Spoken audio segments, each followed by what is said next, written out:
During a violent thunderstorm, a holy knight appears before the vampire, who had been hiding for half a year. The knight confronts him, accusing him of being a monster responsible for countless deaths and acknowledging that manipulating the holy knights had been a clever trick. He declares that the vampire's role ends here and that divine forgiveness is no longer possible. Drawing his sword, the knight makes it clear that the vampire will die by the hand of Slayer. The vampire collapses to the ground, bleeding, as the knight condemns his twisted form as proof of his sins, his deception of the church, and his rejection of its judgment. Laughing hysterically, the knight reveals that the long delay in capturing him was intentional. He joined the hunt late and allowed the vampire to escape so that his eventual execution would appear refined and serve as a warning to others. Staring at the blade meant to end his life, the vampire realizes that the world operates on a simple rule. Survival belongs to the strongest, regardless of intention or morality. Power alone determines fate. The sword cuts through his body, ending the life of a vampire who had fled because he understood this truth too late. As pain spreads through him, he questions whether choosing to run had been a mistake. Even as his life fades, the knight continues to belittle his existence, calling it an insult to the church. With regret filling his heart, the vampire reaches toward the sky, wishing for another chance, before his body falls lifeless under the knight's laughter. He suddenly awakens inside a tent, gasping for air. Panic grips him as he touches his neck and limbs, finding them unharmed. His hands are bandaged, and nothing resembles the injuries from his execution. Looking around, he realizes this is not a dream. He is inside the same tent he lived in before the Holy Knights began hunting him. Carved markings in the wood reveal the date, confirming that he has returned to 6 months before the pursuit began. Standing still, he understands that this is a genuine second chance, and that wasting it would be a mistake. The scene shifts to a remote forest near the village of Broadwin, a place avoided by humans. This was where Eugene lived in hiding, a weak vampire surviving day by day. He never desired human blood, but a single moment of instinct in the past had led to mercenaries arriving the next day and holy knights 5 days later. They searched relentlessly, chasing him for years until he was finally found. For 12 years, he lived in fear, sustaining himself on animal blood in the forest. Though he does not know why he returned to the past, Eugene decides not to repeat the same path. He runs through the forest, determined that even if he dies, it will not be in hiding. If they come for him again, he will be ready. Under the pale moonlight, he changes his approach and begins using vampire magic. Vampires grow stronger by consuming blood, and the strength gained depends on the power of its owner. As Eugene moves forward, he senses danger approaching. The water nearby erupts as the forest lord emerges, a massive creature with powerful jaws. He narrowly avoids the initial attack, realizing that his weakened body struggles even to evade properly. He decides that inflicting a single wound will be enough to absorb the creature's blood and gain power. Abandoning his old habit of concealment, Eugene launches an attack. His previous method had failed, and hesitation would only lead to death. He swings his sword with all his strength, but it shatters against the monster's hardened skin. The forest lord retaliates with a crushing tail strike, sending Eugene flying into the water, blood trailing from his body. As the monster advances again, Eugene recognizes his miscalculation. Wanderers are creatures that roam freely outside demonic zones, and some possess magic stones, even in areas considered safe.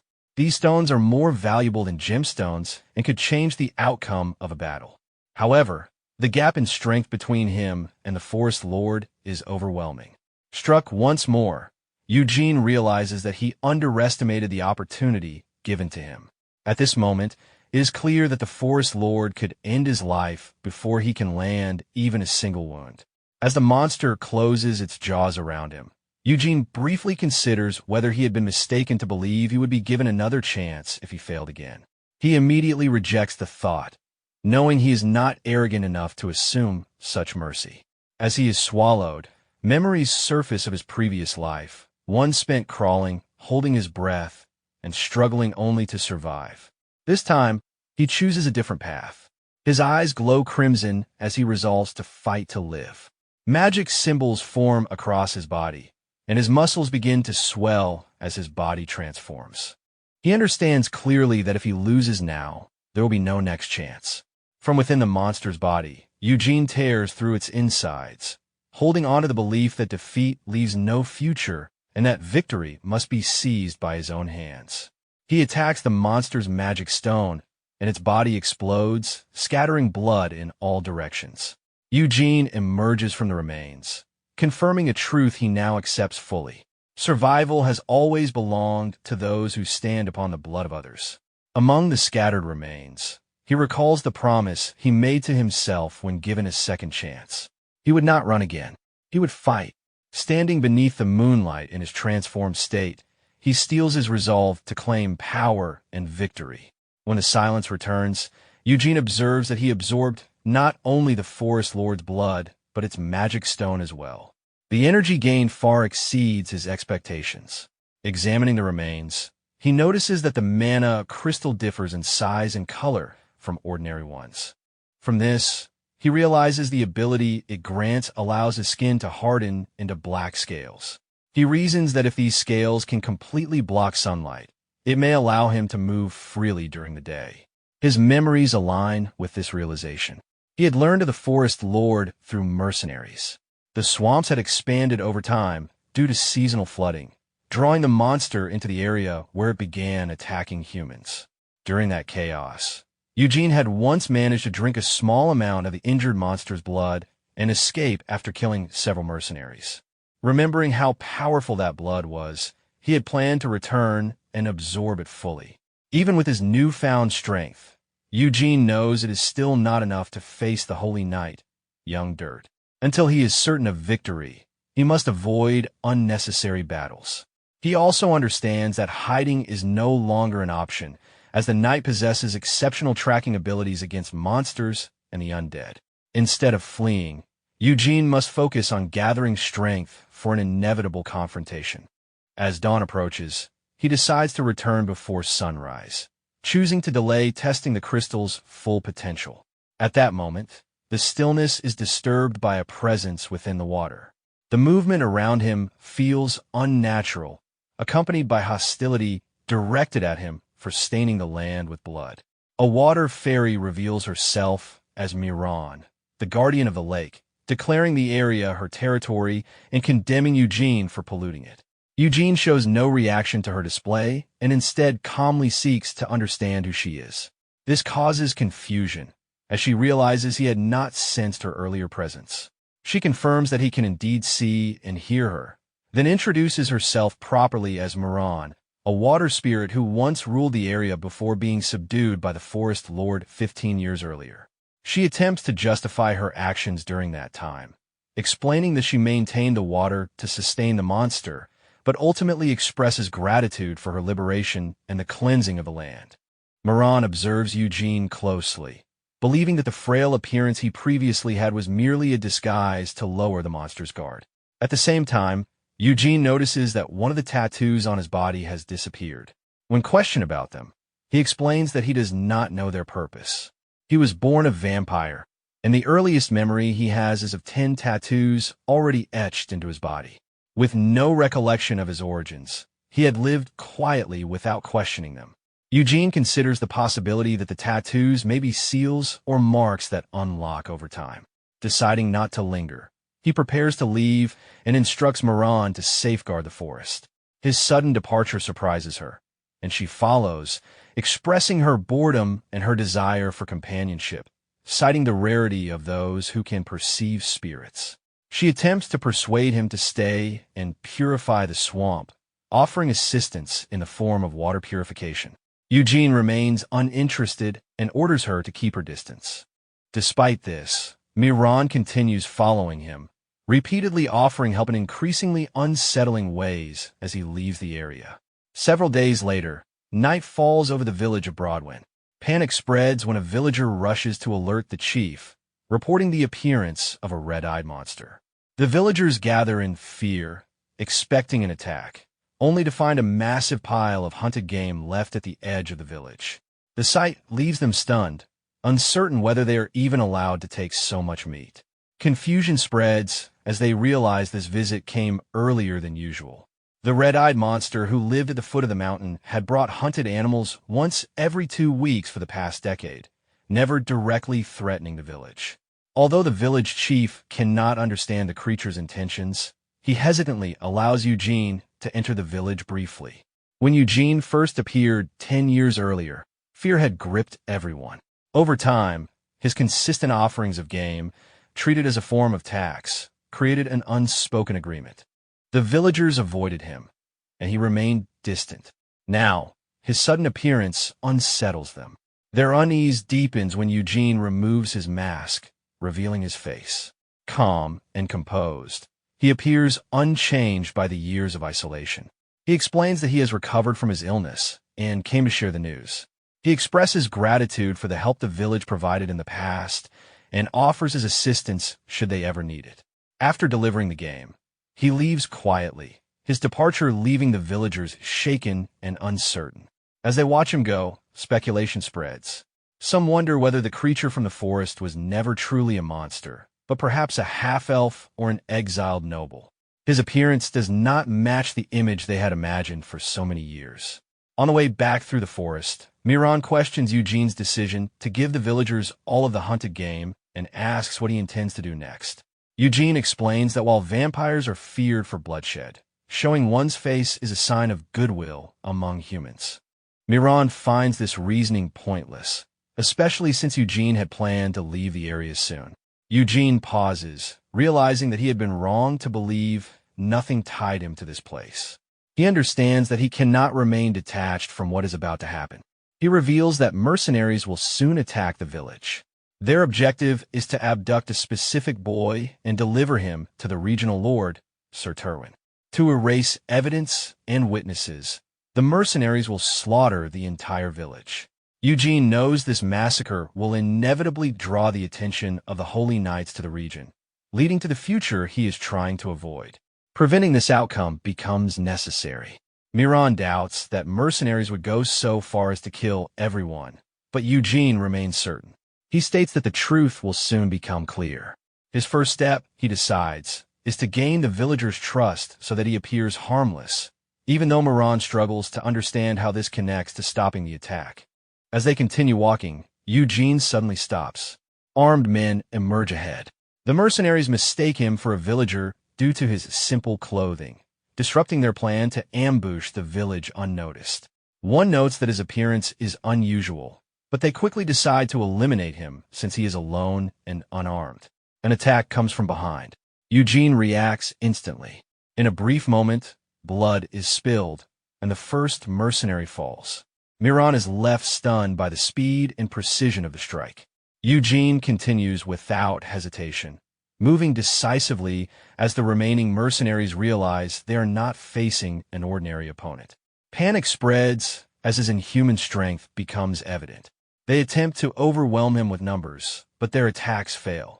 Eugene moves through them efficiently, striking each down before they can coordinate. As the sun sinks lower, the advantage shifts further in his favor. When a heavily built mercenary attacks with a spiked mace, Eugene stops the blow, breaks the weapon, and ends the fight. Bodies lie scattered across the ground. Eugene assesses the scene, recognizing this as the appropriate moment to erase traces of blood. Any remaining resolve among the mercenaries collapses, replaced by fear. Not long after, villagers arrive with torches, led by the village chief. They freeze at the sight of the torn bodies before them. The chief stares in disbelief, unable to comprehend how such a scene could have unfolded so close to the village. One villager turns away and vomits at the sight, while the village chief looks at Eugene with suspicion, questioning whether he was responsible for such brutality. Eugene calmly denies any involvement, stating that he discovered the scene while returning from checking his traps in the forest. He gestures toward the bodies and explains that the mercenaries were ambushed while heading toward Broadwind. He then points out what he claims are the true culprits. The villagers react with shock as they notice the corpses of black wolves lying among the dead. Eugene continues his explanation, saying the wolves had gathered in large numbers and were feeding on the bodies when he arrived. He claims to have driven them off after killing several, adding that the rest may still be nearby. The chief is visibly unsettled, impressed by Eugene's supposed ability to deal with such dangerous beasts alone. One villager inspects the bodies and confirms the presence of claw marks, reporting this to the chief. Another agrees, stating that all the wounds appear consistent with wolf attacks. With this confirmation, suspicion fades. The chief feels embarrassed for doubting Eugene and offers an apology, which Eugene accepts without hesitation. Concerned about leaving the bodies exposed, Eugene asks what should be done with them. The chief decides they will be buried within the village. Nearby, Miran quietly mocks Eugene for lying so thoroughly. In truth, the wolves were not responsible for the mercenaries' deaths. They appeared only after Eugene had finished killing them.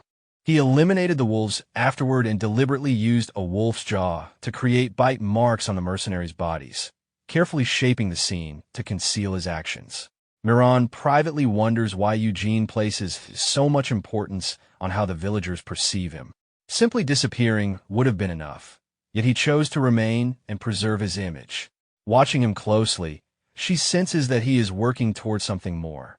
Eugene approaches the village chief again with a serious demeanor.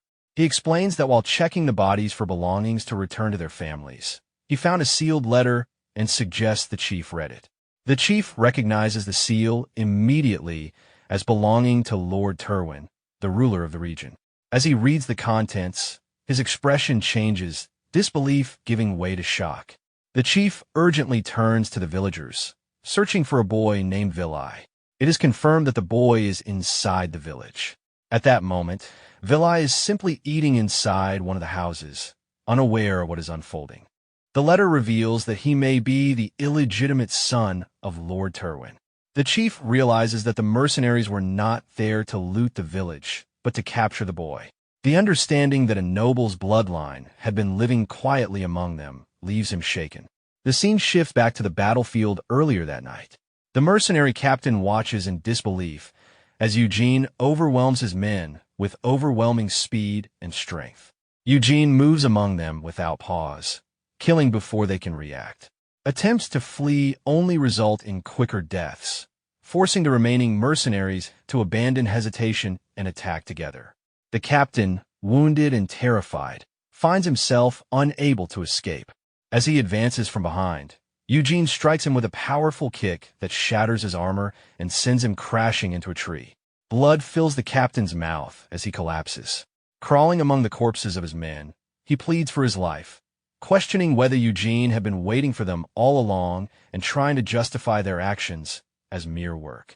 Eugene cuts off his attempt at justification and demands the truth, making it clear that the village falls under his protection. The captain panics and insists that they were not sent to hunt vampires and had no idea the village belonged to someone like Eugene. He reveals that their mission was to locate the illegitimate son of the Terwin family, who had been hiding there. Eugene presses him further, pointing out that such a large force would not be assembled for a simple search. The captain hesitates before admitting that while massacre was not officially ordered, eliminating the village was considered a necessary measure to erase witnesses. He further confesses that the mission was not commissioned by the Terwin Patriarch, but by Kamar Terwin and Veril Terwin. Eugene immediately recognizes the significance of the name Veril Terwin. He knows him as the leader of the Vampire Hunter Squad and the knight who once pursued him alongside the Holy Knight, Young Dirt. Analyzing the situation, Eugene understands that a knight like Veril would not openly command massacre. The decision to destroy the village had been made by the mercenaries themselves to cover their tracks. With this realization, Eugene finally understands why the Holy Knights had found him in his previous life. It was not a mistake on Eugene's part that led the Holy Knights to him in the past. The disappearance of an entire village had triggered a large-scale investigation, and that search eventually uncovered his existence. The mercenary captain continues pleading, claiming he had only seen the job as an easy opportunity for money and insisting that he would never have acted if he had known Eugene was there. Eugene orders the captain to leave, warning him calmly about the wolves along the way. The captain is stunned, unable to believe he has been spared. As he begins to express gratitude for this unexpected mercy, Eugene ends his life in an instant, severing his head with a swift strike. Miran is shaken by how casually he carries out the execution. Eugene explains that the mercenary knew the truth about him as a vampire and could not be allowed to spread it. He adds that the wolves surrounding the area are hungry and that it is time to feed them. Eugene then returns to the village and resumes shaping his version of events. He explains to the chief that the dead mercenaries were guards sent to escort the boy Vilai to the castle. This revelation shocks the villagers. They recall that Vilai arrived 8 years earlier and lost his mother the previous year. Fear spreads at the thought that the very people meant to protect him were all killed. Eugene steps forward and offers to accompany the boy himself, stating that his long experience surviving in the forest makes him capable of protecting Vilai on the journey to the city. The chief hesitates, aware that they are being asked to rely on someone they once feared. Eugene presents himself confidently, insisting that refusing help would go against his principles. From nearby, Miran quietly mocks his composure and ease with deception. Confusion spreads among the villagers when Eugene introduces himself formally as Jan Eugene of the noble Eugene family, apologizing for not doing so earlier. Miran reacts with disbelief at his audacity, but the villagers respond immediately. Their attitude shifts as they scold one another for their earlier treatment of him, now convinced that he is a noble rather than a monster. Miran warns him that his deception has gone too far, but Eugene remains unconcerned. He understands that no one in this remote village has ever met a true noble, nor do they possess the means to verify his claim. The villagers gather around him, constructing their own explanations for his long isolation in the forest, attributing it to harsh training or recovery from battle. Eugene allows these assumptions to stand, confirming only that he had cut ties with others due to special circumstances. This convinces them that his hunting skills are the result of nightly training. The village chief apologizes for their poverty and their inability to offer proper rewards. Eugene declines any compensation and asks only for a place to rest for the night. The chief welcomes him warmly, considering it an honor to host him. The following morning, Eugene looks out from the wooden house. He activates the ability gained from the Forest Lord, watching as his skin hardens into black scales. Realizing that this transformation can block sunlight to a significant degree, he decides to rely on it to travel during the day and avoid unnecessary complications. Miran appears again, mocking his claims of knighthood and pointing out his lack of formal knowledge. Eugene ignores her remarks, stating that he will leave soon and needs her cooperation rather than commentary. Miran is surprised by how quickly he has shifted from isolation to forming connections and accepting responsibility. The villagers inform him that preparations are complete. Eugene gestures toward them, explaining to Miran that authority and status inspire trust more effectively than words. By establishing status first, fewer lies are needed to secure belief. As he places his mask over his face, Eugene acknowledges that this approach works only because the village is remote and inexperienced. He knows true nobles would not be deceived so easily. Rather than abandon the deception, Eugene decides to make it real. By combining genuine ability with the trust he has earned, he intends to turn falsehood into fact. The village chief reads the explanation Eugene prepared for the boy, and Eugene understands that reinforcing lies with tangible results is the only way to sustain them. Vilai greets him respectfully, placing his expectations in Eugene's guidance for the journey ahead. Recognizing that solidifying this role requires genuine standing, Eugene once again presents himself as Jan Eugene of the Eugene family. With that, the two depart together, beginning their journey. Eugene decides to use the boy as a bridge to become a real noble through legitimate means. They soon reach the outskirts of Bram's village, confirmed by a wooden sign, and Eugene notes that the information he had was accurate. He asks whether the boy knows how to read, and Vilai explains that his late mother taught him letters. Despite her humble background, she had learned to read and write from someone she loved. Only later did Vilai realize that person had been Sir Terwin. Miran immediately recognizes the situation as an opportunity and encourages Eugene to take advantage of it.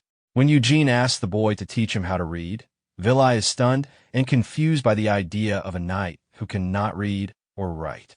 Sensing the danger of suspicion, Eugene quickly reshapes the situation. He claims that his noble title is merely a facade and that his family had fallen long ago, forcing him to survive by the sword alone rather than through education. Vilai accepts the explanation with sincerity.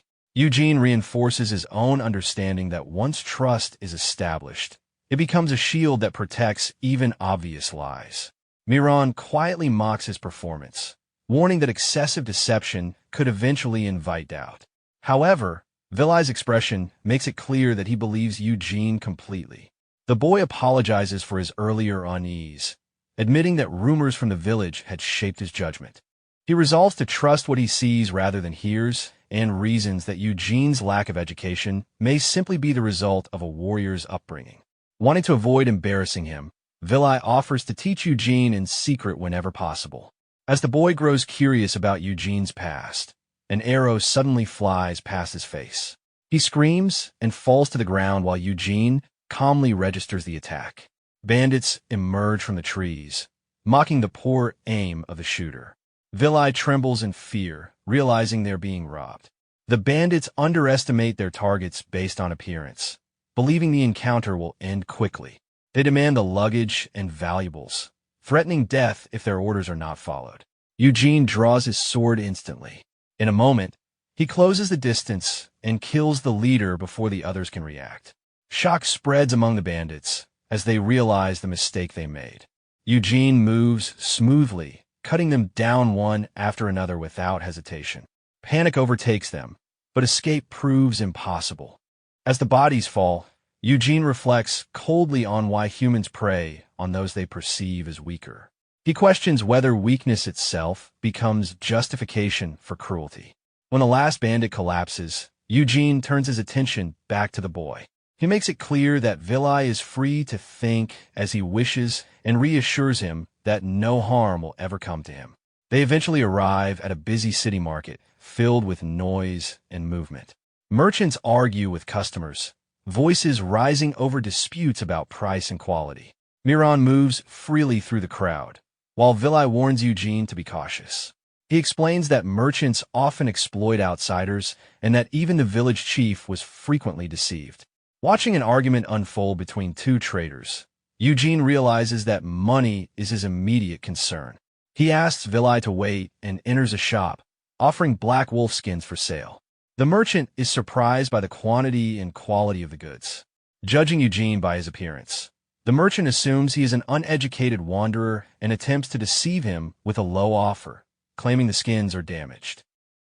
Eugene silently fixes him with an unsettling gaze. The merchant grows nervous and raises the price incrementally, each increase driven by fear rather than negotiation. After several adjustments, the deal finally settles at 30 silver pieces, the maximum the merchant can afford. Eugene leaves the shop wearing newly purchased clothes. He examines a sign outside and realizes that letters still resemble meaningless shapes to him despite learning the basics. Miran comments that the clothes are decent and worth the price. Eugene remarks that the merchant was generous for a first transaction, prompting Miran to ridicule his assessment and point out how easily the man was pressured. Miran fixates on the silver coins with clear interest, lamenting that Eugene did not push further for luxury items. Eugene explains that his only concern is covering his body well enough to block sunlight. Miran criticizes his restrained way of living and urges him to aspire to more than survival. She describes grand images of noble vampires living in luxury, surrounded by wealth and indulgence, insisting that ambition is essential to rise in the world. Eugene is surprised by the depth of her knowledge despite her isolation. Miran reminds him that she originates from the spirit world and learned much from elders who traveled through human lands and returned with experience and insight. Miran advises him on the importance of learning the imperial language and ancient runes. Since he is expected to live for at least 2 centuries unless killed, she insists that learning everything possible is necessary. Eugene suddenly asks whether she can read. She answers honestly that she cannot. Later that night, Eugene sits quietly by the campfire. Vilai approaches him with hesitation, interrupting what seemed like a one-sided conversation. The boy asks who Eugene was speaking to, as he had seen no one nearby. Eugene quickly claims he was talking to himself, and shifts the topic, asking about Vilai's condition after vomiting earlier. Vilai apologizes for the unpleasant scene and explains that watching the rabbit being skinned reminded him of the massacre from the morning, which causes nausea. Moran remarks that it may have been too much for him, while Eugene reassures the boy that most ordinary people are not accustomed to such sights. Vilai decides to make use of the time, noting that he still has energy and the night is long. He eagerly offers to teach Eugene writing, since they have extra paper, clearly pleased to be useful. The lesson begins, and Vilai is surprised by how quickly Eugene understands. He finds it hard to believe that learning letters can progress this fast, and sincerely praises Eugene, saying he learned in one night what normally takes months. Eugene responds modestly, brushing off the praise. As the lesson continues, Eugene wonders whether learning only the basics will be enough for Vilai, who is about to become a noble son. Vilai admits it still feels unreal. His mother never shared much about it, and he never gave it serious thought before. With quiet tension, he adds that he does not even expect Sir Terwin to welcome him warmly. Their conversation is interrupted when a group of armed men on horseback emerges from the trees. A man with gentle features and a light beard steps forward, explaining that they are having trouble finding a place to camp and asking to share the area. Eugene observes them carefully, noting their quality weapons, armor, and orderly formation. He immediately understands they are mercenaries, not common bandits. The leader notices the child and asks about their destination. Eugene recognizes the professional nature of the question and decides that lying carelessly would only invite suspicion. He answers truthfully that they are heading to Lord Terwin's castle. The leader, Bardic, says they're going the same way and proposes sharing food and supplies in exchange for the campsite. A young blonde soldier objects rudely. Bardic apologizes on his behalf, explaining that the youth is new and lacks discipline. He introduces himself, and Eugene introduces himself as a knight. This provokes mockery from the young soldier, who questions Eugene's appearance, lack of armor, and absence of a horse. He steps closer, accuses Eugene of lying about his status, and presses a finger into his chest, claiming he has never heard of any noble family bearing Eugene's name. Eugene meets him with a cold stare. He realizes he cannot retreat from the claim he already made to Vilai.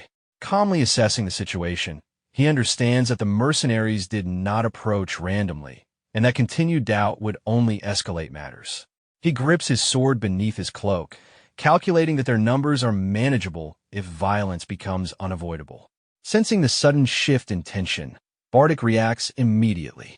He strikes the reckless soldier with a single, decisive blow, sending him flying. He then apologizes earnestly to Eugene and asks for forgiveness for the disrespect. Eugene accepts the apology without emotion and orders them to keep their distance. While Bardic expresses gratitude, Eugene knows that suspicion will only grow from here. He concludes that he must fully assume the role of a knight and prove it soon to prevent further scrutiny. Later, away from Eugene, Bardic sits beside the unconscious youth. When the young man wakes, confused and indignant, Bardic scolds him harshly.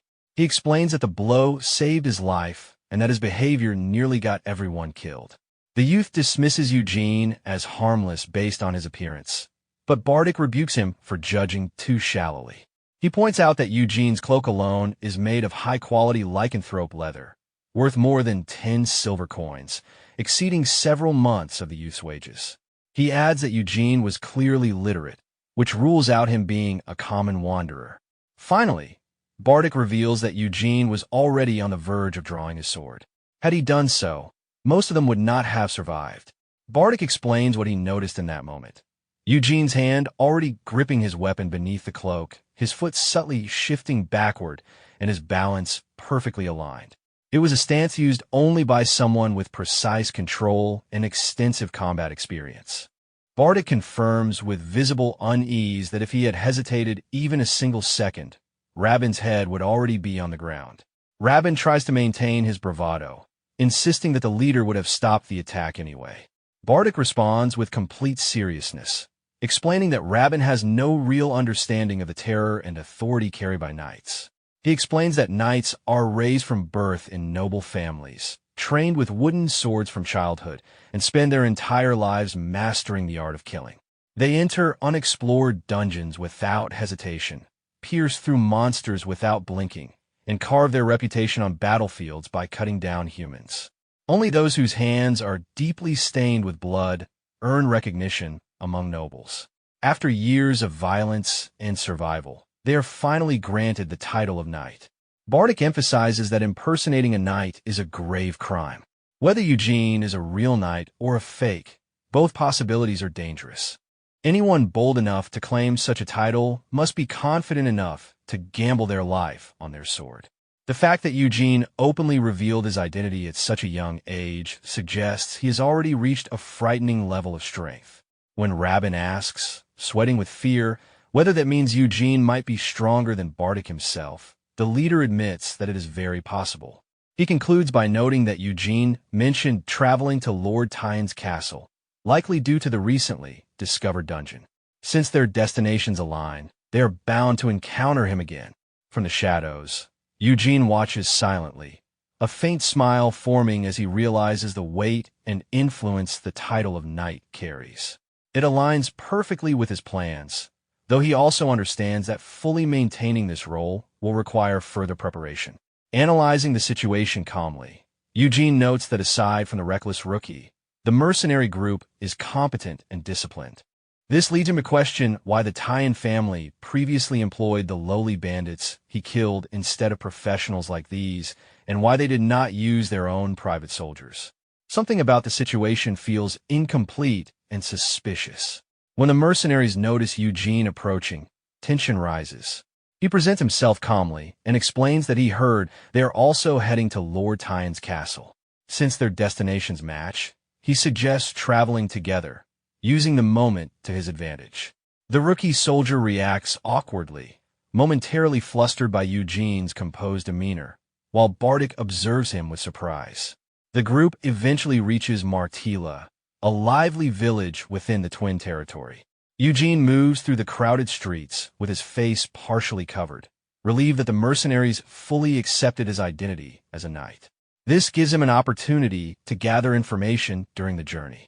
Miran appears beside him, curious about what will unfold next. She reports that she followed his instructions and listened in on the mercenaries' conversations. From what she learned, Lord Tyne's condition has worsened severely, to the point where he could die at any moment. She also reveals that a newly discovered dungeon lies within his territory, rumored to hold immense wealth, but the Tyan family lacks both the funds and manpower to exploit it. Eugene considers the implications of the dungeon, while Miran raises concerns about Vilai's future. If Lord Tyan dies soon, the boy could be left vulnerable once again. Eugene initially dismisses the issue, which angers Miran, who fears the child could be eliminated during a succession struggle. Observing Vilai quietly moving through the crowd, Eugene pieces together the likely reason behind Lord Tyan summoning his illegitimate son at this time. He suspects the man simply wishes to see his child once before death. Eugene reflects that both his fate and the boy's fate are now set on a path that cannot remain unchanged. Soon, Rose Castle comes into view, its massive structure dominating the horizon. Upon entering through the main gate, Eugene notes that the castle is far larger than he anticipated. Miran flits about in fascination, remarking on the luxury and urging him to climb higher in status. Eugene silences her and proceeds inside, while Vilai watches with confusion. A guard stops them and demands identification and purpose. Bardic steps forward, confidently introducing his group as mercenaries hired by the Balan Merchant Guild. As the guard questions the others, a blond young man with arrogant features intervenes. He identifies himself as Kamar, the eldest son and heir of the Tyan family, and coldly questions the delivery. After confirming the goods have arrived safely, Kamar orders the mercenaries to begin unloading without delay. He then notices Eugene standing apart and questions his identity and why he is not working. Eugene steps forward calmly, introduces himself as a knight, and indicates that the child beside him is under his care. Before the exchange can continue, a firm voice interrupts, reprimanding Kamar and questioning his actions. Eugene turns toward the voice, instantly recognizing it. Annoyance flashes across Kamar's face as a knight in a red cloak and polished armor approaches, asserting his authority as the castle's guard. Eugene stiffens as the voice triggers memories he cannot forget. His thoughts return to a painful past, recalling the man who discovered him while he was hiding, the one who hunted and tortured him relentlessly. The speaker is revealed to be Bertel Tyan, the second son of the family and their direct knight, standing tall in his red cloak. Bertel questions his elder brother with strict composure. Kamar responds with thinly veiled sarcasm, implying that Bertel's behavior makes it seem as though he considers himself the true heir. Bertel's expression shifts to visible annoyance as he denies any such intention. Eugene interrupts the escalating family dispute without hesitation, presenting a letter and informing them that it was sent by Chief Jeb of Broadwind Village. Bertel moves to take the letter immediately, surprise flickering across his face at the mention of Broadwind, but Eugene pulls his hand back. Instead, he hands the letter to Kamar while maintaining steady eye contact with Bertel. Kamar reads the letter, his expression changing as he processes its contents. It explains that the hired mercenaries were wiped out by a wolf attack and confirms that the child escorted by the knight is the family's illegitimate son. Vilide steps forward with unsteady movements and introduces himself. Kamar's expression shifts into a practiced smile as he welcomes the boy as his younger brother. Bertel, however, watches him with a cold and unsettling gaze. Kamar remarks that their father has missed him greatly. Bertel issues curt orders to the servants, instructing them to clean the boy and dress him properly. Vilide turns instinctively toward Eugene, fear evident in his eyes. Before they can move, Eugene intervenes, halting the situation. His action catches Bertel off guard, and he looks at Eugene in disbelief. Eugene firmly demands that the matter of his reward be discussed first and states that he will meet Lord Tyan personally. Bertel reacts immediately, his anger flaring as he rejects the request. He explains that their father's condition is unstable and that arranging a meeting is not possible. Instead, he offers immediate payment in gold in exchange for Eugene leaving the castle. Eugene responds with a steady, unyielding stare. He reflects briefly on the effort it took to deliver the boy safely and makes it clear through his posture that he will not leave so easily. Without raising his voice, he applies pressure, making it clear that he will not repeat himself. Kamar intervenes, questioning the feasibility of Eugene's demand, which provokes Bertel into snapping angrily at his brother. The argument between them exposes the growing rift within the family. Kamar insists that their father must meet his newly returned son, while Bertel counters that Lord Tyan cannot remain conscious for long and that allowing an unknown wanderer into his presence is reckless. Accusations follow, with Bertel claiming Kamar is manipulating their father's schedule, and Kamar accusing Bertel of distorting his words. Kamar eventually turns back to Eugene with a strained smile, expressing regret that his brother's behavior complicates matters. He places a hand on Eugene's shoulder and suggests that Eugene should return safely for now. He then turns to Vilide, stating that he will personally guide him and show him around the castle. The boy follows him quietly. Eugene watches the scene closely, realizing they never intended to grant him an audience with Lord Tyan. At that moment, the ground trembles as a heavy impact echoes nearby. A massive shadow appears in front of Bertel, accompanied by a large, red-haired man carrying several unconscious bodies over his shoulder. He greets the second son casually and drops the bodies onto the ground, explaining that these mercenaries were looting villagers instead of training as ordered, and that he dealt with them himself. The man, Galactic, suggests executing one of the captured mercenaries as an example. Bertel watches Eugene carefully as Bertel steps in and shuts down the suggestion. He explains that the mercenaries, though temporary hires, are still needed for the dungeon expedition and that discipline will be handled later. He proposes moving the discussion inside the castle, away from prying ears. Galactic agrees without hesitation. Outside, Bardic quietly asks Eugene if he knows the identity of the red-haired man, confirming that he is Knight Sir Galactic. Bardic speaks with admiration, noting that Galactic recently placed third in a tournament hosted by the Evergrove family. He describes Galactic's strength as overwhelming and mentions how he defeated hundreds of competitors with refined technique. Eugene wonders why someone of such caliber would be stationed in a remote region. Bardic explains that the newly discovered dungeon is likely the reason, adding that the first knight to conquer a new dungeon gains immense fame and recognition. Given the risks involved, Bardic's suspect Galactic intends to use this achievement to secure knighthood under a more powerful family. Eugene quietly reflects on the word knighthood and considers his next move. He then reminds Bardic that his current contract ends today. Bardic confirms this, and Eugene asks him to consider a new request. Bardic listens as Eugene smiles faintly beneath his mask. Later that night, Kamar sits inside the castle, watching Bertil oversee the punishment of the mercenaries. He resolves internally that he must be the one to open the dungeon. His thoughts dwell on Bertil, who has begun openly positioning himself as a successor as their father's condition worsens. The arrival of a powerful knight like Galactic confirms Kamar's fears. If Bertil succeeds in opening the dungeon, public support will shift decisively in his favor. Kamar feels cornered. He knows he cannot rely on unqualified hires to face such a challenge. His thoughts are interrupted when a servant announces that Sir Eugene wishes to meet him. The request surprises him, but after brief consideration, he orders Eugene to be admitted. Eugene enters with his usual composed presence. Kamar welcomes him formally and attempts to guide the conversation, reassuring him that Vilai is being watched closely and that his safety is guaranteed. He invites Eugene to sit and explains that the reward will be granted once their father awakens. Kamar also remarks that Eugene's decision to present the letter publicly allowed him to maintain some standing in front of Bertil. Eugene responds with a measured smile, acknowledging the sentiment before calmly shifting the conversation. He remarks that intervening as a third party in internal family matters is unusual and not something he takes lightly.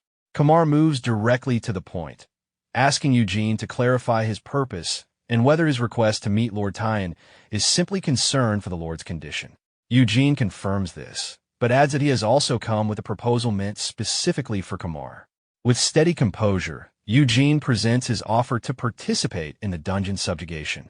The suggestion initially amuses Kamar, who reacts with open mockery, questioning both the request itself and Eugene's status as a knight.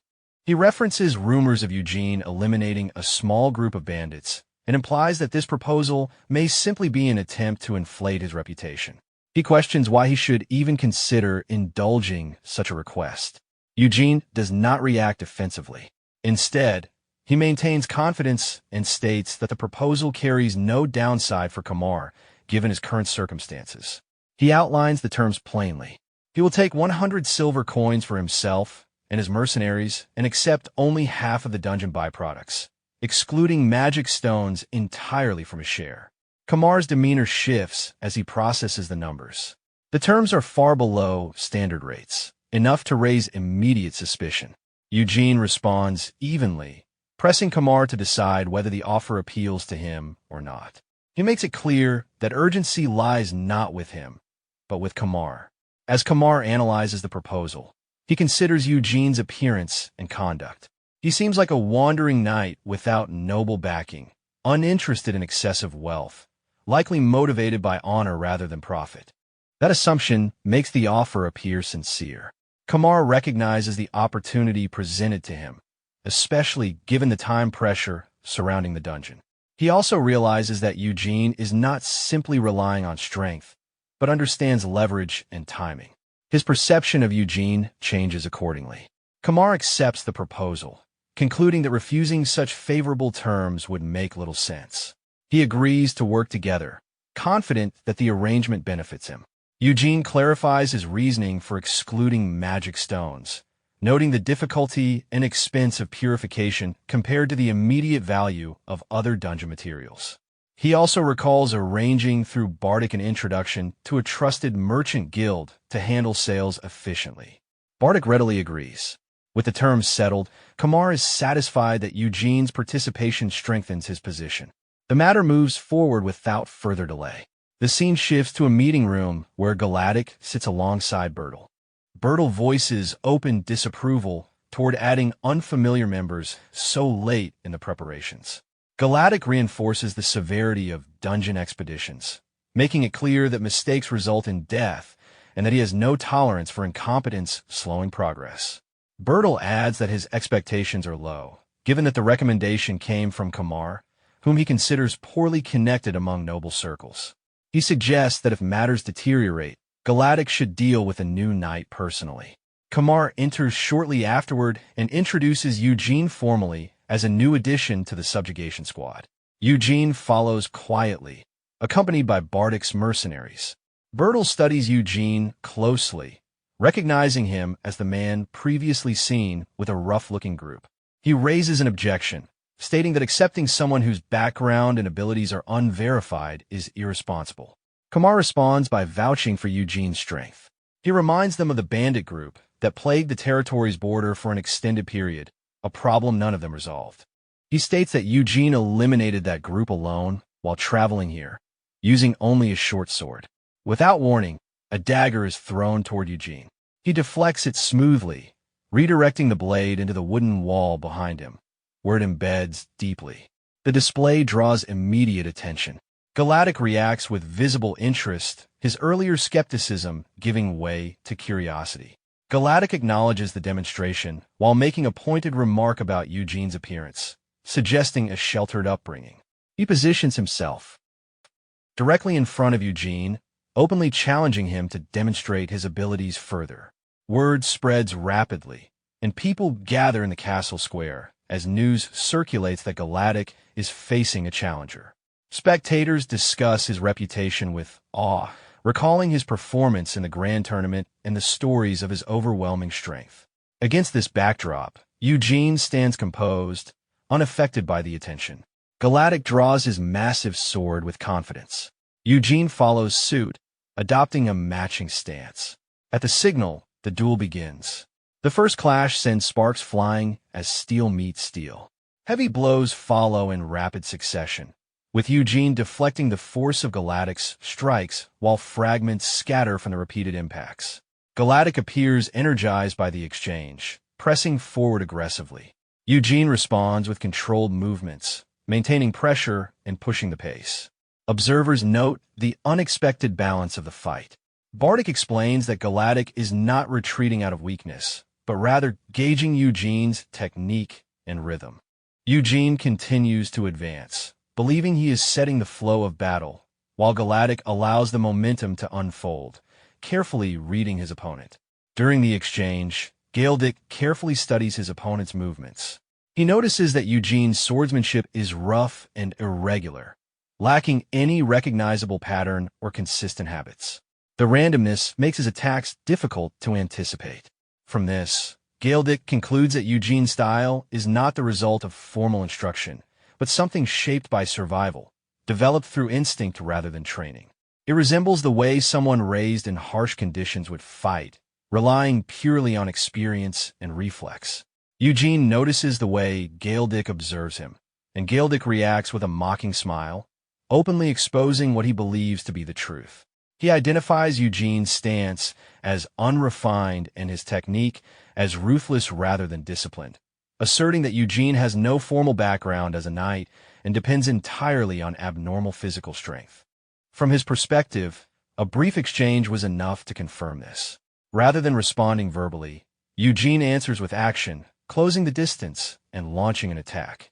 Galactic blocks it with ease, clearly enjoying the confrontation. The tempo of the fight increases, and the arena fills with continuous exchanges of steel. Galactic unleashes a heavy strike, and Eugene meets it head-on. The collision produces a violent shockwave that sends dust rising and obscures the field of vision. The spectators erupt, and Burles watches with satisfaction, assuming the blow was decisive. However, from within the dust, a red gleam appears as Eugene lunges forward at astonishing speed. Galactic manages to block, but his expression shifts as he realizes Eugene is adapting in real time. With each exchange, Eugene grows more aggressive and efficient, gradually matching Galactic's ferocity. Their clash reaches a breaking point, and both swords shatter from the force. They discard the broken weapons simultaneously and engage directly. Their hands lock as they close in, neither yielding. Galedic laughs in disbelief, struck by the contradiction between Eugene's smaller frame and the overwhelming strength he possesses. Looking into Eugene's eye, he accepts a hard truth. Eugene's raw power far exceeds his own. At the same time, Galedic recognizes that his advantage lies in experience. Refocusing, Galedic shifts his stance and attacks again, attempting to press that advantage. Eugene evades with remarkable flexibility, repeatedly avoiding blows that should have crushed him. As the assault continues, Eugene identifies an opening. Galedic realizes too late that Eugene's movements are not the product of technique, but of rapid adaptation driven by survival instinct. Before he can adjust, Eugene lands a clean punch to his face. The impact sends Galedic flying across the arena. His body crashes into the far wall, tearing through stone and raising another cloud of debris. Eugene remains standing, breathing heavily, as the arena falls into stunned silence before erupting again. The outcome is declared, and whispers spread through the crowd, unable to comprehend how an unknown knight defeated Galedic through sheer strength. Eugene's mercenaries react with open pride, laughing as they acknowledge him as their leader. From the wreckage, Galedic stirs and slowly stands. Eyes follow him, uncertain of what he will do next. Instead of hostility, he approaches Eugene, takes his hand, and raises it high, presenting him to the audience. The response is overwhelming, with cheers echoing throughout the castle. Bertel watches in silence, his expression tense as he struggles to contain his reaction. Later, inside the castle, Eugene sits before an elaborate dining table. The servants explain that they are acting under direct instructions from Kamar, who insisted Eugene eat properly and rest before the dungeon expedition. They remain attentive, awaiting his preferences. Nearby, Miron quietly mocks the situation, finding amusement in the fact that Eugene cannot explain that food is unnecessary for him. Wondering how much he can endure, Eugene suddenly clutches his stomach and pretends to be unwell. The servants panic, unsure how to respond, and Eugene dismisses them, insisting he will handle his meals alone. The following day, attitudes toward Eugene have completely shifted. Kamar greets him warmly, clearly pleased. He remarks on Eugene refusing the comforts provided, finding it amusing. Before the conversation settles, Rabin barges in loudly, disrupting the moment. Eugene shows visible irritation as Galedic suddenly rushes toward him, attempting to embrace him enthusiastically. Eugene pushes him away without hesitation. Galedic appears cheerful despite the bruises still visible on his face, openly acknowledging the damage from the previous fight. He seems more amused than bothered and quickly suggests another sparring match. Soldiers and mercenaries gather immediately, eager to watch. Eugene realizes that Galedic no longer cares whether he is truly a knight, and the doubts of others have steadily faded. While this is exactly what he intended, he remains uncomfortable with the growing attention as Galedic continues to provoke him playfully. Eugene reacts as if Galedic is inviting another blow, and Galedic shows no hesitation, confident that only another clash would reveal the outcome. Before the tension escalates, Vilide appears behind them. His face bears clear signs of abuse, and Eugene notices him immediately. Vilide asks weakly whether Eugene has been well. The scene shifts to the past, inside a torture chamber. A man in torn clothing screams as he begs for mercy. Bertel Tyen stands over him with a cold expression, watching as the man bleeds on the floor. He scolds him sharply, stating that the entire situation could have been avoided if the task had been handled properly. Bertel places the blame squarely on him, declaring that if the boy had been killed in that cursed village from the beginning, the red-eyed knight would never have reached Rose Castle. His eyes glow faintly as he vents his suppressed anger, convinced that his plans would have proceeded without issue if not for this failure. The subordinate trembles as he tries to defend himself, insisting that the mercenary group he hired was meant to be reliable, only to be wiped out by black wolves. Bertel mocks him for trusting others without verifying the matter himself. He grips the man's face with brutal force, questioning whether his eyes serve any purpose at all. Deciding they're useless, he cruelly resolves to remove them. The subordinate screams fill the chamber as Bertel carries out his punishment. Once finished, He coldly considers what must be done next to correct the situation. Bertel understands that killing someone who has already entered the castle and gained public visibility is no longer possible. A darker solution forms in his mind. His gaze shifts to Villaid's body lying nearby, concluding that the dungeon would serve as a convenient place to dispose of him without leaving evidence. The scene returns to the present. Eugene quickly deduces that Bertel ordered Villaid to join the upcoming dungeon subjugation squad. Villaid sits alone in his room, overwhelmed and resigned, admitting that he believes he was sent there to die. He wonders if the dungeon is simply meant to be his grave. Eugene reminds him of the mercenary attack on the village, and reveals that those mercenaries were sent by one of his own brothers. He makes it clear that Villaid was never meant to reach the castle alive. The truth deepens the boy's despair. Eugene then approaches him directly and explains that there is still a way to survive. He offers a clear and simple solution. Villaid has already come of age and no longer needs approval to choose his path. Eugene presents him with two options only. He can remain passive and wait for his inevitable end, or he can fight for his life until the very last moment. Eugene offers him the chance to become his squire. The day of the dungeon's opening arrives. The subjugation squad gathers before a massive gate sealed with heavy chains. Since it has never been opened, no one knows what kind of monsters await inside. Galedic takes command, outlining expectations based on the gate scale. Low-rank and mid-rank monsters are anticipated, while high-rank threats remain unpredictable and warrant immediate withdrawal. Orders are issued to secure the tunnels first. Among the porters, nervous whispers spread.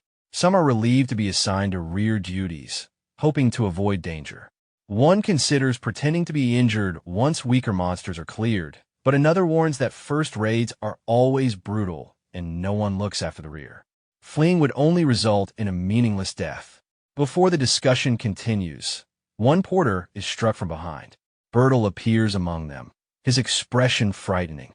He demands the whereabouts of Villaid, making it clear that he deliberately placed him among the porters. The porter hesitates before pointing him out. Bertel turns and sees Villaid handing Eugene a small bag, asking him to return safely, which Eugene acknowledges. Bertel storms toward them, berating Villaid for lingering.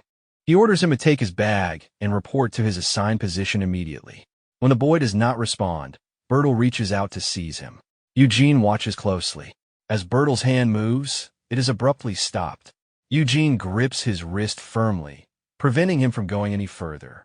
Bertel looks at Eugene in shock. Eugene confronts him directly, condemning the idea of sending a boy with no combat experience into a dungeon filled with monsters. Bertel shakes free and reacts with anger, claiming that he only intends to make his brother stronger. He attempts to reassert his authority, insisting Eugene has no right to interfere. Eugene cuts him off coldly and declares that Villaid officially became his squire the previous day. He announces this openly, so there are witnesses. He explains that this bond is stronger than blood and warns that any harm done to the boy will be considered a direct challenge against him. He steps closer to Bertel, making it clear that any further action will have consequences. Bertel falters, retreating slightly, questioning who authorized such a decision. He argues that taking in a bastard from another family is no small matter and could ruin the boy's future. Nearby warriors comment among themselves that the dungeon will be far safer with figures like Eugene and Galedic at the front. Some recall their duel, acknowledging the vast difference in strength between them and ordinary fighters. Kamar intervenes with a forced smile, stating that he too can entrust his brother to Eugene. He justifies this by acknowledging that Villaid is already an adult and has the right to choose his own path. Bertel watches with undisguised malice. Eugene reflects quietly. Once a predator marks the weak, hiding offers no protection. Even if the prey remains still, it will eventually be found and destroyed. Remembering this, Eugene recalls the advice he gave Villaid earlier. If one cannot become strong alone, then one must form a pack. A scout reports that no wandering monsters are detected nearby, and none are escaping the tunnels. Galedic reacts with eager anticipation and signals for the dungeon to be opened. The massive gate slowly parts, revealing deep darkness beyond. The soldiers advance as the raid begins. Inside, chaos erupts immediately. Monsters descend from above, crashing into the formation. Panic spreads as blood spills and cries for help echo through the darkness. Galedic charges forward, cutting down a monster in a single strike, attempting to restore order as the battle begins in earnest. Galedic quickly orders the archers in the center to return to their positions and cover the ceiling with arrows, warning the soldiers not to allow the monsters to break their formation. Fear overwhelms one of the soldiers, who immediately regrets volunteering for what now feels like a suicide mission. Convinced that his worst fears have come true, he turns and runs toward the entrance, believing escape is his only chance to survive. His hope shatters when he finds the path blocked by a pack of monsters waiting ahead. Panic freezes him in place until someone intervenes. Eugene appears without emotion, making it clear that retreating through an uncleared route was never a realistic option. Galedic seizes the terrified soldier and forces him back into formation, emphasizing that staying with the group is the safest way to survive. He orders everyone to draw their weapons and brace themselves. Observing the chaos, Galedic realizes how unprepared the gathered mercenaries truly are. They were assembled in haste, lacking coordination and discipline, and he wonders how a dungeon could possibly be conquered with forces like these. The situation worsens when reports come in of monsters approaching from multiple directions. Attacks from the rear force Galedic to make an immediate decision, reorganizing the formation to cover both fronts. Before further orders can be issued, Eugene steps forward and takes responsibility for the rear. Despite the danger of moving alone, he disappears into the darkness at incredible speed. Galedic is left momentarily stunned by both the speed and decisiveness of the move.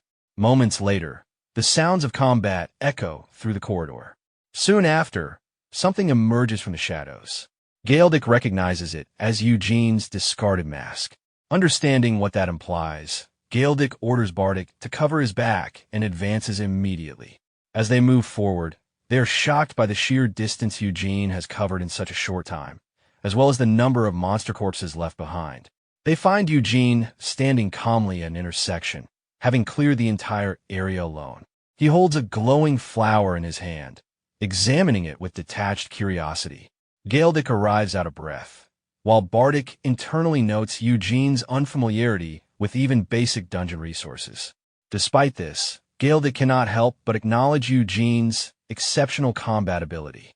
The glowing flower withers in Eugene's hand as the moment passes. After the skirmish, the wounded are treated along the corridor as groans and cries echo through the dungeon. Eugene's mercenaries approach and present the magic stones they collected. Eugene orders them to pile the stones in front of him and briefly inspects the amount, noting the surprisingly low yield considering the number of monsters defeated. He tells his men to rest and observe that the stones emit a blue glow unlike the one he previously obtained. Miran appears and studies the stones with mild disappointment, explaining that the quality of magic stones directly reflects the strength and size of the monsters they come from. Eugene asks whether wanderers possess larger stones. Miran clarifies that becoming a wanderer does not guarantee stronger stones, reminding him that the swamp lord he previously absorbed was an exceptional case. That creature had been powerful enough to dominate an entire territory. Eugene realizes that absorbing that red magic stone had been an extraordinary stroke of luck. Miran remarks that continuing dungeon raids merely to impress nobles holds little value if the rewards remain this limited. As Miran wonders whether a high-rank monster might be present, Eugene suddenly halts, sensing something unusual. At the same time, Galedic orders the soldiers back into formation, announcing that the break is over. He harshly scolds them for their weakness and declares that he and Eugene will take the vanguard. Anyone who flees without orders will face consequences later. Eugene briefly reflects on the irony of the situation. This is his first time inside a dungeon as well, yet he has already been placed at the front. Still, given the condition of the mercenaries, he understands there is little choice. Advancing carefully, Galedic senses a shift in pressure. The approaching monsters feel fundamentally different from those encountered earlier. He signals to Eugene that the goblins were likely expendable pawns, and that the true controllers of the dungeon are now emerging.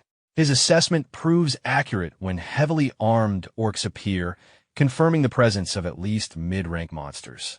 He reasons that if these enemies fall, even stronger threats may be waiting deeper inside. As tension grips the soldiers, Eugene recalls the moment after absorbing the Swamp Lord's red magic stone and the ability he gained from it. His eyes briefly glow as he wonders whether consuming another similar stone would grant further power. Refocusing, he analyzes the surroundings and identifies the approach of more than 50 monsters, with several heavier presences behind them. Galedic responds with visible excitement. Galedic weakly raised his hand and passed a spare weapon to Eugene, signaling for him to throw it toward the monster.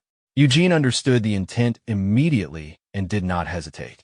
Trusting his friend's judgment, he took the weapon, adjusted his stance, and hurled it with precise force toward the advancing creature, accepting the decision without question, and killing one of the monsters instantly.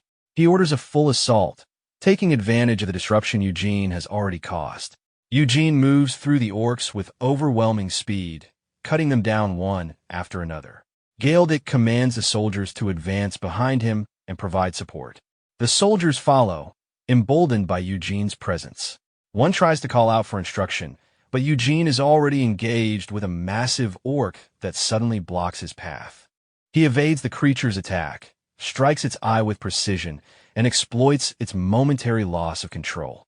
With swift movements, he disables its limbs and ends the fight with a decisive strike. Blood stains his armor as the creature collapses. The soldiers watch in silence, committing the scene to memory. They see Eugene standing amid the fallen, crushing his enemies with overwhelming force.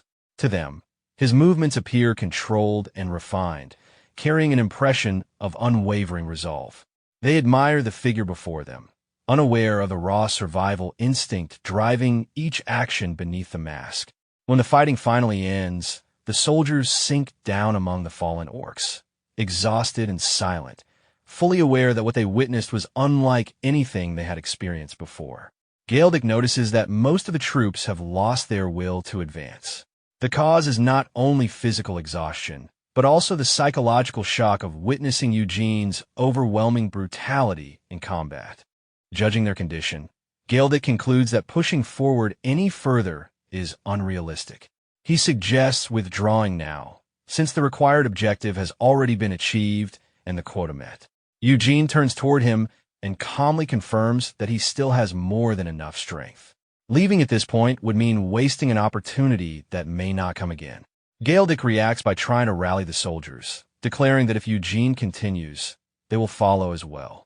However, Eugene immediately gives a different instruction. He orders Galedic to lead the subjugation squad out of the dungeon and ensure their safe withdrawal. He explains that he will continue onward with only his mercenaries. The soldiers stare at him in disbelief. Galedic quickly realizes that Eugene has sensed their physical and mental limits and is deliberately sending them away to preserve their lives. Watching Eugene disappear into the darkness, Galedic feels a quiet respect for the compassion hidden beneath that cold and violent exterior. In his eyes, Eugene has begun to redefine what it means to be a knight. Eugene and his mercenaries advance deeper into the dungeon, where thick spiderwebs fill the corridors. Fear grips the young soldier Raven as he walks with a trembling torch. He silently curses his luck, wondering why he had to come this far. He reassures himself that Eugene is strong enough to face monsters alone and that staying close behind him is the safest option. Suddenly, Raven feels a disturbing crunch beneath his foot. Looking down, he realizes he has stepped on a small spider. The realization hits immediately. They have entered spider territory. In the darkness, countless red eyes appear as spiders emerge from every direction, sealing off their escape routes. A giant cave spider reveals itself, a monster known for hunting in colonies and dissolving its prey with corrosive poison. Panic spreads as the spiders surge forward in overwhelming numbers. Bardic reacts by urging caution, but Eugene dismisses the idea of retreat outright. He charges forward, tearing through the swarm with terrifying speed. Spiders fall apart in an instant as his blade cuts through them effortlessly. Bardic orders Raven to stay close, but Raven struggles just to defend himself. Eugene notices the danger immediately. As spiders close in, Raven freezes in fear, unable to move. A massive spider drops from above, its jaws opening wide. At the final moment, Eugene intercepts it, cutting the creature cleanly in half before it can reach him. Raven stares in disbelief as Eugene stands before him, radiating overwhelming presence. With a single decisive motion, Eugene finishes the fallen spider. Raven watches silently, shaken, wondering whether the true monster is really the creatures around them. Once he regains his footing, Raven expresses his admiration and suggests withdrawing, believing they have already accomplished enough. Bardic, however, suddenly halts. He realizes a crucial oversight. Even among wandering monsters, there are strict hierarchies.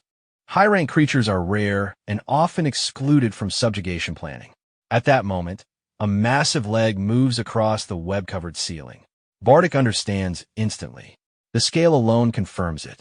A Lord-rank giant cave spider emerges, its enormous body and glowing eyes filling the corridor with dread. Bardic orders an immediate retreat, fully aware that they cannot face such a creature. He considers calling for outside assistance, but Eugene rejects the idea without hesitation. Eugene orders Bardic and Raven to withdraw immediately. As they retreat, a crushing pressure fills the air.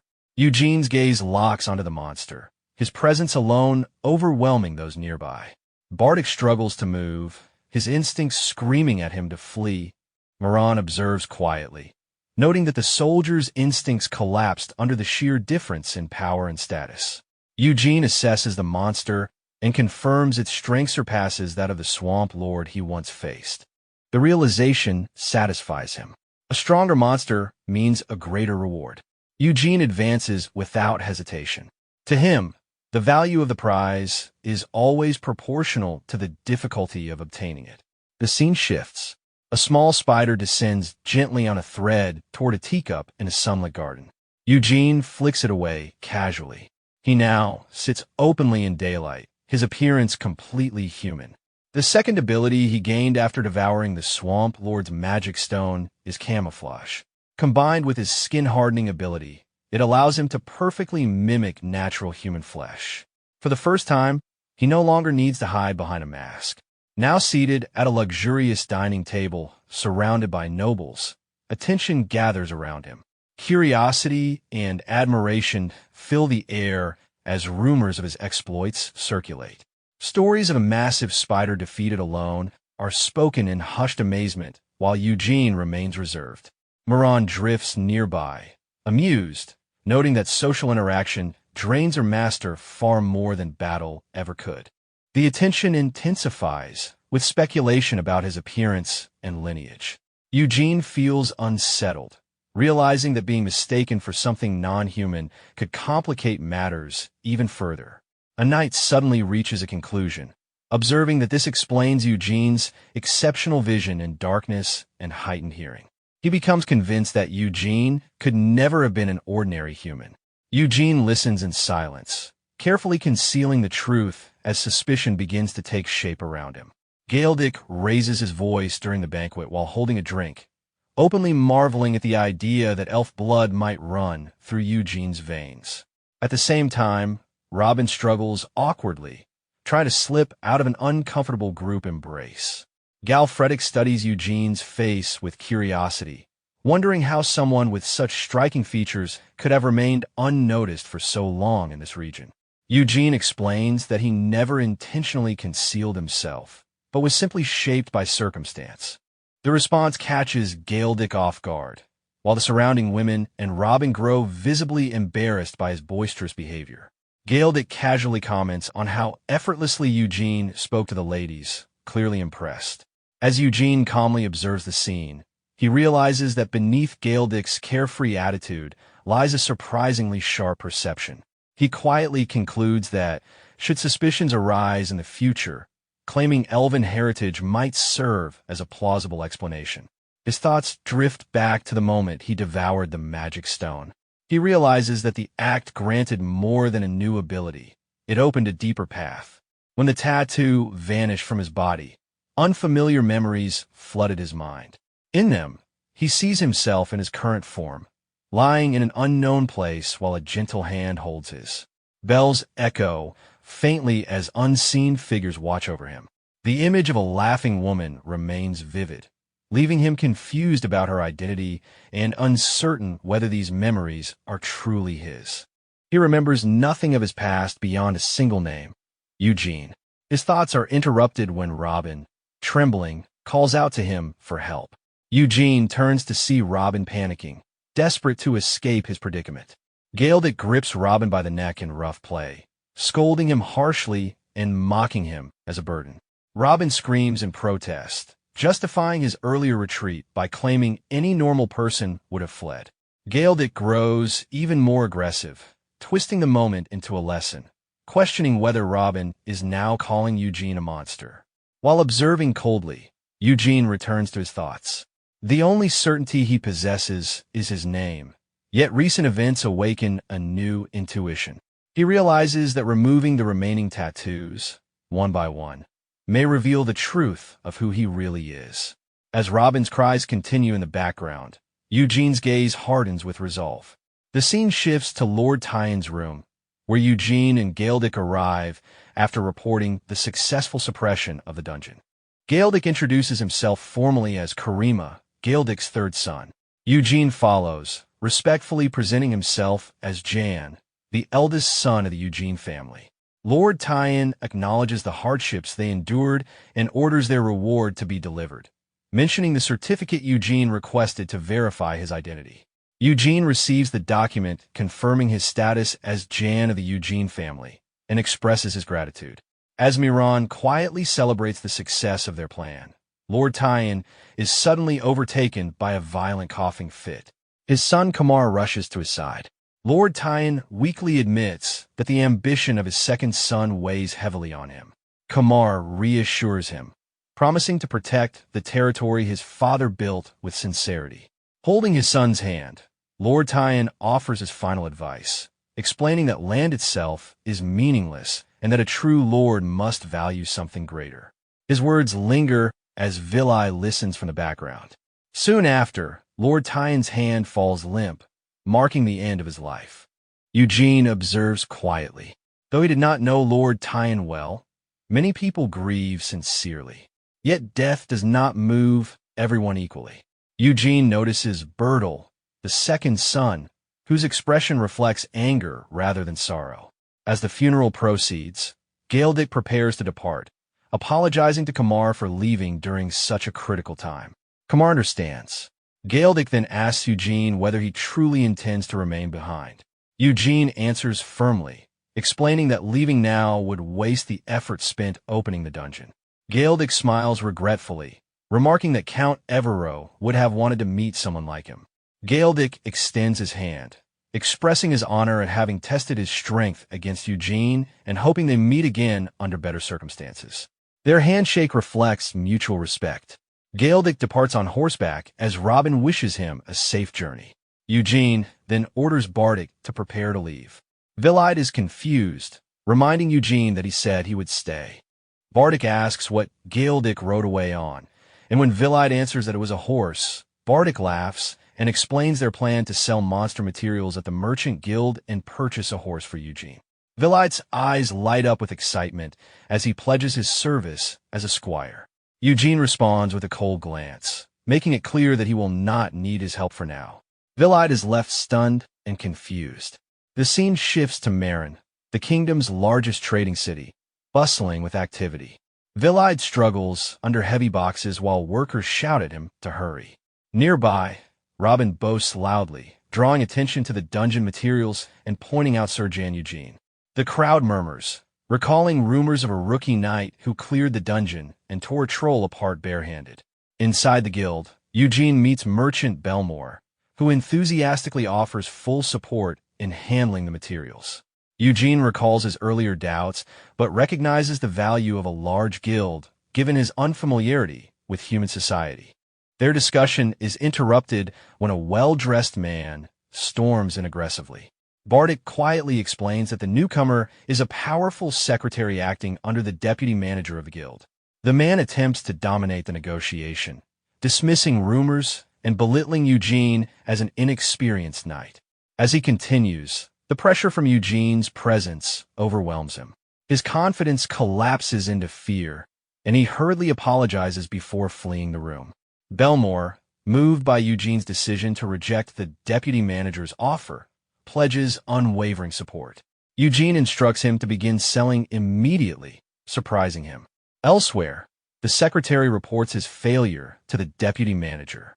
She dismisses his excuses, smiling coldly and deciding to pressure Eugene through other means. Observing Eugene from afar, she orders the secretary to deliver him a gift too valuable for a penniless knight to refuse. Back with Eugene, Vilide is shocked when Eugene orders him to remain behind and assist Belmore with selling materials. Vilide asks why he must stay, questioning whether he lacks the strength to follow. Eugene cuts him off by questioning what it truly means to be a squire. Vilide responds enthusiastically, stating that his role as a squire is to assist the knight he serves in both combat and daily life. Eugene agrees. He then explains calmly, with a meaningful look, that his current task is to support him in everyday matters, including completing commercial responsibilities. Eugene clearly defines the task for Vilide. He is to sell the materials brought back from battle to raise necessary funds, coordinating with merchant Belmore, who will teach him the basics of business. Eugene assures him that Belmore will be a competent teacher in this field. Vilide reflects silently, realizing that without Sir Eugene, he likely would have been dead long ago, and that complaining about a simple task like this would be shameful. Eugene notices the boy's thoughts and offers him an extra incentive.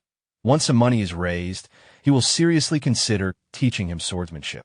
Eugene adds that the time will come when Vilide will fight alongside him as his true squire. Vilide's eyes shine with both gratitude and enthusiasm as he places a hand on his chest, pledging to carry out Eugene's orders with full sincerity. Eugene leaves the shop, only to find himself completely broke after purchasing minimal equipment, marveling at how quickly money disappears. The fairy Miran flies around him, grumbling about her empty wallet and empty heart, urging him to earn money quickly.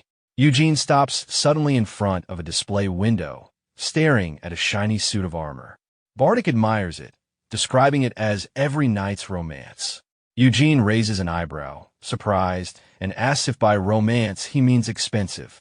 Bardic explains that it's not only about the price, but also that such armor is valuable enough to be passed down through wealthy knight families for generations. The contemplation is cut short by a panic scream. Robin runs up, announcing that a massive horde of wandering monsters is approaching the outskirts of Marin City. He explains that these creatures are coming from the eastern forest, and that the city's existing guild members are struggling to hold them back. Bardic suggests that Eugene participate in the subjugation operation. Eugene asks coldly why he should. Robin, now in a fighting stance, explains that unlike dungeon raids with an owner, subduing wandering monsters carries no commission fees. He adds eagerly that Marin City is filled with merchants and capital, making it the perfect opportunity to sell monster materials and loot at excellent prices without transport costs. In short, it is a chance for enormous profit. Eugene's expression changes immediately at the mention of money. Without hesitation, he issues the order to move. As they prepare to leave, someone blocks their path, screaming for them to wait. It is Secretary Grail, panting heavily beside a horse. He asks why they are running so fast and announces that he has come to deliver a gift from the deputy manager, a magnificent horse. Grail proudly presents the steed, highlighting its silky black fur and dense, sculpted muscles, confirming it is a high-quality thoroughbred. Eugene, surprised, wonders if the deputy manager specifically sent it for him. Grail notices the intimidating look in Eugene's eyes and steps back nervously, stammering that nothing is expected in return. Eugene ignores the secretary and strides toward the horse, mounting it gracefully. He instructs Grail to convey his thanks to his mistress. Grail watches, amazed, as Eugene rides off at tremendous speed. Miran screams in excitement, urging him to collect money. Robin and Bardic stand stunned at the horse's velocity. Robin hesitates, unsure of what to do now that Eugene has taken the lead, but Bardic orders him to run and catch up. Grail remains behind, silently observing their departure. In the forest on the eastern outskirts of Marin City, a bloody battle unfolds between humans and a horde of savage goblins. Suddenly, the sound of galloping hooves cuts through the chaos as Eugene appears, riding his new black. Miran immediately notes that the scale of the attack is far larger than anticipated and suspects the guild members defending the city's front lines have likely perished. Eugene's face hardens with determination. Seeing the situation play to his advantage, he dashes through the forest on his horse, driven by a clear, selfish purpose.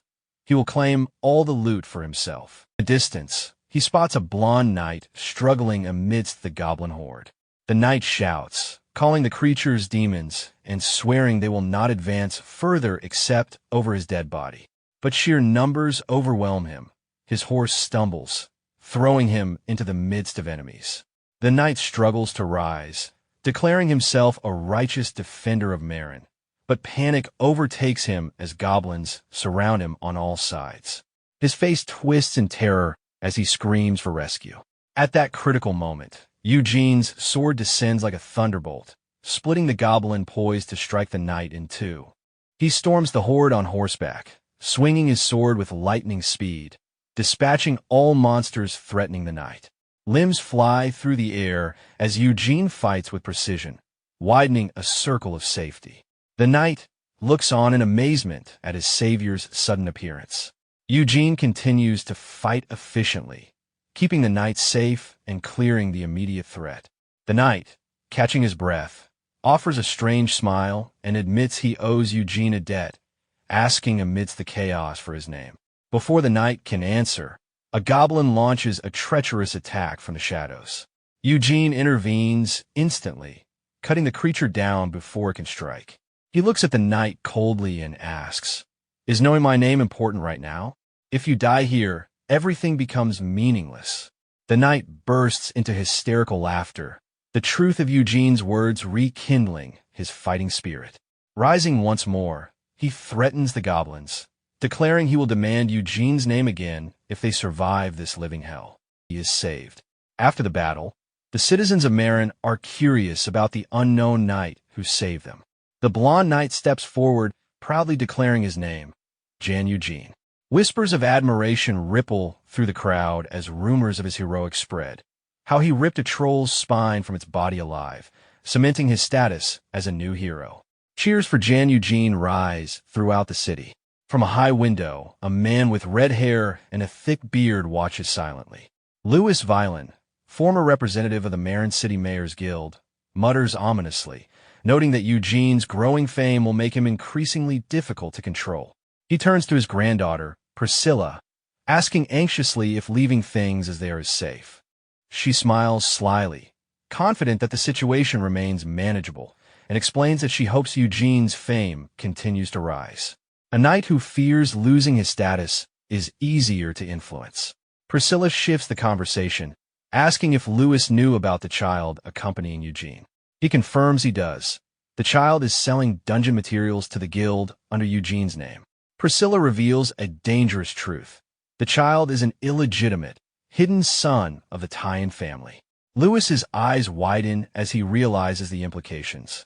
Priscilla adds that by maintaining close ties with Eugene and the child, they could secure a strong relationship with the future head of the Tyan family. Louis laughs, admiring her strategy, and decides to send a valuable gift to Lord Eugene to reward the hero who cleared the wandering monster threat. He promises to credit Priscilla as the recommender, allowing her to cement her influence. She thanks him and sips her tea calmly, pondering the ancient wisdom that a thirsty person always goes to water. She plans patiently, waiting for Eugene to drink from the well she offers. Soon, Eugene arrives, wearing new armor. Priscilla greets him with a broad smile, welcoming the hero of Marin City. Eugene bows slightly, offering thanks for her generosity. She invites him to sit and, while drinking tea, studies him discreetly, marveling that someone with such handsome features could possess the strength to rip a troll's head from its body.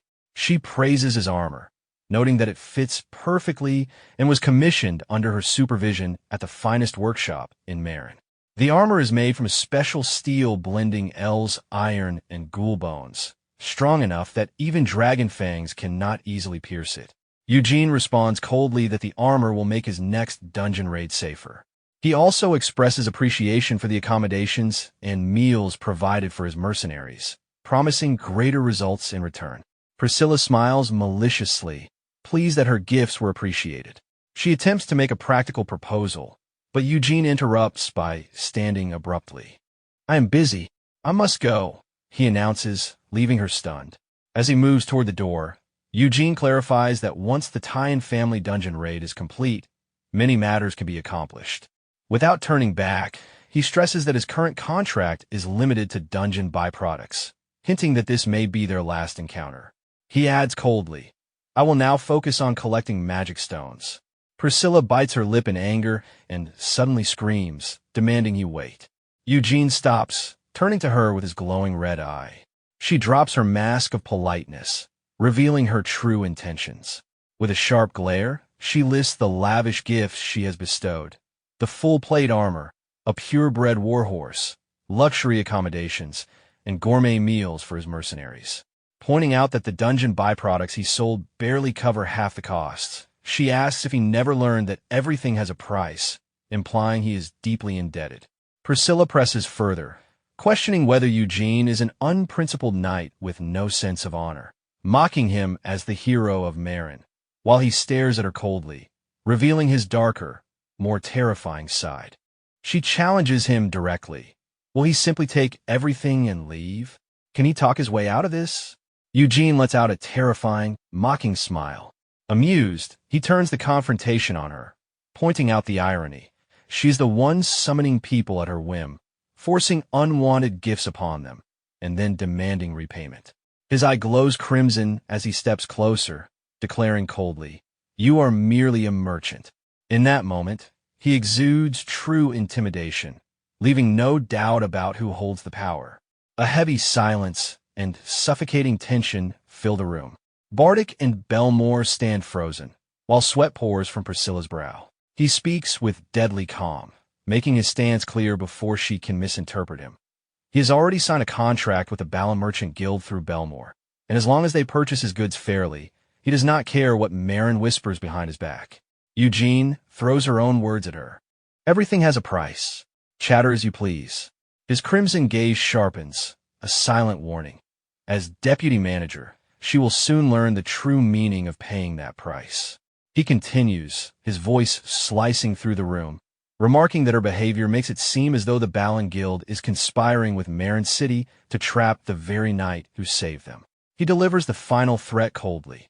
If this persists, no knight would dare step forward the next time Marin faces danger.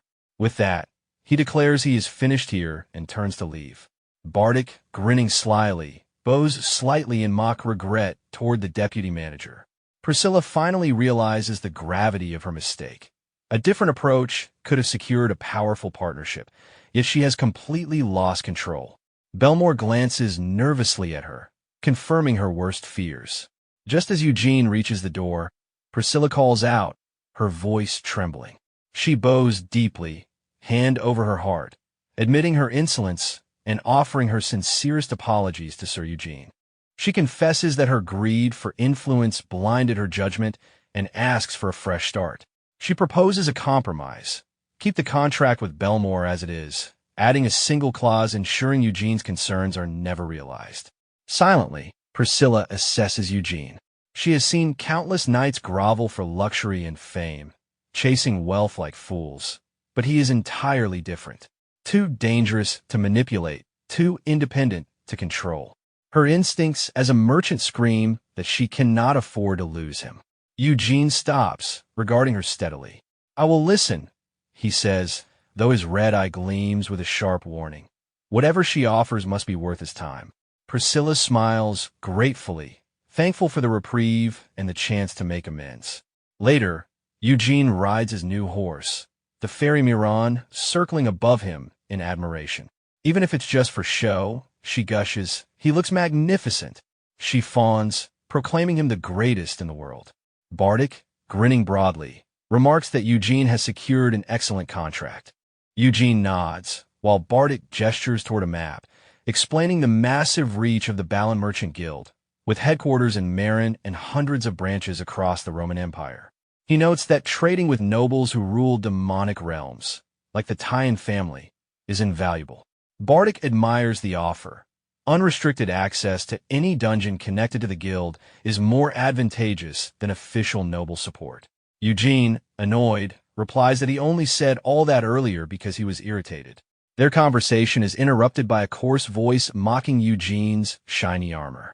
A massive, bald mercenary steps forward, sneering at Eugene's appearance and doubting his ability to wield his sword properly. Eugene meets him with cold contempt, while Miran comments disdainfully, likening him to a potato spouting nonsense. At that moment, Kamar arrives. Eugene addresses him as Lord Tyan, but Kamar deflects politely, inviting him to speak freely and noting the remarkable changes in Eugene over such a short time.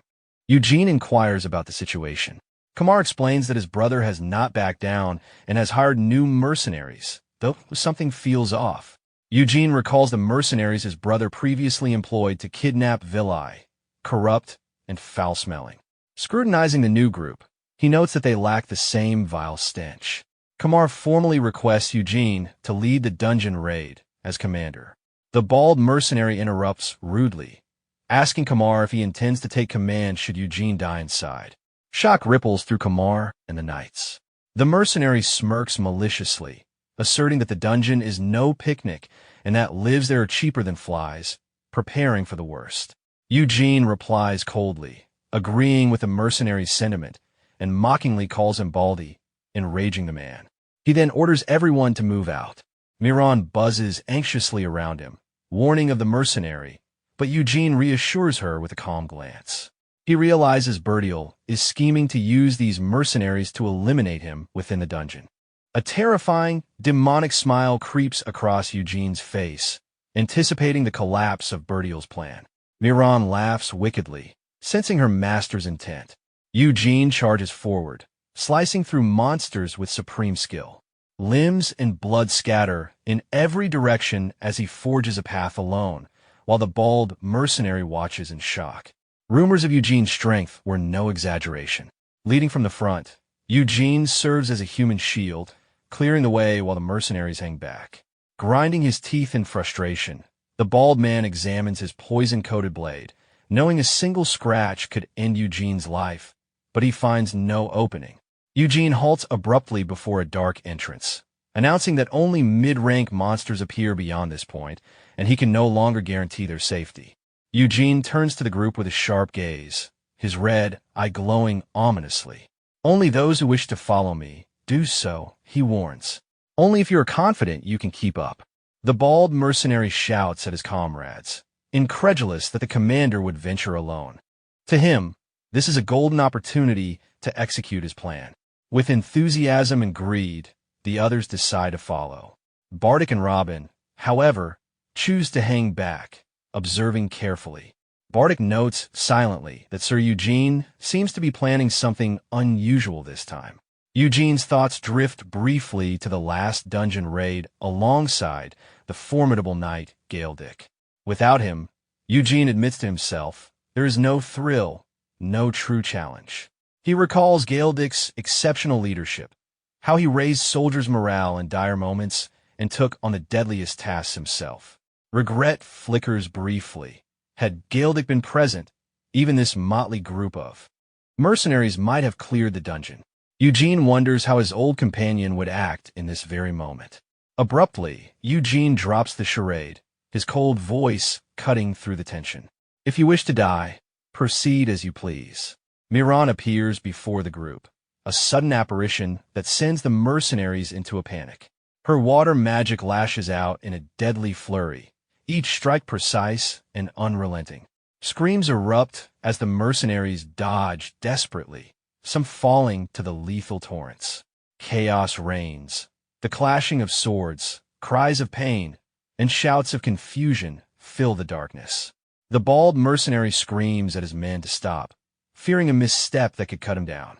But Eugene moves silently, efficiently eliminating one mercenary after another. Shadows conceal him, his crimson eyes glinting in the darkness. Another cries, "I can't see," while terror spreads among them. Amidst the panic, one mercenary finally realizes the horrifying truth. "Is that our ally?" He screams, a leg severed, pain flooding his voice. But the figure advancing in the darkness is no ally. Eugene, fangs bared, moves like a predator, striking without hesitation. The bald mercenary finds himself alone, encircled by the silent aftermath. He fumbles for a magic stone to illuminate the area, cursing the darkness he had not anticipated. He calls for his comrades, but only absolute silence greets him. His fear grows, and bewilderment grips him. He cannot tell hunter from prey. Eugene approaches slowly. "Do you need a little light?" he asks, his voice cold and mocking. "Can you see clearly now?" The mercenary stares in terror as realization dawns. He has been outmatched, trapped in the predator's world. One word escapes his trembling lips. "You monster!" Later, Kamar bursts into Eugene's room, shocked and eager. "Is it true?" he calls, disbelief written across his features. Bertiel and Kamar arrive at the scene, only to find the mercenary maverick lying in a pitiful, bloodied state. Burl cries out, horrified at the sight of someone meant to be strong reduced to this. Maverick's voice trembles as he admits that he attempted to kill Jan Eugene. Before Burl can respond, Maverick delivers the shocking truth. He acted under the direct orders of Burl Teon himself. Burl breaks into a cold sweat, scrambling to regain control, insisting the man has lost his mind. Kamar screams at his brother, rage burning in his voice. Burl replies sharply, attempting to deflect, urging Kamar not to believe a madman. Approaching Maverick, Burl attempts to regain authority, demanding clarity. But within Maverick, a terrifying struggle rages. His eyes glow with a strange red light, the weight of magic or supernatural fear twisting his mind. Finally, he screams that he is useless and deserves death, leaping from the balcony. He lands on a statue below, impaled instantly. Horrified, Kamar and others witness Maverick's lifeless body. Bertiel, however, exploits the situation, claiming the man lost his sanity after witnessing the carnage, trying to rationalize the scene. Kamar notices a sinister gleam in his brother's eyes, relief at the death of the only witness. Burl lashes out at Eugene, accusing him of fabricating delusions and persecution, questioning Eugene's pride as a knight. Eugene, cold and resolute, interrupts, demanding with a sharp gaze if Bertiel truly stakes his honor and truth as a knight. Burl affirms, tense and restrained. Eugene seizes the moment. "Since you wager your honor and truth, I request a trial by combat to settle this," he declares. Bertiel is stunned, enraged, backed into a corner by the sudden demand. Rumors of the trial spread throughout the castle as the sun sets. Whispers fill the halls. Bertiel has gone too far. The next day, Eugene appears in the front courtyard, fully armored, ready for combat. The crowd realizes the target is the knight Bertiel recently hired. Sir Jan Eugene stands firm, sword in hand, a mixture of rage and calm on his face. The referee announces the duel. Since the parties' claims conflict strongly, the truth shall be determined through this duel. Victory belongs to the truthful. Eugene draws his sword calmly, the gleam of steel reflecting the rising tension. Bertiel charges, a frontal assault of raw power. Eugene blocks with skill unmatched, sparks flying as their swords clash. Burl attacks savagely, strain etched across his face, pressing hard to break Eugene's defense. But Eugene begins to recall his past life, mocking the memory of being pursued for over 10 years by someone so weak. Rage courses through him, sharpening his strikes. The courtyard becomes a storm of steel, sparks, and awe. Bertiel's shock grows with every unmatched move. He realizes he cannot match the speed, precision, or ferocity of the man standing before him, Sir Jan Eugene. Eugene pressed with a sweeping attack, delivering a powerful blow that made Bertiel stagger and cry out in pain. He followed up with lightning-fast strikes, blocking Bertiel's attacks with complete ease, then countering with a thrust that knocked him off balance. Bertiel's sword fell from his hand. Eugene stood over him with a cold, terrifying look, contemptuously ordering him to pick up his sword and continue the fight, while Bertel trembled in humiliation and pain. Eugene analyzed his opponent, noting that Bertel's swordsmanship was not bad in itself, but the difference in power was clear. Even the commoners watching, knowing nothing of dueling, could see that Eugene was overwhelmingly stronger. He swung his sword and severed Bertel's hand. Suddenly, Kamar shouted for a halt. Eugene turned toward him with an annoyed look, insisting the duel was not over. Kamar explained he could not watch his brother die, but since Bertel was unable to fight or prove his claim, the winner was Sir Eugene. Bertel knelt on the ground, bleeding, refusing to accept defeat, screaming that he could still fight. Kamar interrupted firmly, telling him to stop, explaining the result had already been decided, and asked him to confess his sin as a knight and accept imprisonment instead of death. Bertel lost his mind, screaming at his brother and demanding to know what he had done to deserve this. He turned his rage toward Eugene, blaming him for all his humiliation.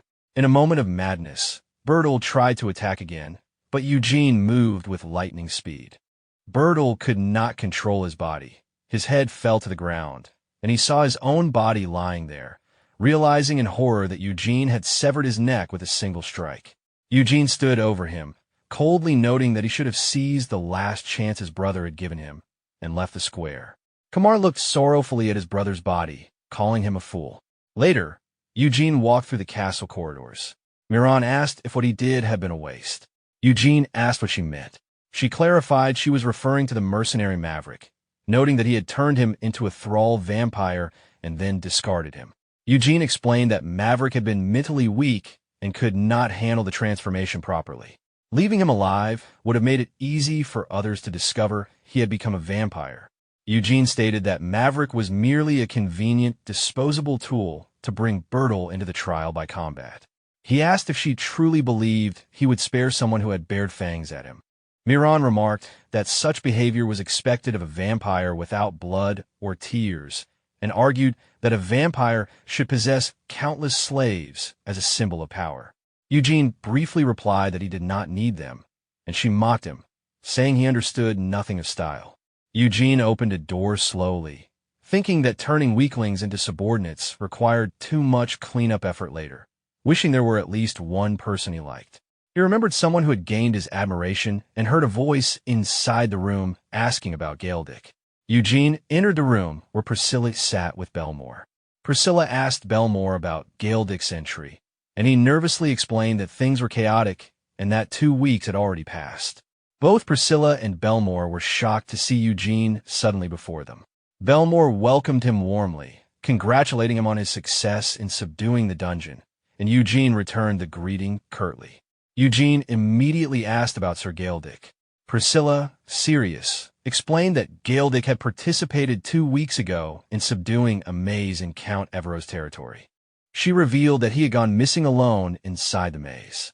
They had combed the entire mid-rank monster area, but found no trace, suggesting he might have entered the high-rank monster area and failed to return. The scene shifted to a luxurious palace, where an elegant man welcomed Eugene, noting he had heard many rumors and that Eugene looked younger and more handsome than expected. Eugene thanked Lord Jiffin for the welcome, but reminded him of the urgency of the situation. Jiffian Evergrow, the eldest son of the Evergrow family, invited Eugene inside and explained that Sir Galeford's ambition had crossed the line. They had planned to grant him a title if he succeeded in the subjugation, but they never imagined he would enter the upper floors alone. Eugene was stunned. Jiffian confirmed that the upper floors Galedic entered had been untouched by the Evergrow family for over 100 years. He added quietly that the area was the residence of the so-called Maze Master. Another person explained that the Maze Master was not just a resident, but the entity controlling the entire maze. They noted that Galedic, blinded by greed for merit, had made a reckless move that caused trouble for many. Jiffian introduced Sir Lugotz, one of the territory knights who had led the subjugation with Galedic. Lugotz greeted Eugene with a sly smile, noting rumors that Eugene had defeated Galedic in a duel and observing an unexpected resemblance between them. Lugotz announced he was the champion of the Evergrow tournament, implying he had defeated Galedic there as well, which they had in common. Eugene asked coldly if that was important now. Jiffian ignored Eugene's annoyance, explaining that it only proved how valuable Galedic was to them, and apologized with fake sincerity. Eugene asked about Galedic's current fate. Jiffian promised Eugene full support as a friend who had traveled far, asking him to listen carefully. He explained that their family had tried exploring the upper floors many times over the last 100 years, but everyone always disappeared. Their policy was to end the search and declare dead anyone missing for more than a month. Jiffian asked if Eugene understood, noting that 3 weeks had passed since Galedic's disappearance, and if he was not found within the remaining week, there would be no hope. Eugene immediately stood, announcing he would set off. Jiffian tried to calm him, explaining that the maze could not be entered like a town square. He added that Sir Lugots would prepare the subjugation team in 3 days and advised Eugene to rest until then. Eugene remained silent for a moment, then agreed and thanked Jiffian. Jiffian added one final request. He had recently hired a witch and asked Eugene to include her in the mission, confirming she would be very useful. The scene shifted to the city streets, where Miran grumbled furiously about Lugots, calling him a pointy-headed fool with terrible manners.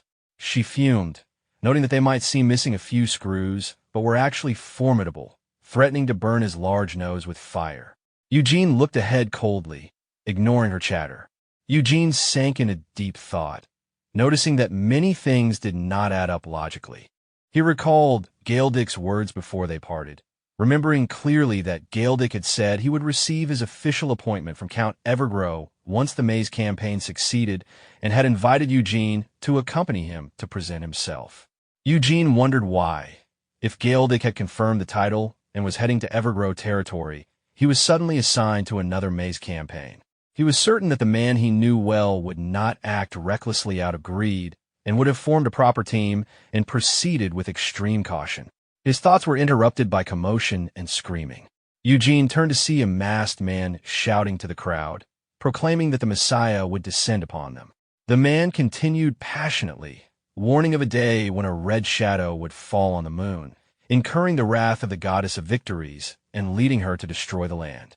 He claimed the disaster had already begun, pointing to frequent tremors near the maze that caused monster deaths. The preacher also mentioned that a skilled knight had gone missing recently, which caught Eugene's attention. Miran whispered that this matched exactly what the palace sources had reported. The man demanded that the people sprinkle fresh calf blood at the gate and offer leftover meat as a sacrifice, promising that the Messiah would descend to save the bloodstained land. Some bystanders wondered if it was a religious cult, while Miran felt confused by their talk. Eugene, however, noticed immediately that the village's atmosphere was abnormal. One follower approached him and slipped a leaflet into his hand, warning of divine wrath and inviting belief before it was too late. Eugene read about the monster deaths caused by earthquakes near the maze and wondered if part of it had collapsed. He deduced that monsters might be escaping through cracks, but questioned why Galedic had disappeared if that were the case. He made a sudden decision, ordering Miran to prepare to head to the maze immediately. She was surprised. Eugene declared that waiting 3 days was too long and that he would begin the search himself, prepared to clear everything in his path. Suddenly, a mysterious voice came from behind, expressing surprise at seeing a vampire there. Eugene was shocked, eyes widening. A cloaked figure appeared, smiling maliciously and mocking the idea that vampires were nearly extinct due to the Holy Knight's campaigns, questioning how Eugene could move freely in daylight. While the preacher continued in the background, Eugene grabbed the figure, dragging him away from the crowd and pinning him against a wall. He pressed the man's neck and demanded his identity, threatening to break it if he did not speak. The man, struggling for breath, admitted that he belonged to Blood Shadows. Miran, hearing the name, felt a strange familiarity and screamed in shock, rushing to stop Eugene from killing him. She explained that the man was a mage, revealing that Blood Shadows were a lineage of mages who had served vampires for generations. While she spoke, the mage lost consciousness from strangulation. Miran commented with regret that he had passed out. Moments later, the witch regained consciousness and scolded Eugene for attacking without understanding, asking how she could respond while his hand crushed her throat. Eugene apologized, embarrassed, while Miran defended him, noting that the witch had first spoken in an aggressive tone. The witch calmed and introduced herself as Sarinoa, a Blood Shadows mage who served vampires and could sense their presence immediately. She explained she had been looking for Eugene at young Master Jiffian's request, confirming she was the witch Jiffian had mentioned. Sarinoa added that Jiffian told her Eugene and Galdic shared a deep bond, which irritated Eugene. Sarinoa revealed her real reason for being there. She had been present during Galdic's campaign and had witnessed the moment he went missing. She explained that she volunteered for Count Evero's campaign to collect monster materials, noting that the Evergrow maze was dangerous. Most areas had been cleared over the past century, except for the upper floors, so the team felt relatively safe. But as they went deeper, the maze shook violently from a sudden earthquake. She described the moment her ground collapsed, nearly sending her into the abyss. At that critical moment, Galdic, guarding the rear, intervened, saving her but falling himself. She remembered his scream as he fell, calling her a fool and warning of danger below. Everyone except her believed the earthquake occurred because Galdic opened the upper floor gate. She felt it was her duty to tell Eugene, Galdic's close friend, the truth. She noted she had not expected Eugene to be a vampire, making Jiffian's story seem inconsistent. Eugene wondered if Jiffian had lied, or if the story had been distorted. Sarinoa interrupted his thoughts with further information. She had seen something in the abyss where Galdic fell. She described a huge eye in the depths, and Eugene was stunned, questioning what it could be.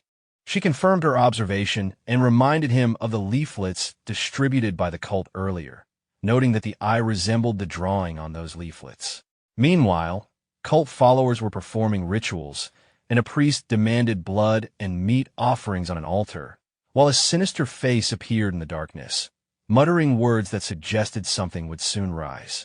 Back in daylight, the square bustled with activity as workers moved food supply barrels. Announcements confirmed that preparations were complete and that mercenary volunteers and Templar Knights were ready for immediate deployment. Eugene stood before the huge maze gate amidst the alert crowds. Liggett asked if he was excited to meet his close friend, expressing hope they would not have to carry his corpse back. Eugene corrected him, affirming that Galdic was not the type to die easily. Liggett laughed loudly, stating that Sir Galdic was very reliable. Eugene thought to himself that if it were up to him, he would have entered the maze long ago.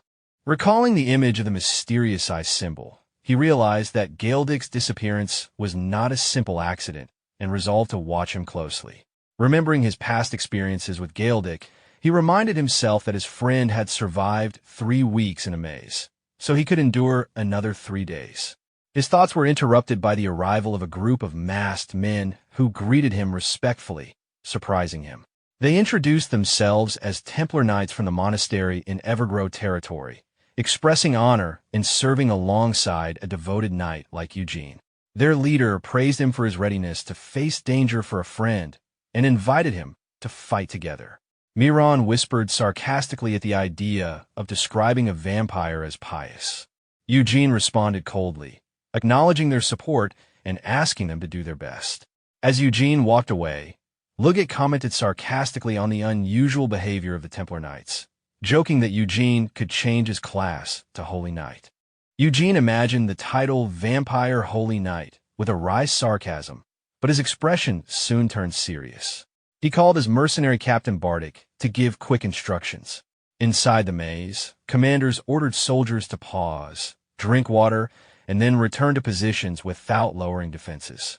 Miran flew around in awe of the internal waterfalls, remarking on the space's stunning appearance and abundant water energy, while Eugene observed silently.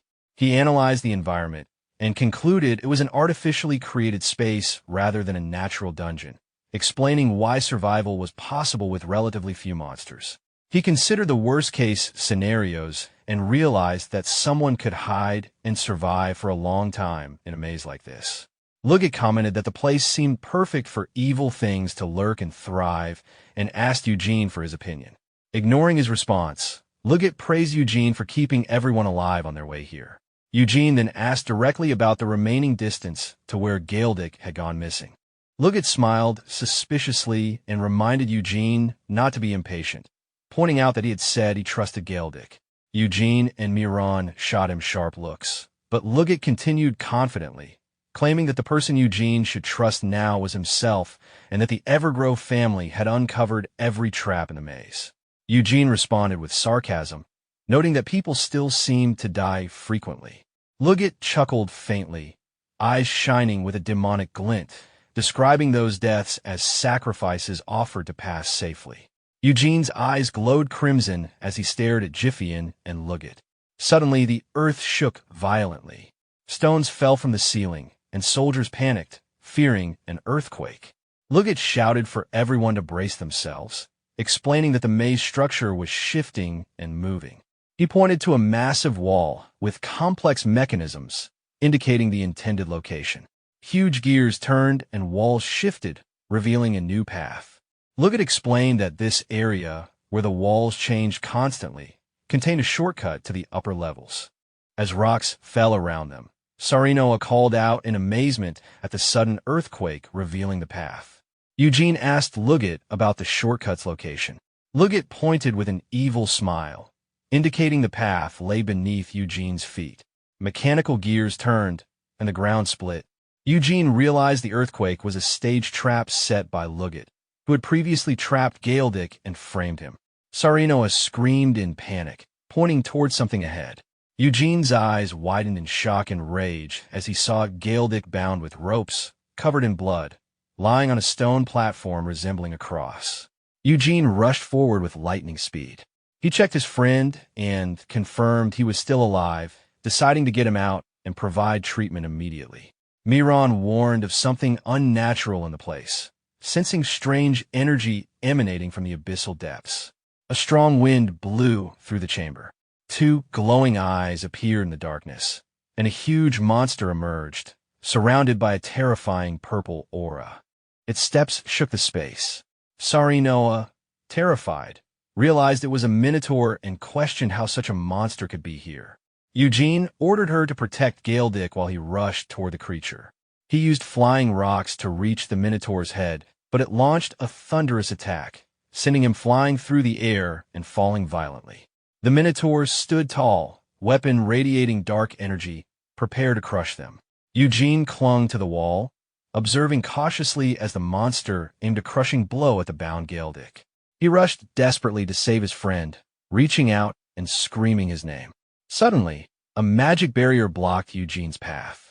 He glared at Sarinoa in anger, asking sharply why she interfered. She apologized but insisted she could not allow a vampire to charge blindly at such a monster.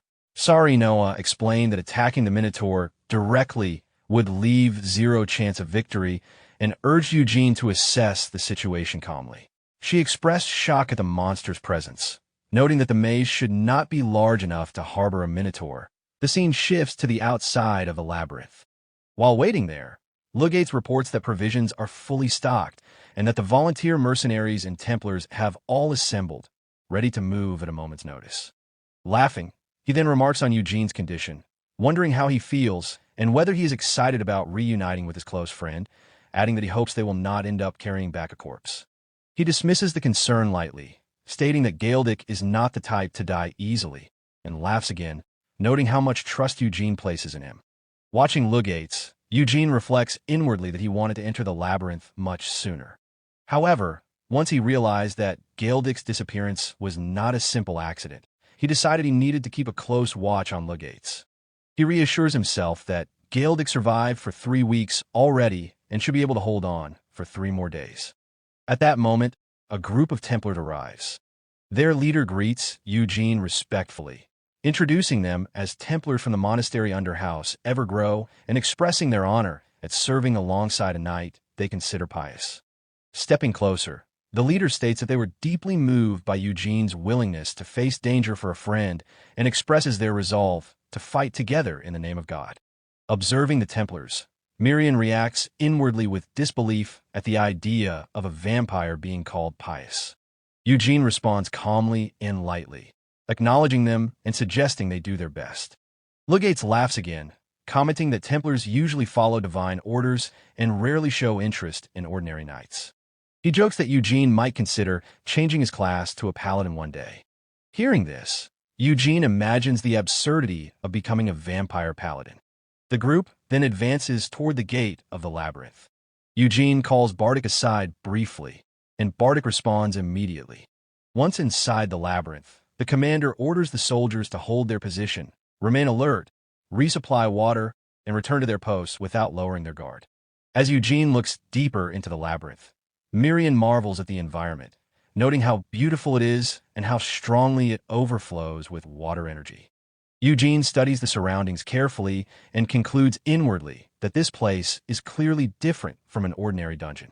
It is an artificial space designed to allow at least minimal survival, with a reasonable population of monsters. He considers that if the worst were to happen, it would be possible to survive by hiding in a labyrinth like this. Lugates approaches Eugene and remarks that it is indeed the perfect place for wretches to hide. He compliments Eugene's abilities, noting that they made it this far without a single casualty. Eugene asks how much farther it is to the location where Galedic disappeared. With a casual smile, Lugates tells him not to be so impatient and reminds him that Eugene himself claimed to trust Galedic. Eugene fixes him with a serious stare.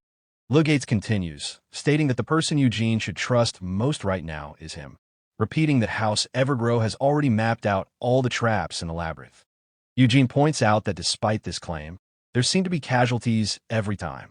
Laughing quietly, Lugates dismisses this, referring to those deaths as sacrifices offered to the labyrinth in hopes of traversing it safely.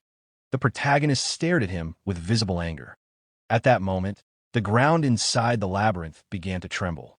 He immediately observed the movement and recognized that the shaking was not ordinary. Lugates ordered everyone to brace themselves, explaining that the structure of the labyrinth itself was shifting. Lugates then informed the protagonist that they had reached the zone where the walls constantly moved, the same area where a shortcut to the upper level existed. Cyranoa sensed something unusual about the tremor and tried to speak, but the protagonist walked forward instead, confused by the lack of any visible path. Lugates calmly explained that the shortcut was located exactly beneath where the protagonist was standing. The ground beneath them suddenly began shaking more violently. Cyranoa panicked as the instability increased. The protagonist quickly realized that the earthquake was artificial. He understood that Galfredic had fallen into a trap that Lugates already knew about, though the purpose behind it remained unclear. Cyranoa pointed toward something behind them. When the protagonist turned around, he was shocked by what he saw. Galfredic lay there, badly injured. Fear flashed through his mind as he rushed forward. After reaching him, the protagonist checked his pulse and confirmed that Galfredic was still alive. He believed that if he could pull him out and treat him in time, he could be saved. At the same time, Miriam rushed toward the protagonist, sensing something strange. Cyranoa also felt that something was wrong. Miriam explained that deep underground, she had been sensing a presence different from anything else. Suddenly, strong winds began blowing through the labyrinth. Cyranoa was alarmed by the unnatural airflow. Without warning, a massive monster burst through the labyrinth walls, revealing itself in front of them. Cyranoa immediately recognized it as a minotaur and was confused as to why such a creature existed in that place. The protagonist ordered Cyranoa to protect Galfredic and moved forward to confront the monster. He launched a powerful strike, but the minotaur blocked the attack with ease and hurled the protagonist away. The monster then drew its sword and drove it into the ground. The protagonist barely managed to hold onto the wall and noticed the monster's strange action. The impact shattered the ground beneath them, breaking it apart. Galfredic fell downward into the collapsing floor. The protagonist leaped after him instinctively, but before he could reach him, Cyranoa created a shield that stopped the protagonist from falling further into the abyss. The protagonist became furious at the interference. Cyranoa explained that the creature was a minotaur, a top-tier beast even among high-ranking monsters. He stated that even a vampire would not survive recklessly charging such an enemy, and that acting blindly offered almost no chance of victory.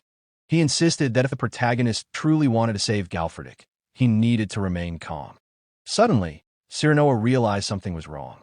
He questioned whether the labyrinth was even large enough to house a minotaur, stating that he had expected at most a cyclops. From a distance, Lugates watched the situation unfold with a smile. He noted that he had not expected the mage to be capable of earth magic. He remarked that the mage had barely survived thanks to Galfredik, and that he had always assumed the man was merely an odd individual who only knew how to create chimeras. Lugates approached the protagonist together with the Templars and calmly remarked on the mage's ability to use earth magic, questioning whether Cyranoa had truly intended to save Galfredik. Cyranoa reacted with frustration, explaining that everything had happened too quickly at the time. Suddenly, the protagonist grabbed Lugates by the neck, realizing that he was the one responsible for Galfredik's condition. Lugates remained composed and explained that he had merely reunited the Lord's friend with him, acting on Galfredik's desire to meet. He then calmly grasped the protagonist's wrist, the same hand holding his neck, and commented on the protagonist's rough behavior. The protagonist was shocked by the strength behind Lugates' grip. Lugates forcefully removed the hand from his neck and pushed the protagonist back. Cyranoa reacted in alarm as the protagonist quickly realized that the monstrous strength Lugates displayed was not originally his own. Cyranoa explained that the crest Lugates possessed was a form of inherited magic, a power originally meant for humans to pass strength between themselves. Over time, as it began drawing power from non-human beings, it became completely forbidden. Lugates reacted with anger to this explanation, dismissing the idea of forbidden magic as cowardly reasoning created by those who wish to monopolize power. He declared that those chosen by God were destined to survive when despair engulfed the world. The protagonist understood the situation clearly. He realized that Lugates had borrowed another being's power to defeat Galfredik and had presented it as his own. Fueled by anger, the protagonist decided to make Lugates recognize his true position. Activating his power, the protagonist advanced to attack.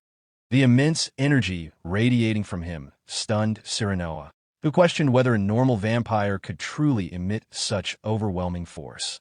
Lugates blocked the attack with ease and remarked that the protagonist was not the only one hiding his power. He then struck the protagonist with a powerful blow, followed by another palm strike that sent him flying far through the air. Lugates made it clear that he had no intention of holding back. Suddenly, the ground beneath them collapsed. Both the protagonist and Cyranoa fell into a pit. From above, Lugates mocked them, stating that all the traps within the labyrinth had already been exposed and ordering the protagonist to fall quietly. As they descended, the protagonist called out to Cyranoa. Cyranoa quickly created a magical circle beneath them in an attempt to stop their fall. From below, the protagonist hurled a broken piece of his sword upward. The fragment struck Lugates, cutting his face. As Lugates watched them fall deeper into the pit, he reflected inwardly on the protagonist's strength. Though he had heard rumors, the power displayed far exceeded his expectations. He acknowledged that a direct confrontation would not have guaranteed victory and that using Galfredik as bait instead of killing him outright had been the correct decision. With that, he prepared for what he believed would be the final sacrifice. Meanwhile, Cyranoa struggled to form additional magical circles to slow their descent. He apologized, explaining that the magic circle could no longer be sustained. Both he and the protagonist eventually crashed onto the ground below. As the protagonist began moving away, Cyranoa called out, confused and alarmed, asking where he was going. While trying to take in their surroundings, Cyranoa was overwhelmed by the environment, realizing they had fallen into a place that felt like a living hell. Cyranoa moved forward after the protagonist, troubled by his own hesitation.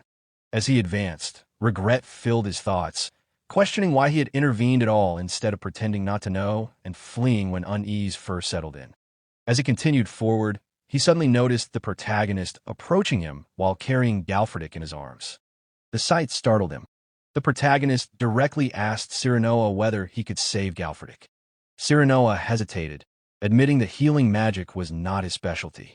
The protagonist pressed him further, making it clear that his hesitation was not an answer. After a moment, Cyranoa resolved to do everything he could. At that moment, Miriam appeared and urgently reported that she had checked the surroundings and found no exit. The protagonist questioned whether there were any walls that could be broken through. Miriam confirmed there were none and explained that the place felt like the very end of a labyrinth, an isolated boss room.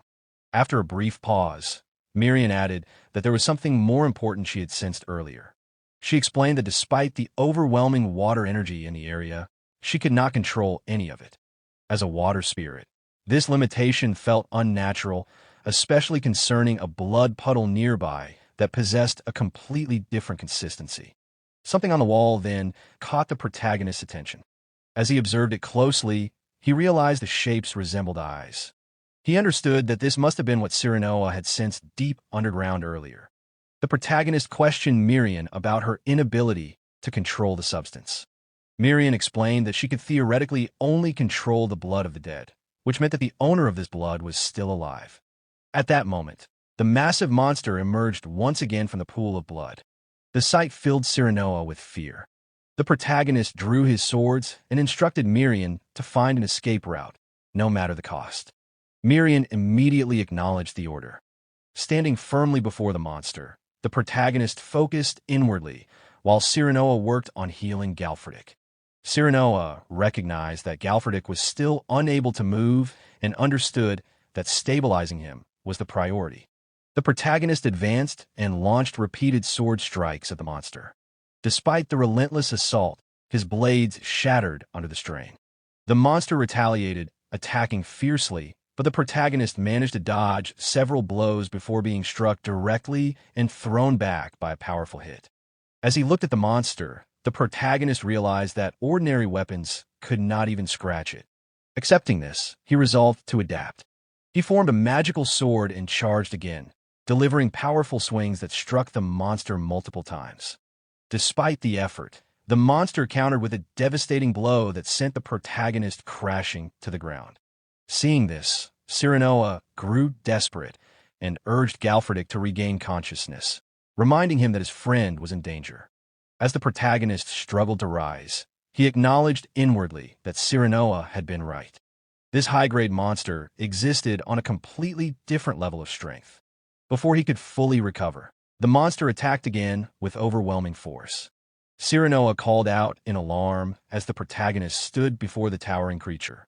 The protagonist reflected on the familiar feeling of powerlessness, a sensation he had endured for over a decade. It should not have felt new, yet something about it now felt different. Suddenly, the monster hurled magical spears toward him. One struck its mark, sending the protagonist crashing to the ground, blood spilling as his strength faded.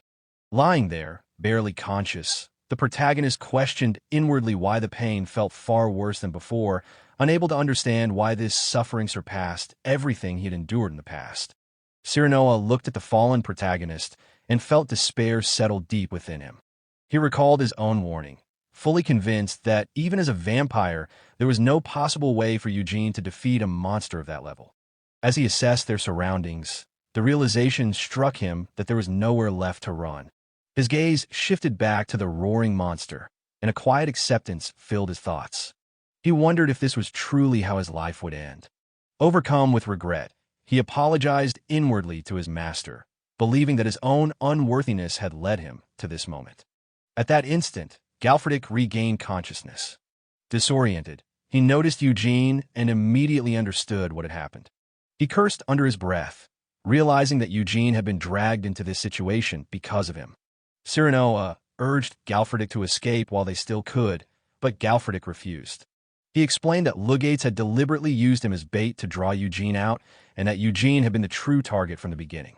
He admitted that his own foolish pride, boasting about being Eugene's closest friend, had turned him into a liability. In his weakness, he believed he had caused everything.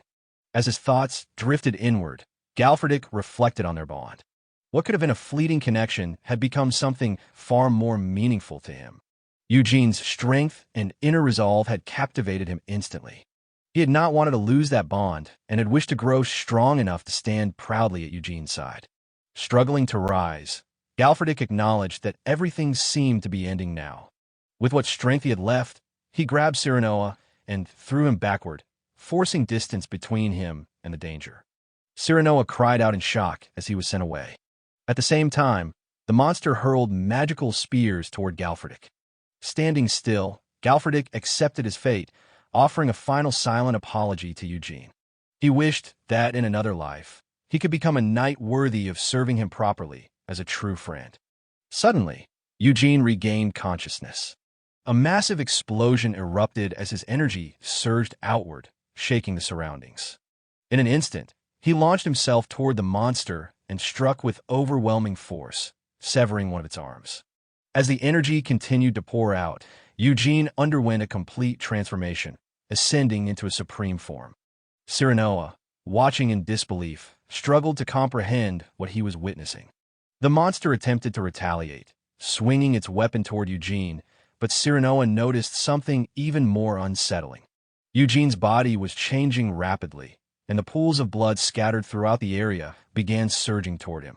It became clear to Cyranoa that Eugene was fundamentally different from ordinary vampires. Overcome with awe, he realized he might be witnessing a moment that would be remembered long after this battle ended. The protagonist advanced once more and struck the monster with overwhelming force, tearing its body apart into two separate pieces. As the scene unfolded, Cyranoa suddenly noticed something strange. The level of blood surrounding them dropped sharply, and the monster's regeneration occurred at an abnormal speed. Even for a high-ranking creature, the recovery was far too fast, almost as if it were receiving continuous healing. Cyranoa realized that the moment a single eye within the labyrinth opened and the blood pool shrank, the monster's fatal wound had been restored instantly. From this, he understood that the labyrinth itself was using the blood as fuel to heal the monster. Recognizing the source, the protagonist immediately changed his target and struck one of the eye-like structures embedded in the wall. As blood flowed from it, Cyranoa understood the connection. The protagonist then struck another eye structure without hesitation. While still airborne, the protagonist reached a clear conclusion. The Minotaur was not the true master of the labyrinth. The environment had been designed to allow humans to survive for extended periods, and the countless missing people were not accidents. They had been consumed gradually, serving as nourishment. The entire labyrinth itself was the god that those responsible had sacrificed to and worshipped. Outside the labyrinth, the Templars sensed something beyond their understanding. They believed divine wrath had descended upon the land, and that only a chosen savior could stop it. In their desperation, they longed for salvation to descend before everything was destroyed. At the same time, Lugates observed the situation with twisted satisfaction. He welcomed the chaos, believing that the god he had awakened was finally answering his prayers. Back inside, Cyranoa realized that all the blood had now been completely absorbed. At that moment, a mysterious sphere formed, containing a single eye. The sphere merged with the giant monster, completing its transformation. With newfound power, the monster broke through the ceiling of the labyrinth and escaped into the open sky. Cyranoa was left stunned by the sight. A high-ranking monster escaping the dungeon was something he had never witnessed before. His concern immediately turned outward, realizing that a civilian village was located dangerously close. Suddenly, Miriam reappeared and reported that an exit had been found. However, upon noticing the massive hole torn through the roof, panic set in as the structure began collapsing rapidly. There was no time to delay. Amid the chaos, the protagonist moved toward Galfredick, whose body had been pierced by the monster's spears and was on the verge of death. Miriam watched silently, unable to say anything further. Cyranoa observed the protagonist closely and felt conflicted. It was difficult to comprehend what he was witnessing. A vampire grieving for a human, concealing his true nature, living as a knight, and forming genuine bonds with people was something Cyranoa had never seen before. This was especially true of one who possessed such refined and noble blood. Without hesitation, the protagonist lowered himself beside Galfredick and bit into his neck, sinking his fangs in. Outside the labyrinth, the monstrous entity soared high into the sky, releasing a thunderous roar as it fixed its gaze on the village ahead. Inside the labyrinth, Cyranoa addressed the protagonist about a rare and ancient concept among vampires. He explained the existence of origin vampires, the highest-ranking and most noble aristocrats of the vampire race. At first, he had not realized it, but witnessing the protagonist's awakening made it clear to him that Eugene possessed the blood of an origin vampire. Cyranoa further revealed that an origin vampire held the ability to revive someone who had recently died and turn them into a vassal. He then questioned whether the protagonist understood the method of creating a vassal. As he listened, Eugene reflected silently. He was fully aware of the process, which involved biting the target's neck and injecting his blood through his fangs. However, he also knew the consequences such an act could bring. Eugene explained that he had attempted to create a vassal once before, but the subject's mind could not endure the transformation, forcing him to use that individual as a disposable pawn. Cyranoa acknowledged that this outcome would be expected for an ordinary human. However, he believed the situation might be different for a knight like Galfredik. He recalled knowledge passed down by his master, stating that if someone with exceptionally strong mental fortitude received the blood of an origin vampire, they would not self-destruct and would retain their abilities from their human life. Because of this, Cyranoa considered the attempt worthwhile. Still, he recognized the risk involved. As a proud knight, Galfredik might view a forced transformation into a vampire as an insult. If that happened, there was a real possibility he would turn hostile toward Eugene. With that concern in mind, Cyranoa awaited Eugene's decision. While looking at Galfredik, the protagonist reflects that he had never told him the truth about his nature. Because of that, he has no way of knowing what Galfredik truly thinks about vampires. Even so, he realizes there is no other option left. He resolves to leave the choice to Galfredik himself. At that moment, something goes wrong. The blood begins flowing far too quickly, and his fangs refuse to withdraw. The ritual of succession begins on its own. Under the blood ritual, the vassal becomes the property of the lord, their soul bound completely, and all of their power transferred as well. Only then is the succession considered complete. Suddenly, Galfredik's body begins to radiate a red glow. A massive beam of crimson energy surges upward into the sky, illuminating the entire area. The scene shifts to the nearby village, where monsters rampage through the streets. Villagers desperately attempt to flee as buildings burn and chaos spreads. Some recognize the creatures as roamers and realize the labyrinth has collapsed.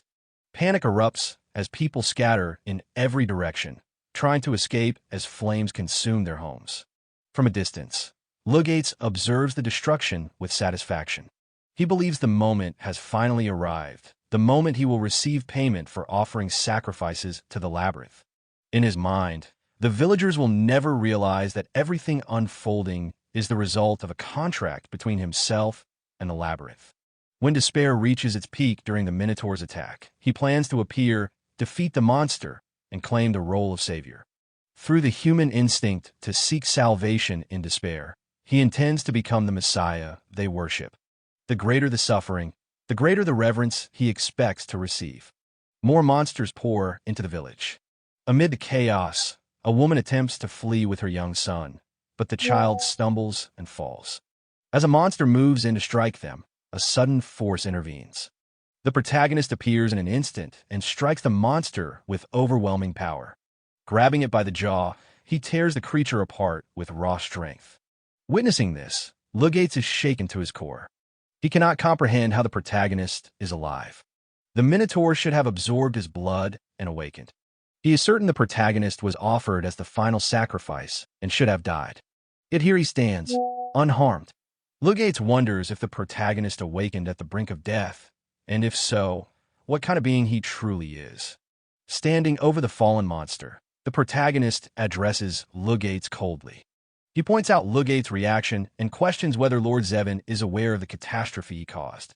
He dismisses the answer as irrelevant, declaring that Lugates will face judgment here and now.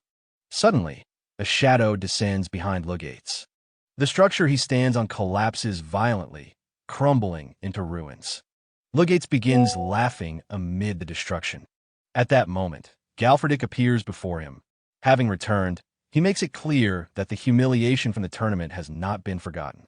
He has come to repay that debt and hold Lugates accountable for everything he has done. As the massive monster from the labyrinth advances, it begins seizing villagers one after another.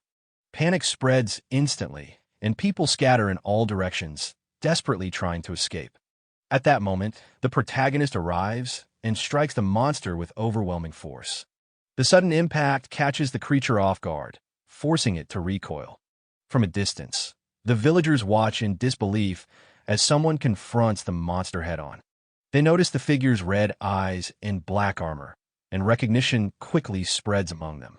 Hope rises as they realize the knight standing before the monster is Eugene, who has come to protect their village. Some begin to see him not just as a knight, but as a savior sent to rescue them. The protagonist launches another powerful attack, striking directly at the monster's eye and knocking it to the ground. As the creature struggles to rise again, he delivers a decisive blow, severing its head. The monster collapses, its body splitting apart as it crashes lifelessly onto the ground. At the same time, the magical tattoo on Lugate's hand begins to fade. His body gives out, and he collapses to the ground. Panic spreads among the Templars as they realize his fall signals disaster. Lugate struggles to rise, barely managing to move as he reaches for a sword. Despite his weakened state, he clings desperately to the belief that he still possesses divine power and attempts to proclaim himself as something greater. Before he can regain control, Galfridic appears before him and intercepts the weapon. The unnatural strength Lugates displayed earlier is gone, leaving him exposed and helpless. As the realization sets in, Lugates drops to his knees, unable to stand any longer. Galfridic then turns toward the protagonist and awaits his command. The order is given without hesitation. With that, Lugates panics and attempts to flee, abandoning all pretense as terror overtakes him. His escape is short-lived. A figure appears directly in his path, blocking the way and confronting him with cold certainty. Lugates understands too late that there is no escape left. With Lugate's defeat, the long night finally comes to an end. News of his crimes spreads rapidly throughout the Evergrow territory. The truth of his atrocities becomes widely known, and the terror he caused is finally laid bare. Eugene is hailed as the hero who saved the land, and celebrations follow wherever he goes. Flower petals scatter in his path, and people praise his name. Yet none of it matters to him. For Eugene, the only thing that truly matters is that Galfridic is alive. That alone is enough. The scene later shifts to a dining table, where Galfridic sits across from Eugene. Though alive, he is still visibly shaken by everything he endured. Despite that, his usual energy returns as he speaks animatedly, expressing relief at having survived and reacting with confusion upon noticing Miriam. Now able to perceive her presence, he questions her existence with disbelief. Eugene calmly explains that she has been accompanying him. Miriam reacts with clear dissatisfaction, asserting her identity and importance as a great water spirit rather than something insignificant. Cyranoa, observing closely, realizes that he too can faintly perceive her presence. The protagonist casually catches Miriam in his hand, silencing her mid-speech. She had been asserting her status as his first contractor and attempting to establish superiority over the others, but her words are cut short as she is restrained. The protagonist calmly explains that although she talks excessively and can be irritating, she still has practical uses, even if only marginally so. He notes that she is normally invisible to humans, and that the reason the others can perceive her now is because of their prolonged exposure to his presence. He then turns his attention to Galfridic and explains that, as his vassal, Galfridic must now follow specific restrictions. From this point onward, he must drink only animal blood. While the protagonist himself only needs monster blood once or twice a month, he admits he is unsure how frequently Galfridic will require sustenance. Galfridic reacts with confusion as he considers what a vampire's life entails, particularly wondering whether sunlight must now be avoided. Miriam immediately reacts strongly to the idea, emphasizing the dangers of sunlight to vampires and expressing disbelief at his recklessness. Despite the warning, Galfridic steps into the sunlight without hesitation, fully expecting consequences. However, nothing happens. His skin remains unaffected, and he stands there unharmed, confused by the result. The protagonist is visibly shocked by this outcome. Cyranoa then explains the reason clearly. The weakness to sunlight applies only to common vampires. Origins, the highest and most noble class among vampires, are unaffected by daylight. Since the protagonist is an origin and Galfridic is his vassal, Galfridic naturally inherits that immunity.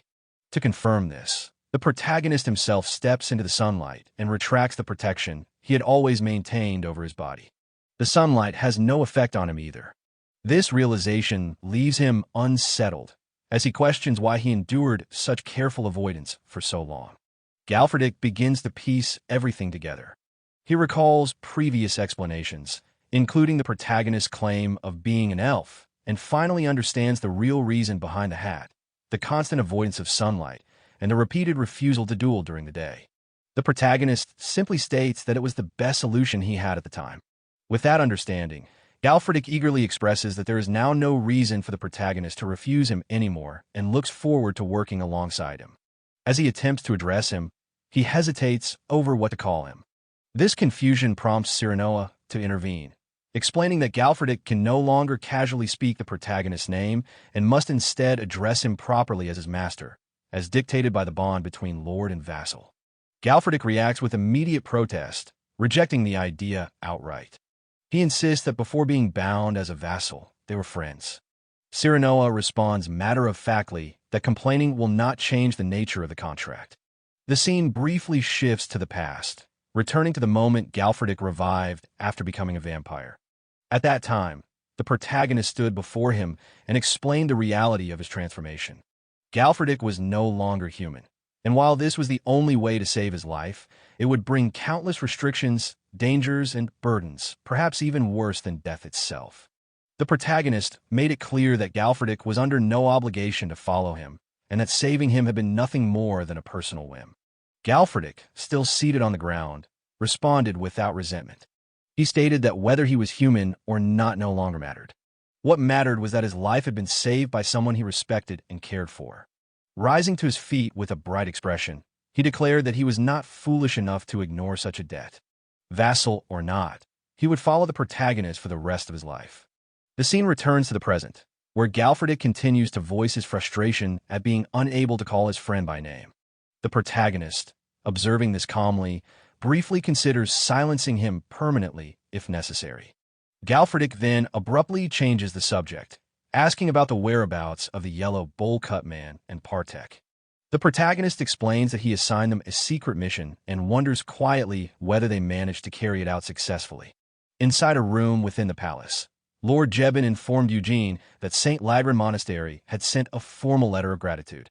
According to the letter, the monastery had been able to eliminate a heretical faction within its walls thanks to Eugene's actions. It was revealed that certain Templars had been illegally using banned anti-magic crystals to conduct raids on the labyrinth, and had been secretly expanding the heretical group. Eugene had noticed the irregularities and dispatched mercenaries to arrest them before the situation worsened. Eugene explained that Templars were meant to act solely according to divine will, which made their voluntary participation in the labyrinth subjugation suspicious. Combined with unsettling rumors about the coming end spreading throughout the territory, their behavior raised questions about what kind of divine intent truly motivated them. Lord Jebin acknowledged that St. Lagran Monastery was sponsored by House Evergrow and had always appeared to operate faithfully. If the heretical group had remained undiscovered, the family's honor could have suffered serious damage. After taking a seat, Lord Jebin expressed his gratitude on behalf of House Evergrow, adding that the people of the territory now held Eugene in extremely high regard and warmly welcomed him. Eugene accepted the sentiment politely and prepared to depart. Before he left, Lord Jebin congratulated him on Galfredik's safe return and expressed genuine relief that Eugene's friend had survived. After Eugene exited, Lord Jebin remained seated, his expression turning quiet and heavy. The scene shifted to a bar, where Galfredik was surrounded by friends celebrating his return. They spoke of the grim rumors surrounding his fate and admitted they had believed he would never return. Galfredik credited his survival largely to Eugene's help and acknowledged his role as Eugene's vassal. Some of his companions jokingly offered to serve Eugene as well, only to be flatly rejected. As the celebration continued, Galfredik noticed that the beer tasted unpleasant to him, realizing that his senses had changed since becoming a vampire. One of his companions pointed out the change in his eye color, questioning whether something had happened inside the labyrinth. Galfredik responded casually, shifting the focus to Partek and the bowl-cut youth, hinting that they had been overly praised after thoroughly looting the monastery. Laban protested being dismissed, insisting that he was now a proper mercenary, which earned him laughter from the others. Partek later spoke to Eugene, praising his insight in uncovering the monastery's true nature and mentioning that Duke Jebin had appeared genuinely shocked upon receiving the report. Eugene questioned whether the monastery's letter had truly been written out of pure gratitude, prompting Partek to realize that Lujits may have been intentionally used as a scapegoat. Eugene clarified that he had allowed events to unfold that way. By instructing Partek to target only the Templars and not the abbot, he ensured that House Evergrow's honor remained intact. Had the entire monastery been looted, blame would have fallen directly on Eugene for interfering with the institution itself. By leaving a narrow opening, the family only needed to sever ties with Lujits to resolve the matter. Partek understood that if this course was taken, the only person who would be forced to act was Duke Jebin. Moments later, Eugene informed Partek that they would have to leave Evergrow territory that very night, quietly and without drawing attention. The scene shifted again as Eugene and his companions traveled on horseback through the night. Elsewhere, soldiers loyal to Lujits were shown attacking civilians from a chariot, shouting in panic as they found themselves surrounded and under fire. As Partek rode alongside Eugene, his thoughts turned dark. He recalled the image of a man riding a black horse, clad in a black leather robe, Jan Eugene. Although Lujits had been a criminal, he was still a territorial knight favored by Duke Jebin. The Duke had deeply mourned his inability to personally punish Lujits after Galfreda killed him. To Partek, this situation felt like more than deception. It felt like a direct stain upon Duke Jebin's honor. Filled with resentment, he vowed to make Eugene pay, even imagining scarring his face, before briefly catching himself on that thought. At that moment, Eugene suddenly appeared on the battlefield and struck down one of the soldiers with a single decisive blow, severing his head instantly. Eugene suddenly raised his voice, signaling for everything to stop.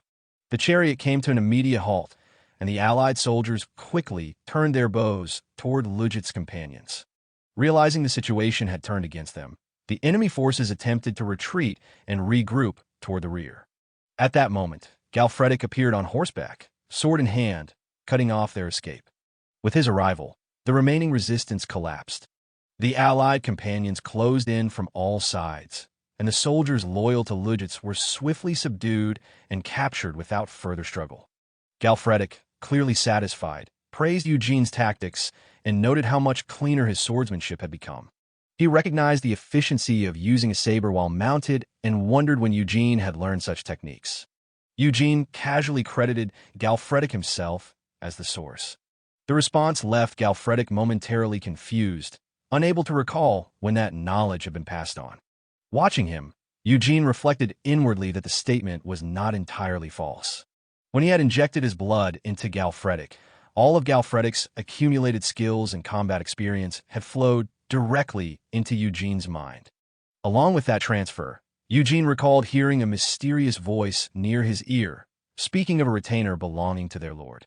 Even now, he could not tell whether it had been a hallucination or something far more significant. One of the captured soldiers, clearly bitter, hurled accusations toward Galfredic, blaming him for insulting Duke Jebin and accusing him of wasting the honor of being recommended as a territorial knight. He mocked Galfredic's near death in the dungeon and attempted to shift responsibility onto Lujits. Eugene silenced the soldier curtly, dismissing his noise without interest. Galfredic recognized the captive as Sir Macaulay and greeted him casually, further irritating the man. Eugene then drew his sword and made it clear that the captives had come prepared to die, stating that only one of them would be allowed to return alive. Galfredic immediately intervened, suggesting that taking them prisoner would be a better option. Eugene questioned the idea, prompting Galfredic to explain that honoring those who had fought bravely was an old tradition and, more importantly, that ransoms would bring profit.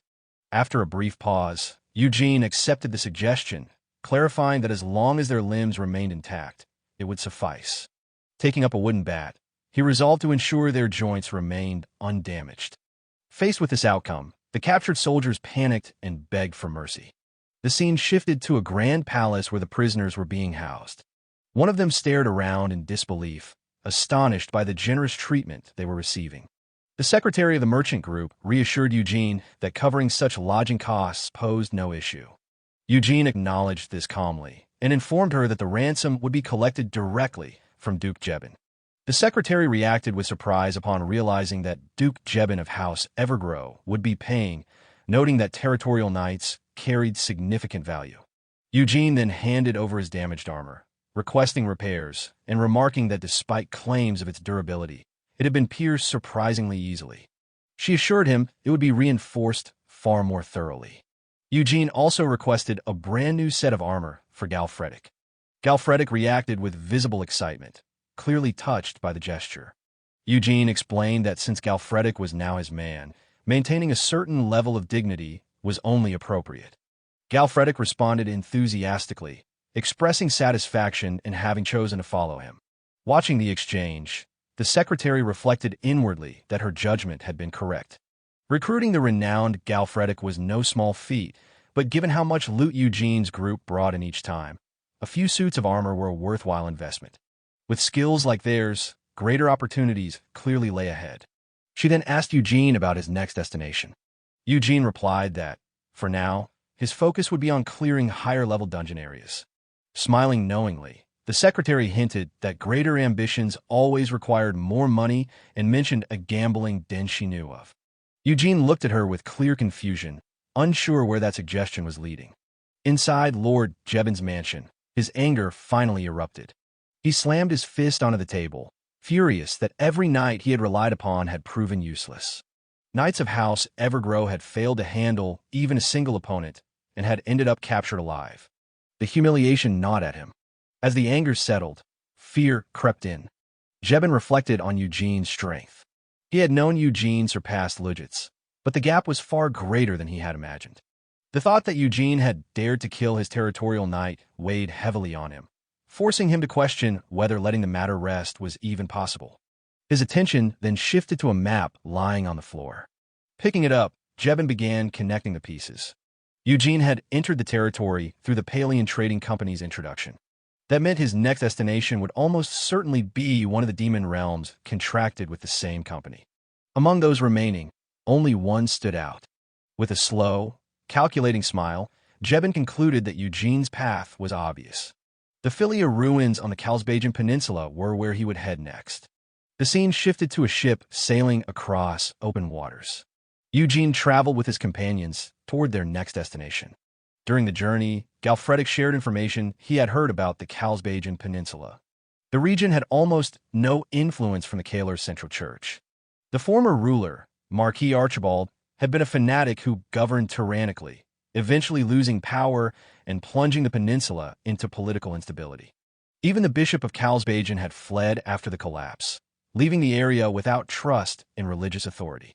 Eugene considered this information and regarded it as favorable. Galfredik agreed, clearly relieved by the lack of church influence. Mirian suddenly appeared, drawing attention to Cyranoa, who was suffering badly from seasickness.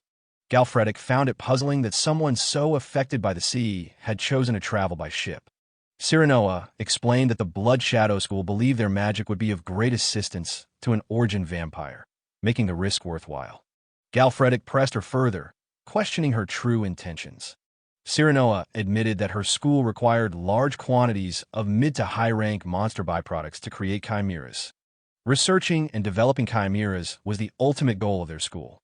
Even so, she insisted that her desire to assist Eugene was genuine and sworn by her name, her school, and magic itself. Galfredik summarized the situation simply, noting that Cyranoa was asking not to be discarded. He also pointed out that Mirian had her own motives as well, since a spirit forming a contract with a vampire was unusual. Mirian, momentarily distracted, revealed her fondness for gold. Eugene, hearing this, found nothing strange about traveling while collecting gold coins. Cyranoa reacted with surprise at the idea of spirits valuing money, while Mirian dismissed the confusion casually. Galfredik observed that everyone seemed to have their own reasons for staying together, and that it ultimately reflected how highly they regarded Eugene. Looking around the ship, Galfredik noticed mercenaries engaging in arm wrestling, loudly cheering each other on. He remarked that those mercenaries were likely traveling alongside them because of Eugene as well. Their rough laughter and playful taunts echoed across the deck, adding to the sense of movement and companionship. After a moment of thought, Galfredik asked himself what Eugene's true goal was, realizing he had never heard it clearly before. Eugene paused, then reflected inwardly. His goals were simple but heavy. He sought to recover his lost memories and uncover who he truly had been. At the same time, he intended to avoid dying miserably as he had in his past life. To do so, he needed to grow stronger through red mana stones. With the Holy Knight who had once killed him and the Kalar Kingdom's central church continuing their persecution of vampires, lowering his guard was never an option. Galfredic studied Eugene in silence, sensing the weight behind his thoughts. He eventually made it clear that Eugene did not need to explain anything further. Regardless of the goal, Galfredic was satisfied. Thanks to Eugene, he had been given a new life. With many unknown events waiting ahead, he found himself genuinely looking forward to what was to come. The protagonist responded calmly, pointing out that Galfredic had once wanted to rise in status. From his perspective, this path itself represented advancement. For a knight, pursuing honor through battle was a natural way forward. Galfredic, filled with satisfaction, reflected on how remarkable it felt to travel freely while enjoying sunlight. Compared to this journey, dying back then would have meant drifting down a bleak river of the afterlife. Grateful, he aligned his purpose fully with the protagonist, declaring that wherever his master went and whatever he chose to do, he would follow without hesitation. The protagonist listened in silence, his gaze steady and unreadable. Miriam suddenly appeared, enthusiastically expressing that while she liked gold coins, staying by Eugene's side was even better. At the same time, she clearly had no intention of abandoning the idea of collecting wealth and building something extravagant along the way. Cyranoa also stepped forward, making it clear that she intended to help as much as she could. The mercenaries joined in as well, expressing their loyalty openly and emphasizing that it was not driven by money. Cyranoa then bowed respectfully, asking only that they be compensated with ample monster byproducts in return for their efforts. The protagonist answered simply that such rewards would depend on their contribution. Accepting this, Cyranoa resolved to work harder. Internally, the protagonist acknowledged that the growing number of people around him meant additional responsibility. It was troublesome, yet the feeling that came with it was not unpleasant. Soon after, the group arrived at Mofern, a port city on the Kalsbajan Peninsula. As they disembarked, a group of soldiers approached. Their leader introduced himself as Baron, captain of a mercenary group assigned to escort Eugene to the barony of Biagalan, following a recommendation from the Palian Trading Company's Mofern branch. Galfredic stated that their schedule was tight and that they would depart immediately. After brief consideration, the protagonist agreed. As the group traveled onward on horseback, Baron explained that the barony of Biagalan was one of the few well-managed regions on the peninsula. However, despite this, they had failed for months to defeat even a single mid-rank monster. When the protagonist questioned whether a wyvern was involved, Baron confirmed it.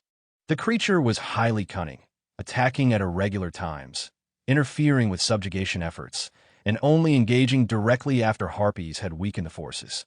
Hearing this, the protagonist recognized the behavior as befitting a high-rank monster and quietly considered the opportunity it might present to obtain red mana stones.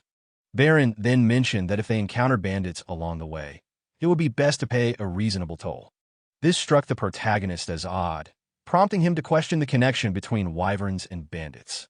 Baron hesitated, his explanation cut short as an old memory surfaced, one in which a bishop warned him never to treat a knight personally sent by Deputy Branch Manager Pricella carelessly. Pulling himself back to the present, Baron kept his true thoughts to himself.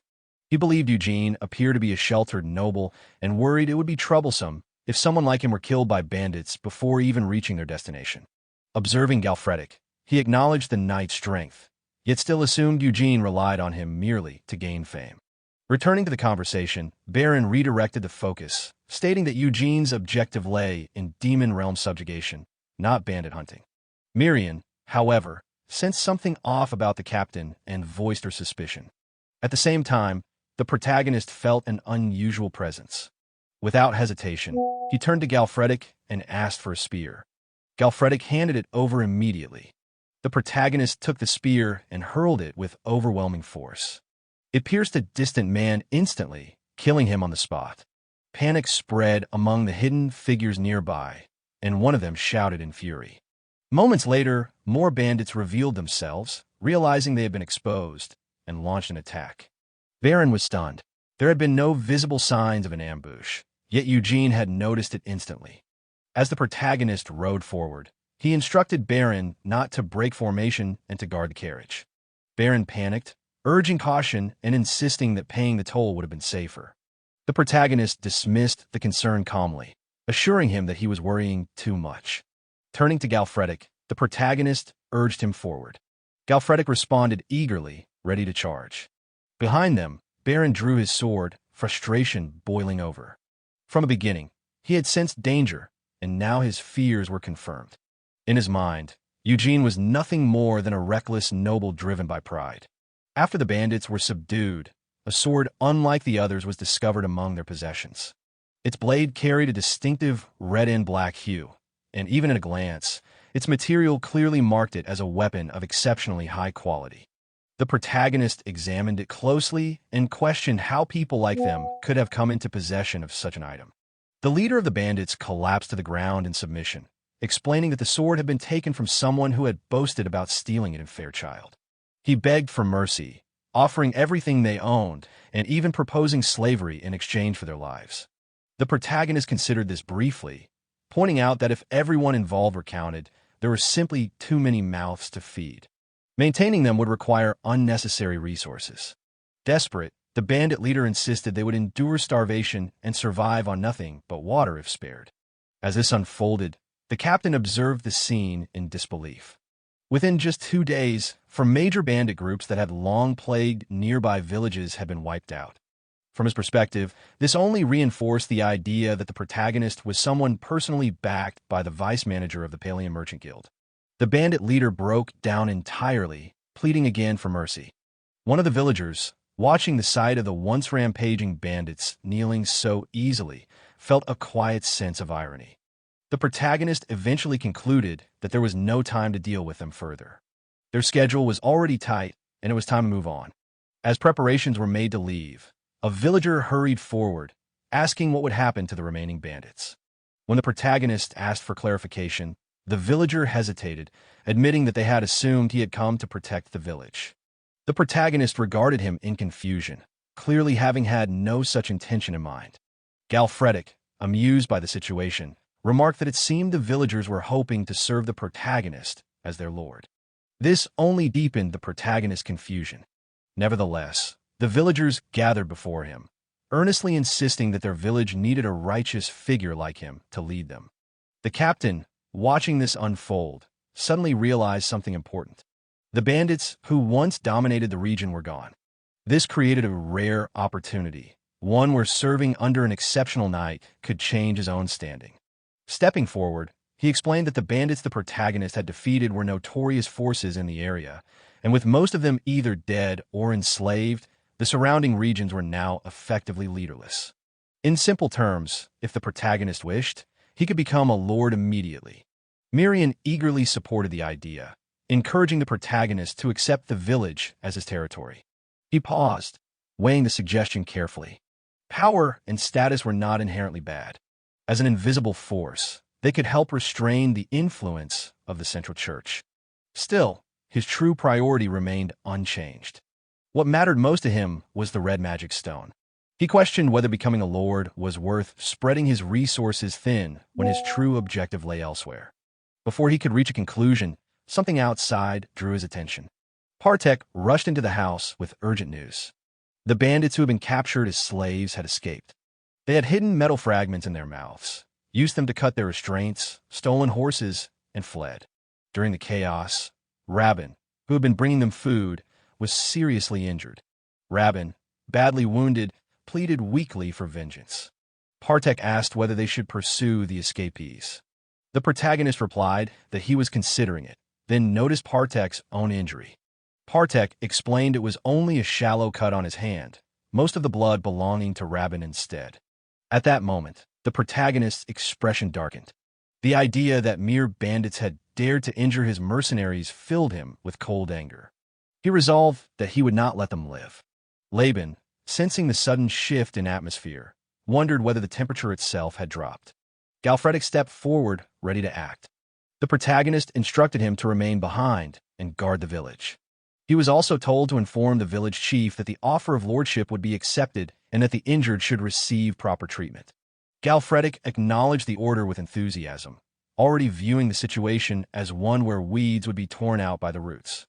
The scene shifted back to the village, where flames had begun to spread uncontrollably. Houses were burning, and terrified villagers rushed about desperately trying to extinguish the fire, hauling water with shaking hands as panic spread through the streets. Not far from the village, the escaped bandits approached while observing the chaos.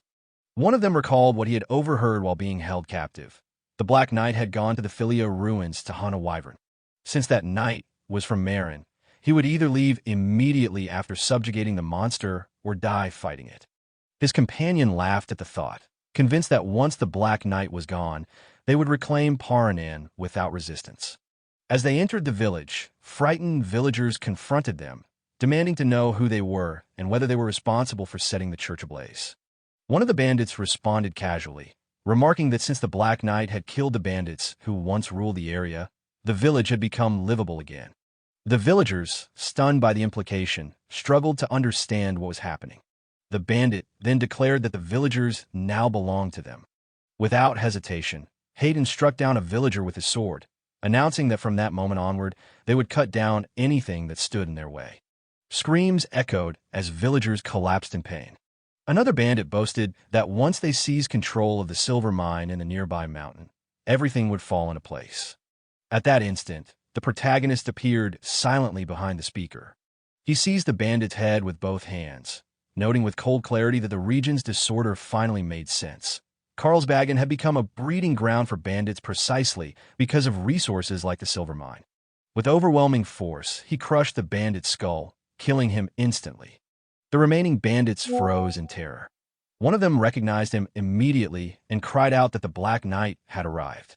The protagonist advanced toward them calmly, observing that despite fleeing while injured, this pitiful village was all they had managed to reach. To him, their desperation only highlighted their foolishness. Panic erupted. Some bandits turned and fled, screaming in disbelief at how he had caught up to them. Others begged their companions not to abandon them. One bandit collapsed to his knees and pleaded for forgiveness, swearing to surrender properly this time. The protagonist stepped forward and cut him down in a single motion, splitting his body apart. Another bandit attempted to escape on horseback, hurling curses as he fled. The protagonist raised his sword and struck him down as well. The man fell from the horse, his scream cut short as the animal bolted away in terror. With the bandits eliminated, the protagonist lowered his blade and walked back toward the burning village.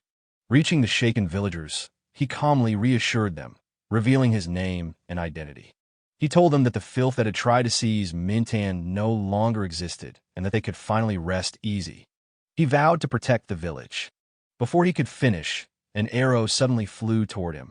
He caught it midair and immediately recognized the type of bolt. Its origin was clear. It had been fired from the forest. Miriam appeared beside him, warning that something felt wrong. She sensed the presence of an advanced monster from the demonic realm nearby and urged caution. At that moment, a shadowy figure became visible on a tree branch in the distance. The presence radiated confidence and ownership, as though the land itself had already been claimed. A white-haired young man emerged, wielding a crossbow, his gaze fixed squarely on the protagonist. Another bolt was fired without hesitation. The protagonist dodged the shot and studied the attacker carefully. Red eyes, fangs. The realization struck him instantly. The white-haired man landed on the ground, mocking the protagonist for his surprise. To him, a vampire recognizing another vampire was hardly remarkable. He sneered, belittling the protagonist as a rootless wanderer and ridiculing his appearance. With unmistakable arrogance, the man introduced himself as Del Mondo, declaring that the cold blue blood of the Nopros clan flowed through his veins. Claiming authority by blood alone, he commanded the protagonist to kneel before him. Some time later, the confrontation had already ended. Del Mondo was on his knees after being thoroughly defeated. His arrogance had vanished completely. He begged for forgiveness, admitting that he had failed to recognize who he was facing and that his actions were worthy of severe punishment. Even while kneeling, his thoughts raced. He had never heard of a rootless vampire wielding a weapon infused with silver. The blade used against him clearly contained silver and had been used without hesitation. That alone suggested careful intent. To him, the conclusion was obvious. The opponent was almost certainly an origin.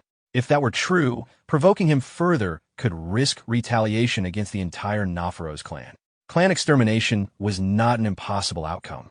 The protagonist observed him calmly and pointed out that Del Mondo was not the lord of Nafaros. He questioned whether his so-called father had truly ordered him to attack his own kind on sight. Del Mondo immediately denied it, insisting he had acted independently and foolishly. He pleaded for mercy, even offering his own life if necessary.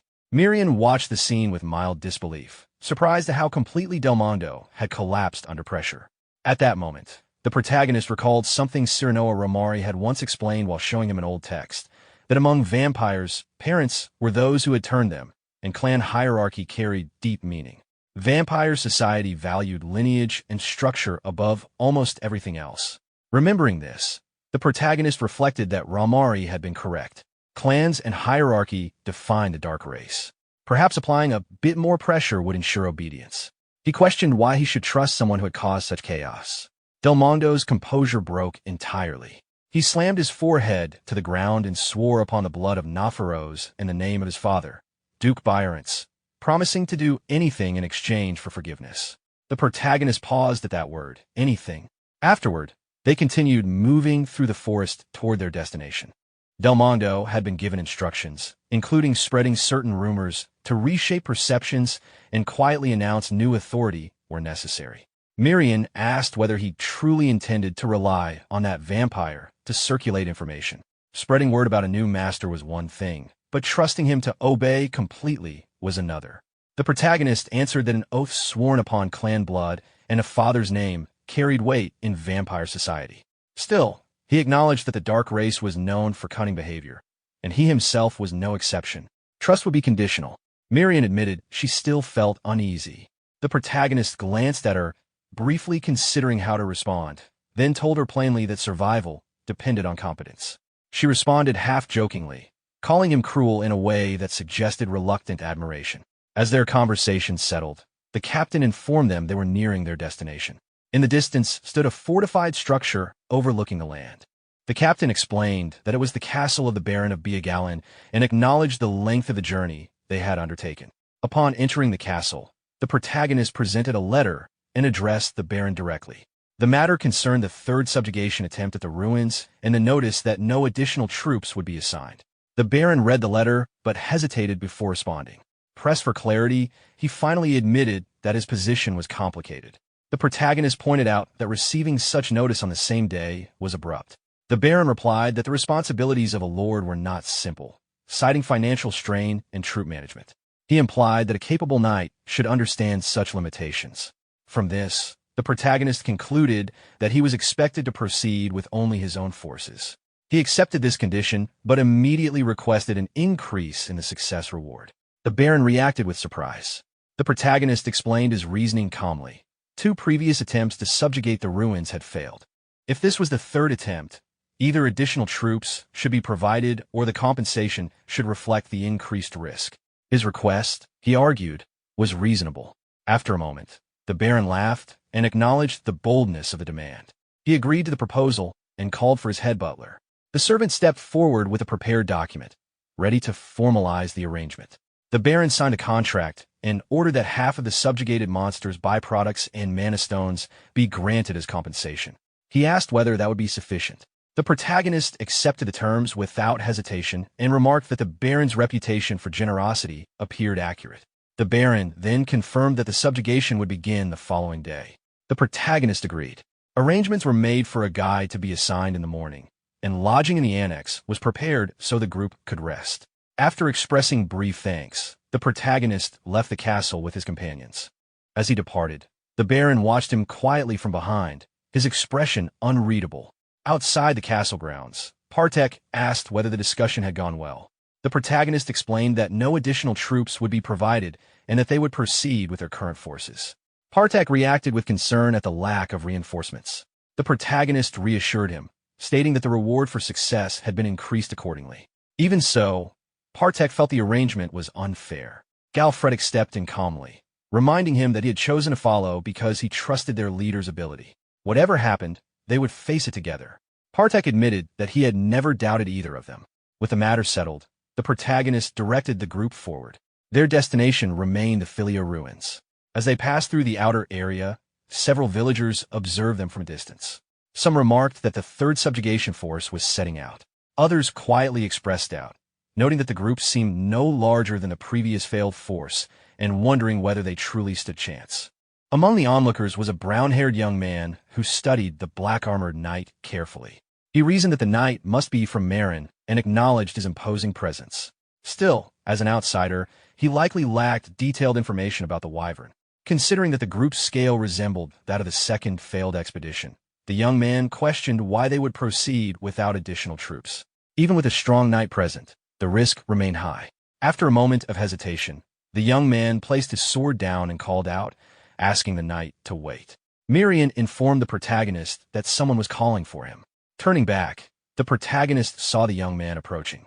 He explained that he had important information to share and asked for a brief moment of time. Meanwhile, inside the castle, another matter was unfolding.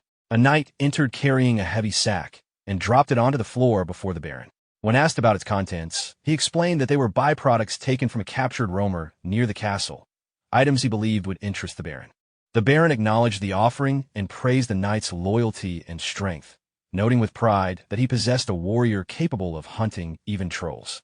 The knight responded with visible satisfaction. However, the Baron clarified that he had summoned him for a more significant reason. He spoke of the black-armored knight, Eugene, who had led the third subjugation force earlier that day. The Baron stated that this man had insulted him.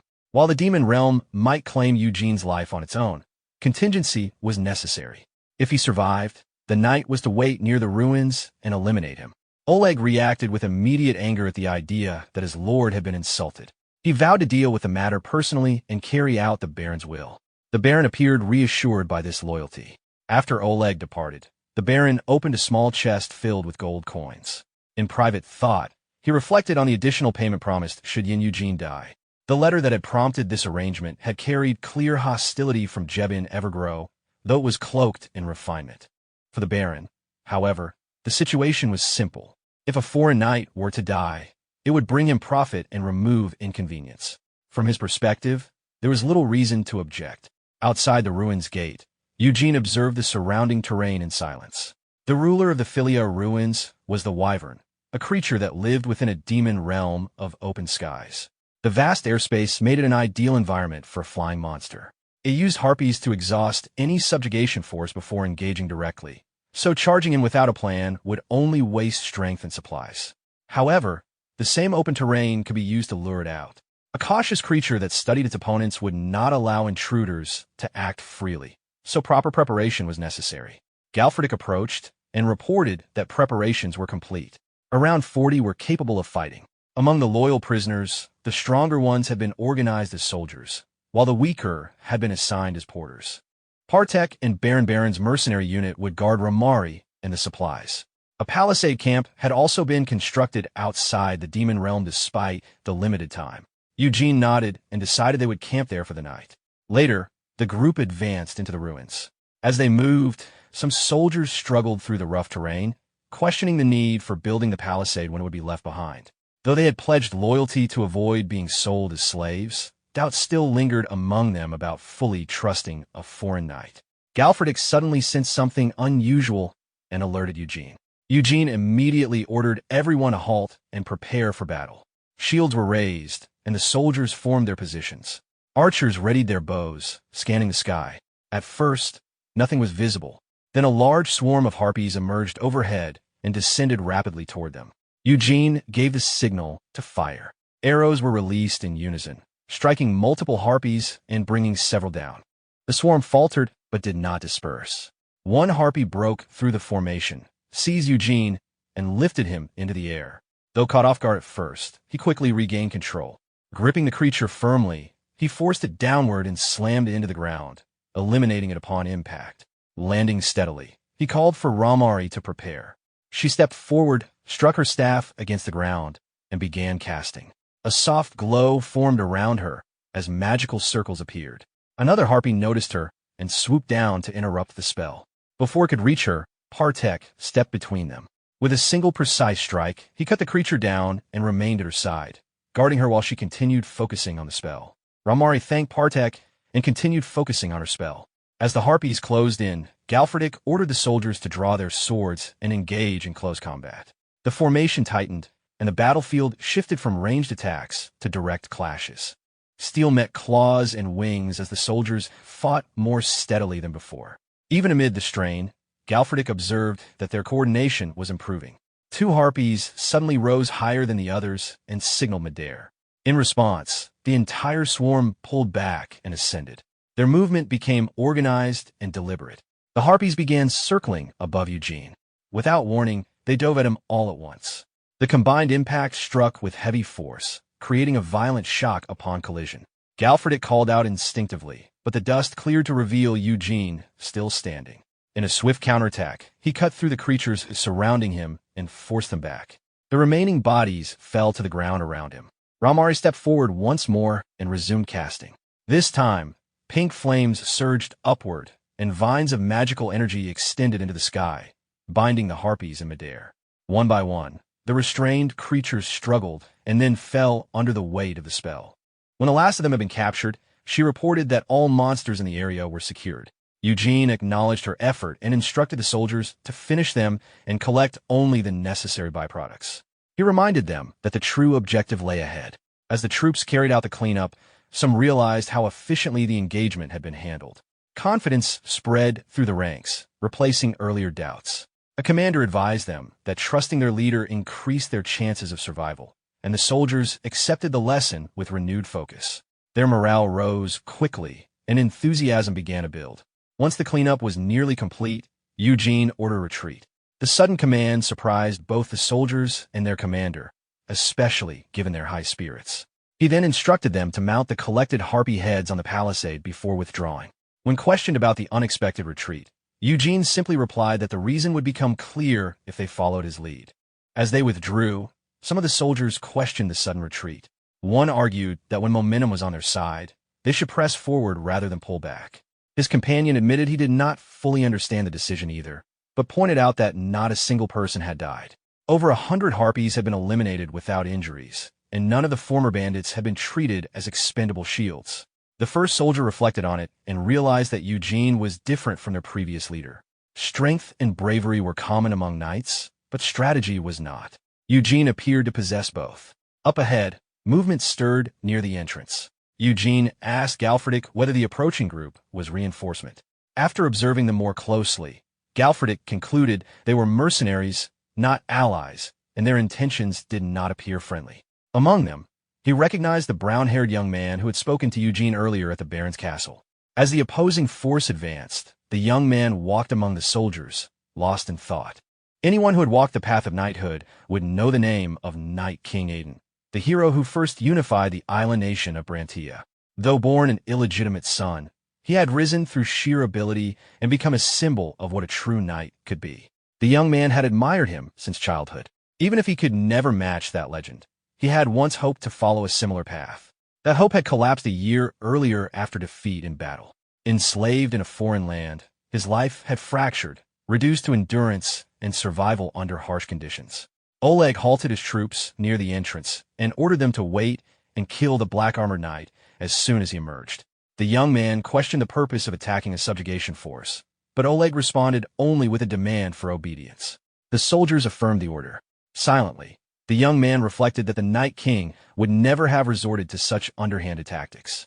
Oleg then moved into the ruins and noticed the palisade camp constructed outside the demon realm. He found it strange that the Third Subjugation Force had built their defenses there rather than within. One of his men reported that the opposing force had already noticed their arrival and asked for instructions. With little patience left, Oleg ordered everyone to charge. Some of Oleg's men hesitated at the reckless order, but he made it clear that anyone who refused to advance would be cut down. Faced with no choice, the soldiers began their charge. The brown-haired youth watched in silence. However crude Oleg's judgment might be, his ability as a knight was real. That alone made the situation dangerous. The slave soldiers were pushed to the front lines and forced ahead. The young man stumbled down the steps under the pressure, barely managing to steady himself before gripping his sword again. Oleg promised payment for every enemy killed and urged the entire force forward at full speed. As they closed in, the youth reflected that the Night King he once admired would never have relied on such methods. Across the field, Eugene calmly drew his sword and instructed his troops to wait for his signal before attacking. Inside the palisade, his soldiers formed ranks and held their positions, shields raised and weapons ready. They did not move to meet the charge. Oleg continued pressing forward, shouting for his men to eliminate everyone before them. Then, amid the noise of the advance, a different sound echoed across the sky. He turned instinctively toward it. A massive shadow passed overhead. The wyvern emerged beyond the gate, accompanied by a swarm of flying beasts.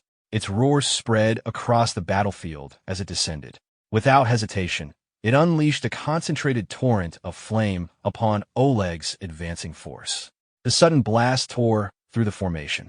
Fire spread rapidly, and the mercenaries fell into chaos as they tried to escape. The wyvern had crossed beyond the boundary of the demon realm. Oleg, caught off guard, could only watch in frustration as the situation collapsed around him. From a distance, Eugene observed the scene without surprise. His earlier retreat and display had drawn the creature out exactly as intended. A subjugation force moving repeatedly in and out of its territory was not something the wyvern would ignore. Seeing it now hovering above the burning field, Eugene acknowledged quietly that the true objective had finally appeared. As the wyvern advanced, one of Oleg's soldiers urged a retreat. Oleg ignored the warning and demanded a bow. The man tried to remind him that they had only been hired to eliminate weakened survivors, not confront the wyvern itself. But Oleg seized the weapon anyway and loosed a powerful shot into the sky. The wyvern avoided the arrow with ease and responded with a sharp roar, signaling the harpies. The swarm immediately descended upon Oleg's scattered troops. Soldiers were struck down and thrown aside as panic spread through their ranks. The brown-haired youth drew his sword and cut down a harpy that swooped too low, ordering a nearby soldier to retrieve his weapon and stand. The man, visibly shaken, struggled to steady himself as more harpies closed in. From a distance, Eugene and his forces observed the chaos. Galfredick remarked that the situation had shifted unexpectedly, though it was proving effective in drawing the harpies into open combat. Galfredick raised his bow and fired several arrows at the wyvern. The creature evaded each shot, but its attention shifted toward their position. With another commanding cry, it redirected part of the swarm toward Eugene's formation. The archers behind the palisade responded immediately, releasing steady volleys into the approaching harpies. The sky filled with movement as arrows and wings crossed paths. Despite their discipline, the sheer number of enemies began to strain the defensive line. The commander requested new orders as pressure mounted. Eugene calmly addressed Galfredick. One precise opportunity would be enough. Galfredick fired again, forcing the wyvern to adjust its position midair. As the creature shifted to evade the shot, Eugene stepped forward, spear already in hand. Using the brief opening created, he hurled the weapon with full force. The spear struck the wyvern directly. The impact drove it down from the sky, crashing into the ground with enough force to fracture the earth beneath it. Dust and debris spread across the field. For a moment, it appeared the strike had ended the battle. Then the wyvern stirred, rising again with a furious roar. Eugene immediately warned the soldiers to move. A stream of condensed fire burst from the creature's mouth, scorching the ground where they had stood seconds earlier. The formation scattered and regrouped as the flames dissipated. The wyvern remained airborne once more, its roar echoing across the ruins. Galfredick turned toward Ramari and asked whether she could bind the wyvern the same way she had restrained the harpies. Ramari said she would try to bind the wyvern. The wyvern's attention shifted to her at once. As it descended, she hesitated under its shadow. The creature opened its jaws wide and lunged forward. Before it could reach her, Eugene stepped in and took the impact himself. The force struck his shoulder, but he held his ground. Ramari froze for a moment, realizing he had shielded her. The wyvern attacked again without pause. This time, it closed its jaws around Eugene and lifted him off the ground. For an instant, he disappeared from view. Galfredick and the others looked up as the wyvern tightened its bite. Then something changed. The creature's head jerked slightly, its movement no longer steady. Inside its mouth, Eugene had braced himself. With controlled force, he began pushing its jaws apart from within. The wyvern reacted in fury, gathering condensed flames in its throat. A blast of fire erupted at point-blank range. Flames engulfed its own head as Eugene endured the heat, shielding himself with hardened black scales. Amid the fire, he struck from inside, driving his weapon deep into the creature's throat. The wyvern's expression twisted from aggression to pain. With one final decisive blow, Eugene shattered the inside of its skull. The massive body collapsed heavily onto the ground. As the wyvern fell, the remaining harpies scattered and fled. The battlefield gradually quieted. The soldiers watched carefully, waiting for any sign of movement. Seeing none, they began to release the tension they had been holding around him. The captain, still cautious, asked whether the creature was truly dead this time.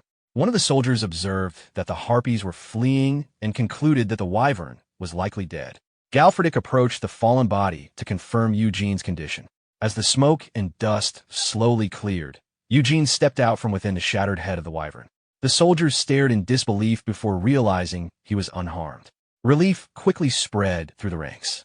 Galfredik asked what had happened. Eugene explained that he had driven a sword into the wyvern's throat from inside its mouth. When the creature released its flames, he protected himself with hardened black scales and endured the heat long enough to finish it. The final strike had destroyed the wyvern from within. He glanced at the sword in his hand and noted that despite being thrown directly into the flames, it remained intact. It was not an ordinary weapon. If he could obtain more blades of similar quality, his strength would increase further. The soldiers began celebrating openly. They praised his skill and leadership, calling out their approval without restraint. Even the former bandits joined in, voicing their loyalty with enthusiasm. Galfredik observed that the entire force, including those who once doubted him, now recognized Eugene's ability. At a distance, Oleg watched the celebration with frustration. Realizing his attempt had failed, he decided to withdraw and wait for another opportunity. Before he could slip away, however, the captain and another soldier intercepted him and blocked his path. Oleg stiffened in surprise as they confronted him and made it clear that he would not be leaving so easily. By interrogating Oleg, they discovered that the one who had ordered the attack was Baron Biagalin. Sir Eugene warned that if the Baron continued to deny the truth, he would expose the matter publicly, so that not only the Pylon Trading Company, but all of noble society would learn of it. However, he also offered an alternative, stating that if the Baron admitted the truth and agreed to negotiate, the matter could be settled without punishment. In the end, Baron Biagalin confessed that he had been instigated by a noble named Jebin and admitted that he had been temporarily blinded by greed and made a mistake. Under normal circumstances, the Baron would have suppressed such matters by force. But facing a knight who had slain a wyvern, he had no choice but to comply. The first proposal made during the negotiation was the issuance of a certificate along with a joint signature. Since several villages outside the Biagalin barony had already been taken over, the Baron agreed to write a certificate recognizing Sir Eugene as the lord of those territories and to circulate a joint signature among nearby nobles to formalize the recognition. The second matter discussed was compensation for damages. As ransom for Oleg and as repayment for the attack, they were to receive 80% of the magic stones and byproducts. Additional compensation was also provided from the mercenaries who had been guarding the Baron's castle. The byproducts and magic stones from the wyvern were extremely valuable, and with his ability in both combat and planning, Sir Eugene further strengthened his position through these negotiations. After leaving the Baron's territory, the group traveled forward with their cavalry toward their destination. While riding, the protagonist turned back and addressed Luke, recalling his name. The protagonist questioned Luke about his previous experience, learning that he had worked as a knight squire for more than 3 years. After hearing this, the protagonist assigned him responsibilities related to maintaining armor and caring for horses, along with regular payment. Luke expressed gratitude, but hesitated before asking why he had been chosen to accompany them. The protagonist explained that Luke's earlier knowledge about the wyvern's habits at the Baron's castle had been useful in forming an effective strategy. Although there had been initial suspicion when Luke approached alongside the Baron's knight, his actions afterward had shown loyalty. Because he had not turned his weapon against them and had only fought the harpies, the protagonist decided to accept him as a follower and promised that he would later be equipped with armor and weapons, as many battles were expected ahead. Luke accepted the responsibility with determination and pledged his loyalty. As the group continued moving, 2 soldiers who had overheard the conversation reflected on what they had heard. They discussed the unusual nature of a knight providing armor to someone of lower status and wondered whether they too might receive similar opportunities if they distinguished themselves. While the group advanced, a rider suddenly approached at speed and delivered urgent news that Robin Village had already been occupied by another group. After hearing that, our protagonist Eugene immediately issued a command, ordering everyone to prepare for battle and protect the residents while wiping out the bandits. All of his warriors and soldiers responded at once. The two soldiers who had been listening to the conversation suddenly rushed forward with urgency. One of them shouted while running ahead, declaring that they would go first and clear everything out, while the other followed closely behind, raising his voice with determination about protecting their lord's people. Watching their reaction, Galfredick remarked with approval, noting their strong enthusiasm, then casually asked how it felt to be treated like a lord. At that moment, our protagonist thought back with irritation, recalling Del Mondo and feeling frustrated that he had been told to stay behind and look after the village, yet had run off instead. Noticing his expression, Galfredick commented that things did not look good and asked if he was all right. Without wasting time, our protagonist pushed forward, riding his horse ahead and simply telling everyone to move. Galfredick and the remaining warriors in the cavalry immediately followed behind. After traveling for some time, they eventually arrived at Mofern City and entered the Mofern Merchant Guild. There, Guard, the head of the Mofern Merchant Guild, welcomed the protagonist and explained that staying at an inn might create complications, so he had arranged accommodation at his own residence instead. He pointed out that the arrival of more than 40 armed men was unusual for the city and could cause concern among the residents. The protagonist acknowledged this concern and agreed that there was no need to create unnecessary worry among the townspeople, also recognizing that causing tension within Mofern would not benefit him. Guard continued by explaining that while the title of Wyvern Slayer carried respect, it could also inspire fear. He further noted that traveling with mercenaries who were formerly bandits made the situation more sensitive, as the people of Mofern held deep resentment toward bandits, and misunderstandings could easily lead to violence. Among the group, some of the former bandits reacted defensively to the discussion, while others attempted to calm the situation and avoid causing trouble. The protagonist reassured Guard that he would ensure no disturbances occurred. Guard accepted this assurance and emphasized that his residents would provide better hospitality than any inn in the city, but he also made it clear that discipline among the mercenaries was necessary. Some of the former bandits showed signs of irritation at the repeated warnings, though others intervened to prevent further tension. The protagonist then questioned Guard about how much he knew regarding his situation and asked whether the Pylon branch manager in Mofern had informed him. Guard confirmed that Arno had shared the necessary details in order to arrange proper hospitality. The protagonist then revealed that he would soon be responsible for managing several surrounding areas, including Paranan, Ronan, and Mindan. Upon hearing this, Guard reacted with visible surprise and confusion.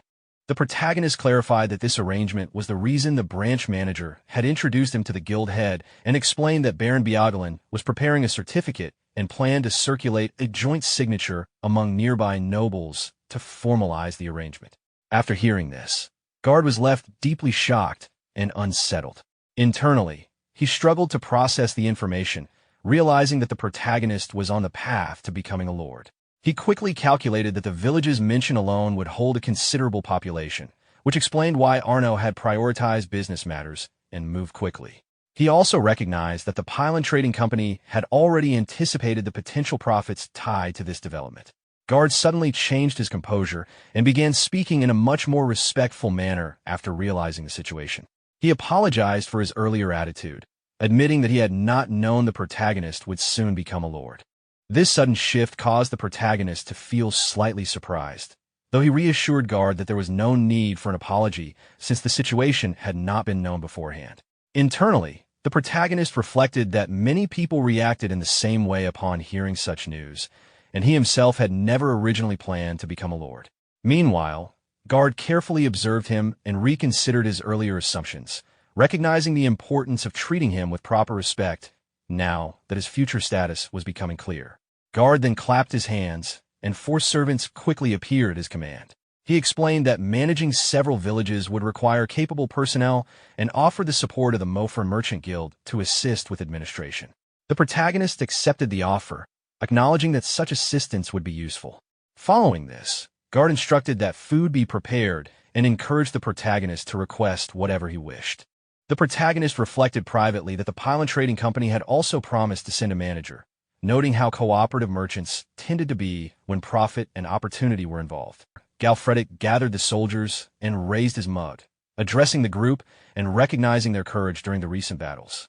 He acknowledged their success against the Wyvern and the Harpies, emphasizing that their victory had been possible because they had trusted and followed the leadership they were given. He encouraged them to remain confident and continue pursuing greater achievements in the future.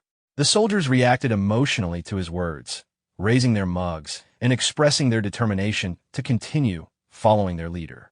During the celebration, Miriam suddenly appeared near the protagonist, showing excitement and joining in the atmosphere of praise. As time passed and night settled over the palace, the scene shifted to the protagonist's room. Miriam appeared again and expressed disappointment over the absence of red magic stones. The protagonist questioned whether the search had been conducted properly, and Miriam responded firmly, insisting that none had been found even during the dismantling of materials. Accepting the explanation, the protagonist allowed the matter to rest, and Miriam soon withdrew to rest as well. After some time, a voice was heard from outside the room, informing the protagonist that someone had arrived requesting a meeting. The protagonist responded with irritation, recalling that he had already given instructions not to receive visitors. However, the messenger explained that the visitor had left a specific message that might change his decision. Upon hearing the message, the protagonist immediately recognized the identity connected to it and reacted internally with anger, recalling unfinished matters and responsibilities that had not been fulfilled. After a brief pause, he allowed the visitor to be brought inside. The servant opened the door, and Del Mondo entered the room. His appearance showed clear signs of exhaustion and distress, trembling and sweating heavily as he approached. As the protagonist observed him more closely, he became visibly surprised by Del Mondo's condition and recognized him as his cousin. Del Mondo, still shaken and unsteady, began to speak, indicating that a long period of time had passed since their last meeting. The protagonist informed the servant outside that the visitor would be leaving shortly and instructed him to keep that in mind. The servant acknowledged the order respectfully and stepped away, closing the door behind him. Inside the room, Del Mondo bowed deeply in front of the protagonist and began apologizing for his failures. The protagonist immediately addressed the issue, pointing out that troublemakers had occupied nearly all the villages that Del Mondo had been assigned to watch over, with only one or two remaining unaffected. Still bowing and trembling with fear, Del Mondo admitted that recovering from his injuries had taken time and prevented him from completing his mission. Overwhelmed with guilt, he broke into tears and explained that he had chosen to wait in Mofern to report in person, believing it to be the best course of action, while also accepting responsibility for his failure. After hearing this, the protagonist reflected that Del Mondo's willingness to return despite expecting punishment showed that he was not entirely useless. He then shifted the conversation and questioned Del Mondo about his abilities, asking about his strengths and whether he was capable in combat or literacy. Del Mondo explained that without relying on his clan's power, he was capable of holding his own against 2 or 3 mercenaries. He also stated that he could read, write, handle calculations, and speak 4 languages. Hearing this caused visible surprise, and Del Mondo further explained that when he was human, he had served as a mid-level administrative official in the Roman Empire, managing finances and personnel. After considering this information, the protagonist decided to give him an opportunity to prove himself. He proposed that they work together on a task and stated that if Del Mondo performed properly, his earlier offense would be forgiven. Del Mondo reacted with clear excitement and relief at receiving this chance. The scene then shifted as the protagonist introduced Del Mondo to Guard, presenting him as his cousin who would manage the territory on his behalf moving forward. Del Mondo introduced himself politely, and Guard observed his manner of speech, noting the confidence and learning reflected in his conduct. He commented that Del Mondo's behavior suited his position as a relative of the protagonist. In response, Del Mondo reacted strongly, rejecting the comparison and immediately correcting the statement. He then calmed himself and explained that he considered the protagonist far superior, describing himself as insignificant in comparison. After hearing this, Guard reflected privately that Del Mondo's humility, combined with his abilities, reinforced the protagonist's judgment in selecting capable people. He concluded that with both strong leadership and reliable administrators, managing the territory would likely proceed smoothly. At the same time, he considered how he might further strengthen his involvement in the protagonist's future plans.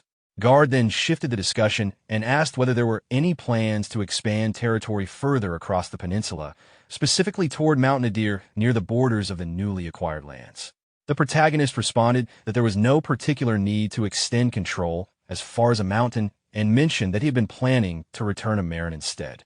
Guard then revealed that there was a silver mine located within that mountain. Immediately after this revelation, Miriam appeared nearby, reacting with sudden interest. After a brief pause to consider the information, the protagonist decided to listen further and requested more details. The scene then shifted again to the first floor of the palace, where the protagonist was seated on a sofa. Ramari approached and presented a red flag that had been painted, seeking approval. At that moment, Miriam appeared above the protagonist and reacted with noticeable excitement upon seeing the flag, acknowledging the quality of the artwork. Ramari responded with a smile, explaining that when people thought of the Clan of Darkness, they usually imagined bats, but for an origin, a dragon would be more fitting. After examining the flag, the protagonist acknowledged the high level of craftsmanship and praised the work. Hearing this praise caused Ramari to become flustered, reacting awkwardly while internally realizing that the protagonist was capable of offering genuine compliments. For a brief moment, he considered that serving as the protagonist's mage might not be such a bad outcome. However, his thoughts quickly shifted, and his expression darkened as he reminded himself of the difficulties he had endured, including being unable to conduct research for over a month. He refocused on his original goal of collecting the byproducts and leaving once his role was complete. Ramari then asked whether his contribution to the situation could be acknowledged, referring to the promise that had been made earlier. The protagonist responded by granting permission for him to take a reasonable share before departing. Upon receiving this approval, Ramari reacted with clear excitement and relief. Shortly afterward, the protagonist asked whether Ramari had knowledge of alchemy. Ramari confirmed that it was a fundamental field for mages, especially when working with minerals, which were essential in the creation of chimeras. Hearing this, the protagonist noted that such knowledge would also apply to smelting silver, mentioning the possibility of acquiring a silver mine in the near future and a need for someone capable of handling the refining process. This information immediately excited Ramari, causing him to react with sudden enthusiasm. Both the protagonist and Miriam were startled by the abrupt reaction. Ramari then insisted that mages were more capable than dwarves when it came to separating silver from ore and strongly requested permission to take responsibility for silver smelting. Miriam reacted with amusement, noting Ramari's eagerness. Ramari responded defensively while internally insisting that his motivation was driven by research needs rather than greed. He then reaffirmed his request, emphasizing that silver was one of the most commonly used minerals among mages, along with sulfur and mercury. The protagonist observed him with visible confusion as Ramari continued pressing his case with increasing intensity, highlighting that his school specialized in chimera research and had extensive experience handling silver. The protagonist responded calmly, clarifying that excessive effort was unnecessary and acknowledging the request in a measured way. Ramari reacted positively to this response, interpreting it as approval.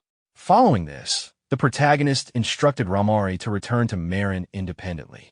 He explained that troops would be assigned to escort him safely and that Ramari would be responsible for managing the byproducts during transport by ship. Ramari accepted the instructions with satisfaction.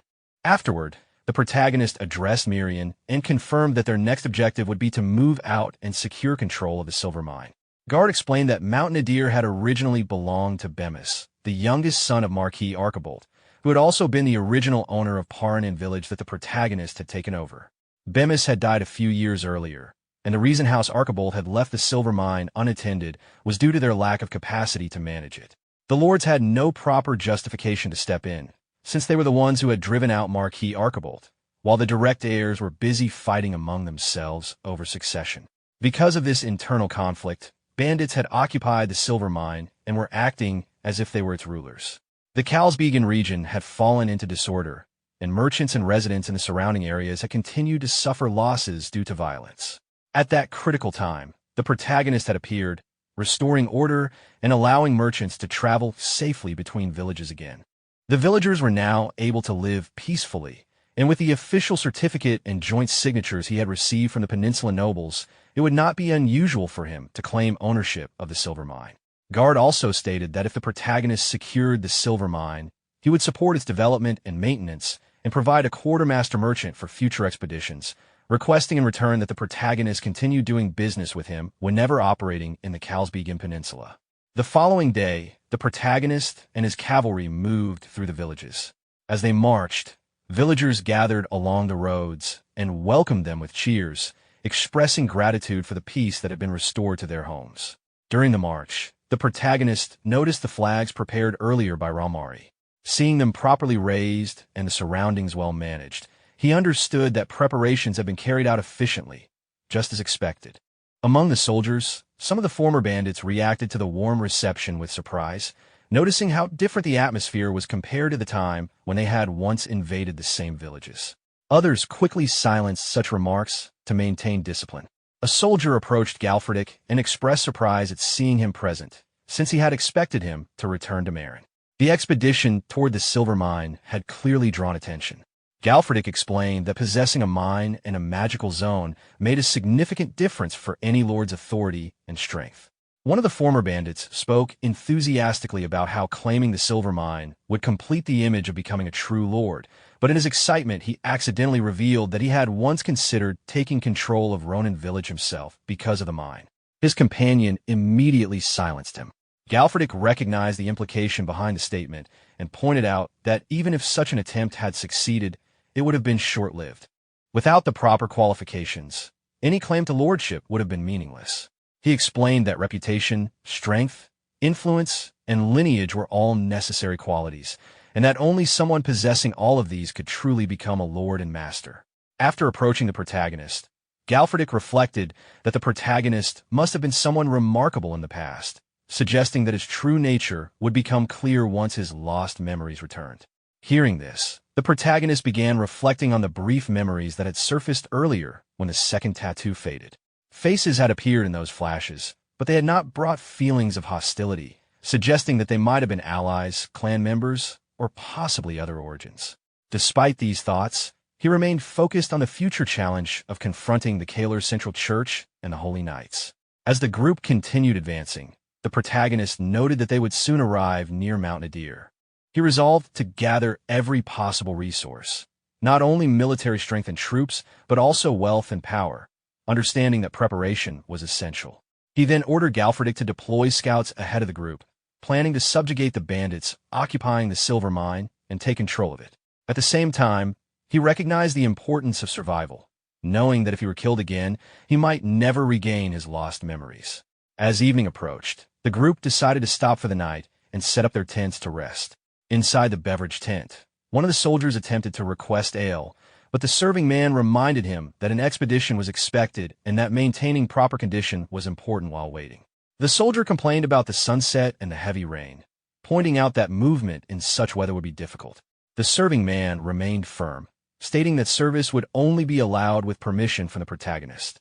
Frustrated by the refusal, the soldier left the tent in irritation. Inside another tent, Galfridic spoke about Anton, expressing anger over the possibility that Anton had volunteered as a scout only to betray them. The protagonist responded calmly, considering the possibility that Anton might have been captured or killed instead. Galfridic then brought up the bandit group occupying the silver mine, known as Balmont and his hounds. Baron confirmed the details, explaining that the group consisted of around 50 members and that their leader, Balmont, had once been a mercenary captain. Balmont had killed his employer, a noble, and later gathered mercenaries and bandits under his command. He was also known for his skill with traps, making it likely that the silver mine was heavily protected with hidden dangers. After hearing this information, the protagonist decided that enough waiting had been done and expressed his intention to move out and confront Balmont directly. Baron explained that with traps set throughout the area and heavy rain continuing to fall, entering the mine would be more difficult than usual. The protagonist then asked about Anton's character, wanting to understand the kind of person he had been. Baron recalled that although Anton had once been a bandit, he had not been cunning or deceitful. After pledging loyalty, he had worked diligently in order to earn recognition. After hearing this, The protagonist made his decision and ordered that only he and Galfredik would move forward, while the rest of the group remained on standby and waited for a signal before advancing. Baron initially hesitated at the order, but Partek stepped forward in support, showing acceptance of the command. Baron soon followed, bowing and agreeing to obey. The protagonist then instructed the group to properly dig drainage channels and maintain strict watch over their surroundings. The soldiers acknowledged the order and prepared themselves accordingly. As he prepared to advance, the protagonist reflected on the harsh reality that those who died without strength were quickly forgotten, and that those responsible for their deaths should face the same consequences. With the plan decided, the protagonist and Galfredik advanced toward their destination. During their approach, Galfredik captured a bandit soldier and used his abilities to gather information directly from the bandit's mind. Since the captive could no longer speak, Galfredik relied on simple confirmation responses while extracting details, verifying the identity of their leader Balmont, and asking about a black-haired man with a scar on his face. After gathering the information they needed, the two continued moving forward until they reached the area near the mine entrance. Remaining hidden at a distance, they carefully observed the guards stationed at the gate. The guards appeared relaxed and engaged in casual conversation, discussing names, titles, and knighthood, while also speaking about silver and their ambitions connected to the mine. While the guards remained distracted, Galfredik suddenly moved into action and advanced without warning. In a single swift strike, he killed one of the guards instantly, triggering panic among the remaining guards as they realized they were under attack. The remaining guards panicked and rushed toward the mine gate, desperately trying to get inside as fear spread among them. At the same moment, Galfredik continued his assault without hesitation and killed 2 more guards before they could reach safety. The last remaining guard ran toward the mine gate in fear, desperately trying to get inside, but Galfredik caught up to him and delivered another powerful strike, killing him as well. The force of that strike also slammed heavily into the mine gate, sending a loud shock through it and startling the bandits waiting inside. Hearing the noise and the chaos outside, the bandits inside the gate became alarmed. Some began to panic, suspecting that a monster might be attacking, while others tried to dismiss the idea and calm themselves. One of the bandits hurried toward their leader, Balmont, urging him to flee. Balmont rejected the suggestion, pointing out that escaping in such harsh weather would be difficult and impractical. At that moment, another powerful strike hit the gate. The impact shattered the mine entrance, and the bandits standing near it were thrown backward by the force. Immediately after breaking through, Galfredik and the protagonist entered the mine. Their sudden appearance caused confusion among the bandits, who were initially unsure whether they were facing a monster or human attackers. Balmont quickly regained control and ordered his men to attack. As the bandits rushed forward, the protagonist raised his hand and released blue energy. In response to his command, Miriam appeared. The protagonist then unleashed multiple streams of water that struck the torches around the mine, extinguishing them one by one. With the torches extinguished, the interior of the mine was plunged into complete darkness. The bandits, now unable to see, became disoriented and panicked as they struggled to react in the darkness. During the chaos, Galfredik considered whether any of the bandits should be kept alive for interrogation, since most of the necessary information had already been gathered by the scouts. The protagonist rejected the idea, deciding that none of them would be spared, as they were responsible for killing one of his mercenaries. Miriam reacted with anger upon hearing this, while Galfredik internally realized the reasoning behind the earlier decision to advance with only the 2 of them. He also reflected on how fighting in total darkness would have been unimaginable back when he was still human. Galfredik advanced through the darkness and killed 2 soldiers at once with a single swing of his vampire claws. As they fell, he reflected that fighting in total darkness was no longer a problem for him. Being able to use his vampire abilities openly gave him a surge of confidence, and his sharpened senses allowed him to detect details that would have been impossible to notice when he was human. Using those heightened senses, he detected a soldier hiding behind a wall. Without hesitation, he delivered a powerful strike with his claw, shattering both the wall and the soldier behind it. Shortly after, he sensed movement again as another soldier blindly located him and swung a sword in his direction. Galfredik easily dodged the attack and countered with a decisive strike, killing the soldier instantly. Deeper inside the mine, Balmont was attempting to flee in a hurry. As the sounds of his men being killed echoed through the mine, he became increasingly terrified and cursed the person who had failed to warn him about the danger near the silver mine. Realizing the situation was hopeless, he focused on escaping before sunrise. Before he could get far, the protagonist suddenly appeared behind him and slammed him to the ground, pinning him in place. Galfred had questioned whether the protagonist intended to kill Balmont as well, but the protagonist decided to keep him alive for questioning. After extracting the necessary information from Balmont, the protagonist threw his body aside, noting that the information he had received was significant. The scene then shifted to the Merchant Guild Palace in Mofern City, where Guard received the report and reacted with surprise upon hearing that Balmont had acted under the orders of Sir Andre. The protagonist explained that Balmont had been brought back alive, making it possible to verify the truth of the claim at any time. Guard expressed concern over the situation, noting that Balmont was only a subordinate of a noble, making the situation politically complicated. However, he also pointed out that if handled correctly, this opportunity could allow the protagonist to claim not only the silver mine, but also influence over the entire peninsula. When the protagonist questioned this possibility, Guard explained the background in detail. Sir Andre was the nephew by marriage of Marquis Archibald, and had been the first to betray him. Although he deserved blame, the other nobles who had participated in bringing down the Marquis could not openly criticize him.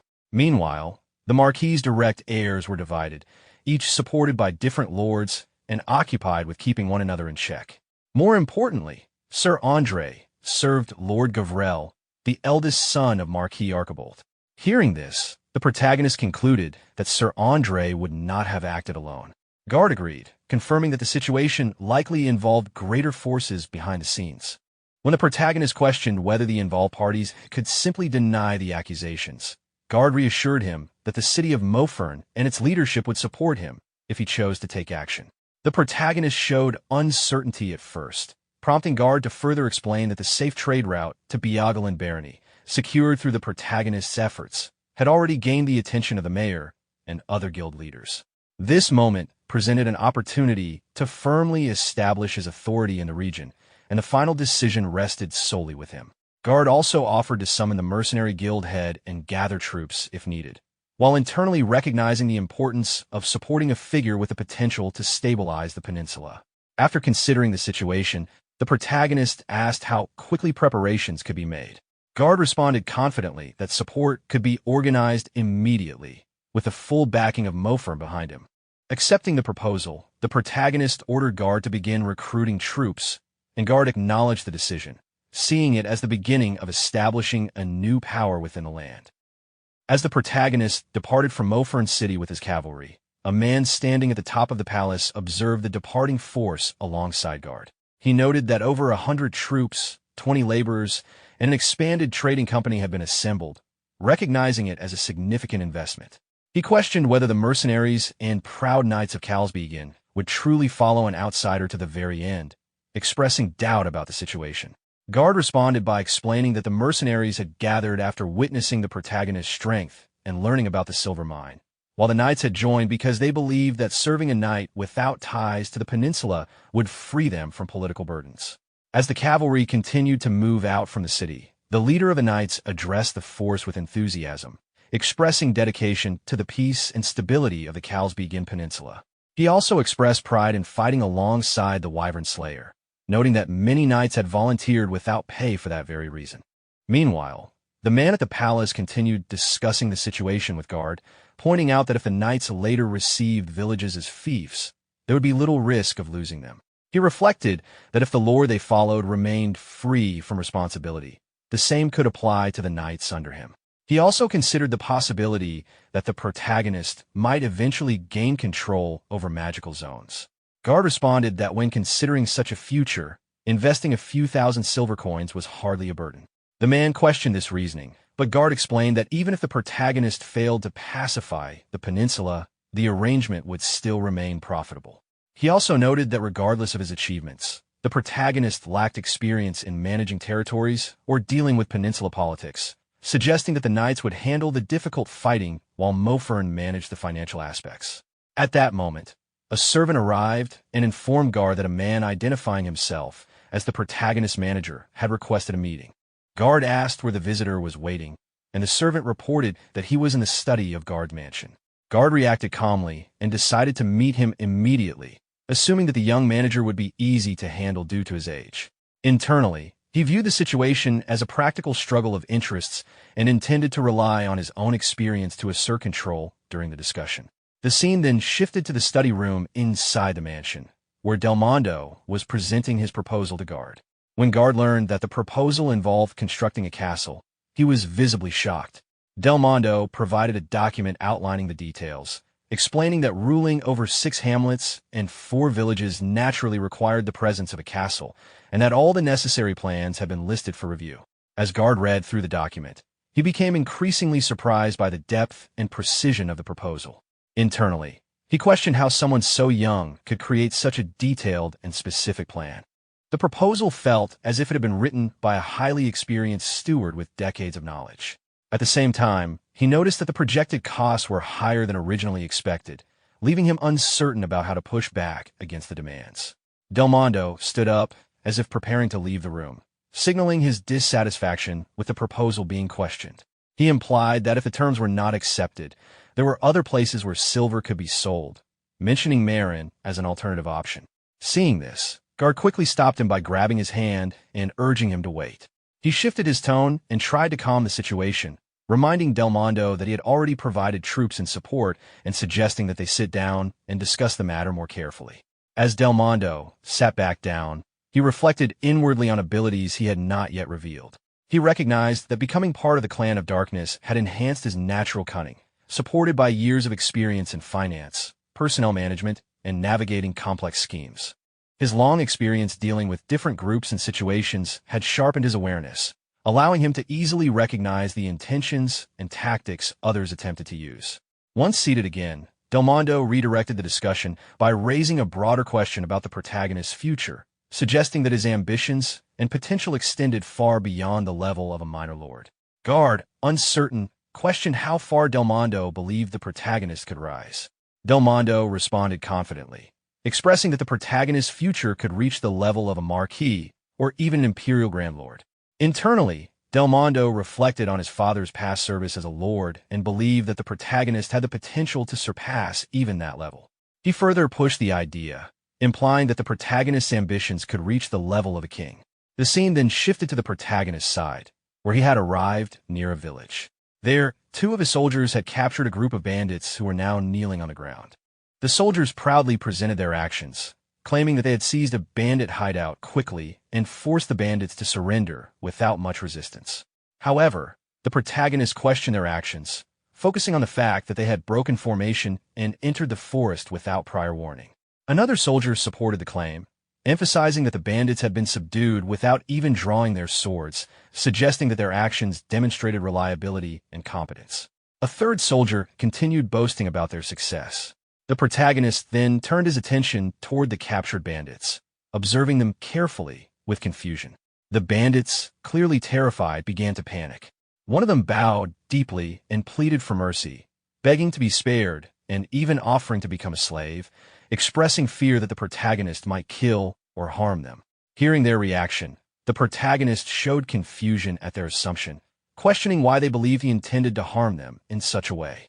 One of the captured bandits explained that they had heard rumors in a nearby village pub that anyone caught stealing from the Black Iron Knight would be eaten alive. The rest of the captured bandits also bowed repeatedly while crying, explaining that after hearing such rumors, they had stayed hidden in the forest out of fear and now begged for mercy, promising to repent. Hearing their words, the 2 soldiers who had captured them began to reflect inwardly. They realized that the bandits had likely surrendered out of fear of the protagonist's reputation rather than because of their own actions. This made them question whether their contribution had truly been as significant as they had believed. At that moment, Miriam suddenly appeared and urged the protagonist to praise the soldiers, emphasizing the importance of properly managing knights who were not being paid. Taking this into account, the protagonist acknowledged the soldiers' actions, recognizing their bravery and crediting their advance as a factor that led to the bandit surrender. Hearing this, the 2 soldiers became visibly excited and began celebrating, believing that their boldness combined with the protagonist's reputation had led to the successful capture. However, the protagonist immediately followed this acknowledgement with a warning. He reminded them that all orders were to come directly from him and made it clear that although he would overlook their disobedience this time, repeating such behavior would lead to strict consequences. The mention of personal sparring as punishment alarmed the soldiers, making them realize the seriousness of the warning. Internally, the protagonist reflected that reckless actions like theirs would normally make him want to deal with the matter personally. However, he also recognized the importance of maintaining manpower if he wanted to attract the attention of nobles at the level of House Archibald. The two soldiers, now tense, accepted the warning and confirmed their understanding. The protagonist then mounted his horse and announced that the Marquis lay ahead, ordering the group to move out. The soldiers acknowledged the command and continued forward. As the main force advanced, the two soldiers who had captured the bandits remained behind momentarily and discussed the situation among themselves. One expressed frustration that knights who were not being paid could not easily earn recognition, while the other reminded him that the protagonist was the Wyvern Slayer and suggested trusting his leadership. After traveling further, the group eventually reached the estate of Marquis Archibald. Upon arrival, a man dressed in red pointed toward the large castle ahead and explained that the territory from that point onward belonged to the Archibald Marquis. The protagonist observed the scale of the territory and reflected on how much of the Kalsbegan region belonged to House Archibald.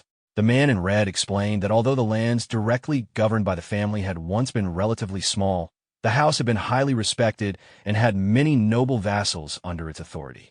Over time, however, those vassals had scattered and were now acting independently. Recognizing the man's detailed knowledge, the protagonist acknowledged his competence and understood why Gar had recommended him for the role. The man responded respectfully, bowing in acknowledgement of the remark.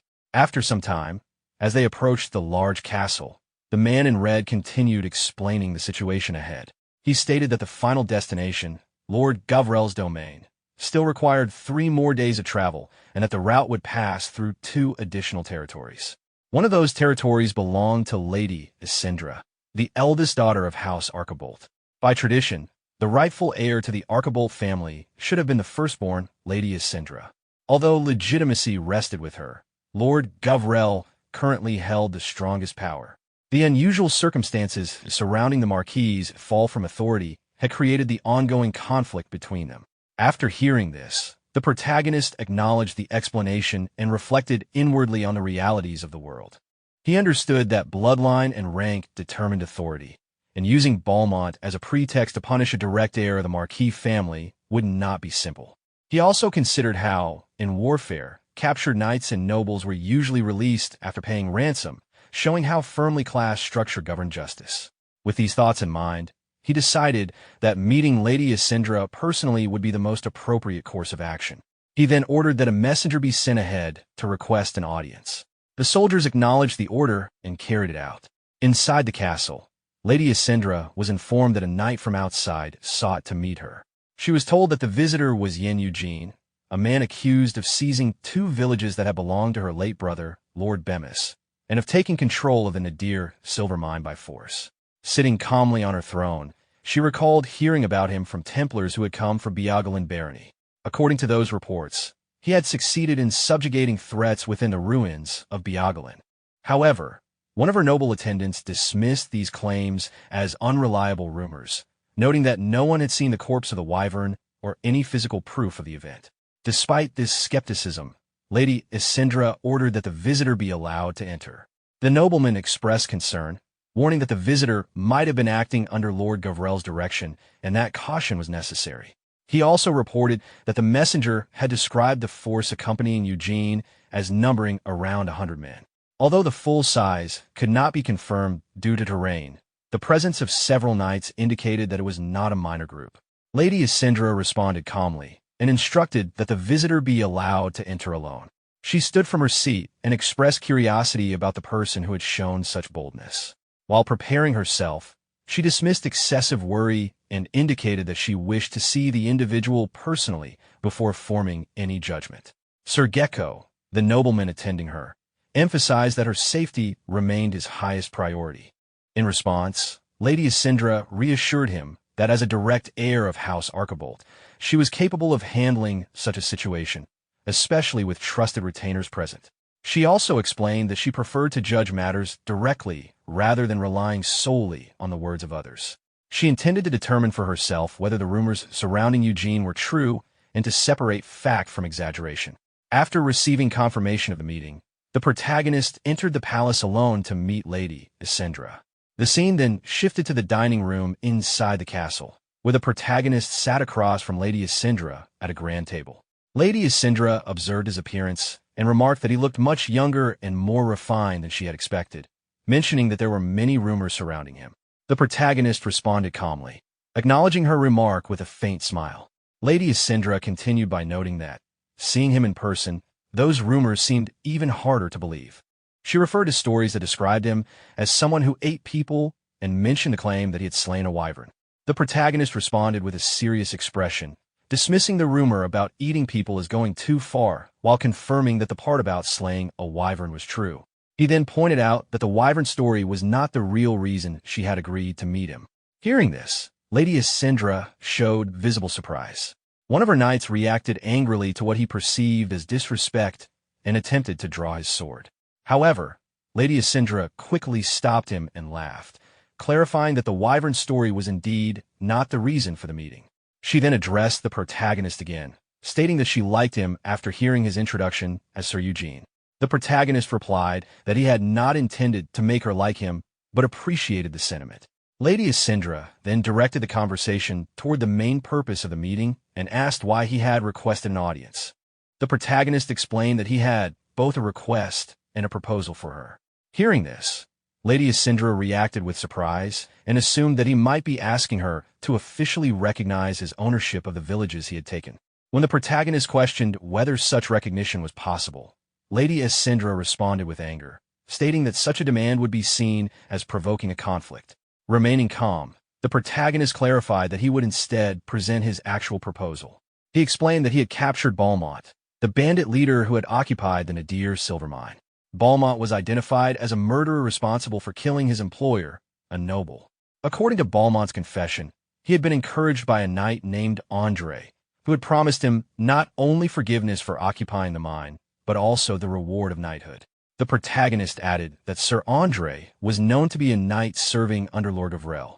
Hearing this information, Lady Isindra reacted with shock and confusion, questioning whether it was truly the same Andre she knew.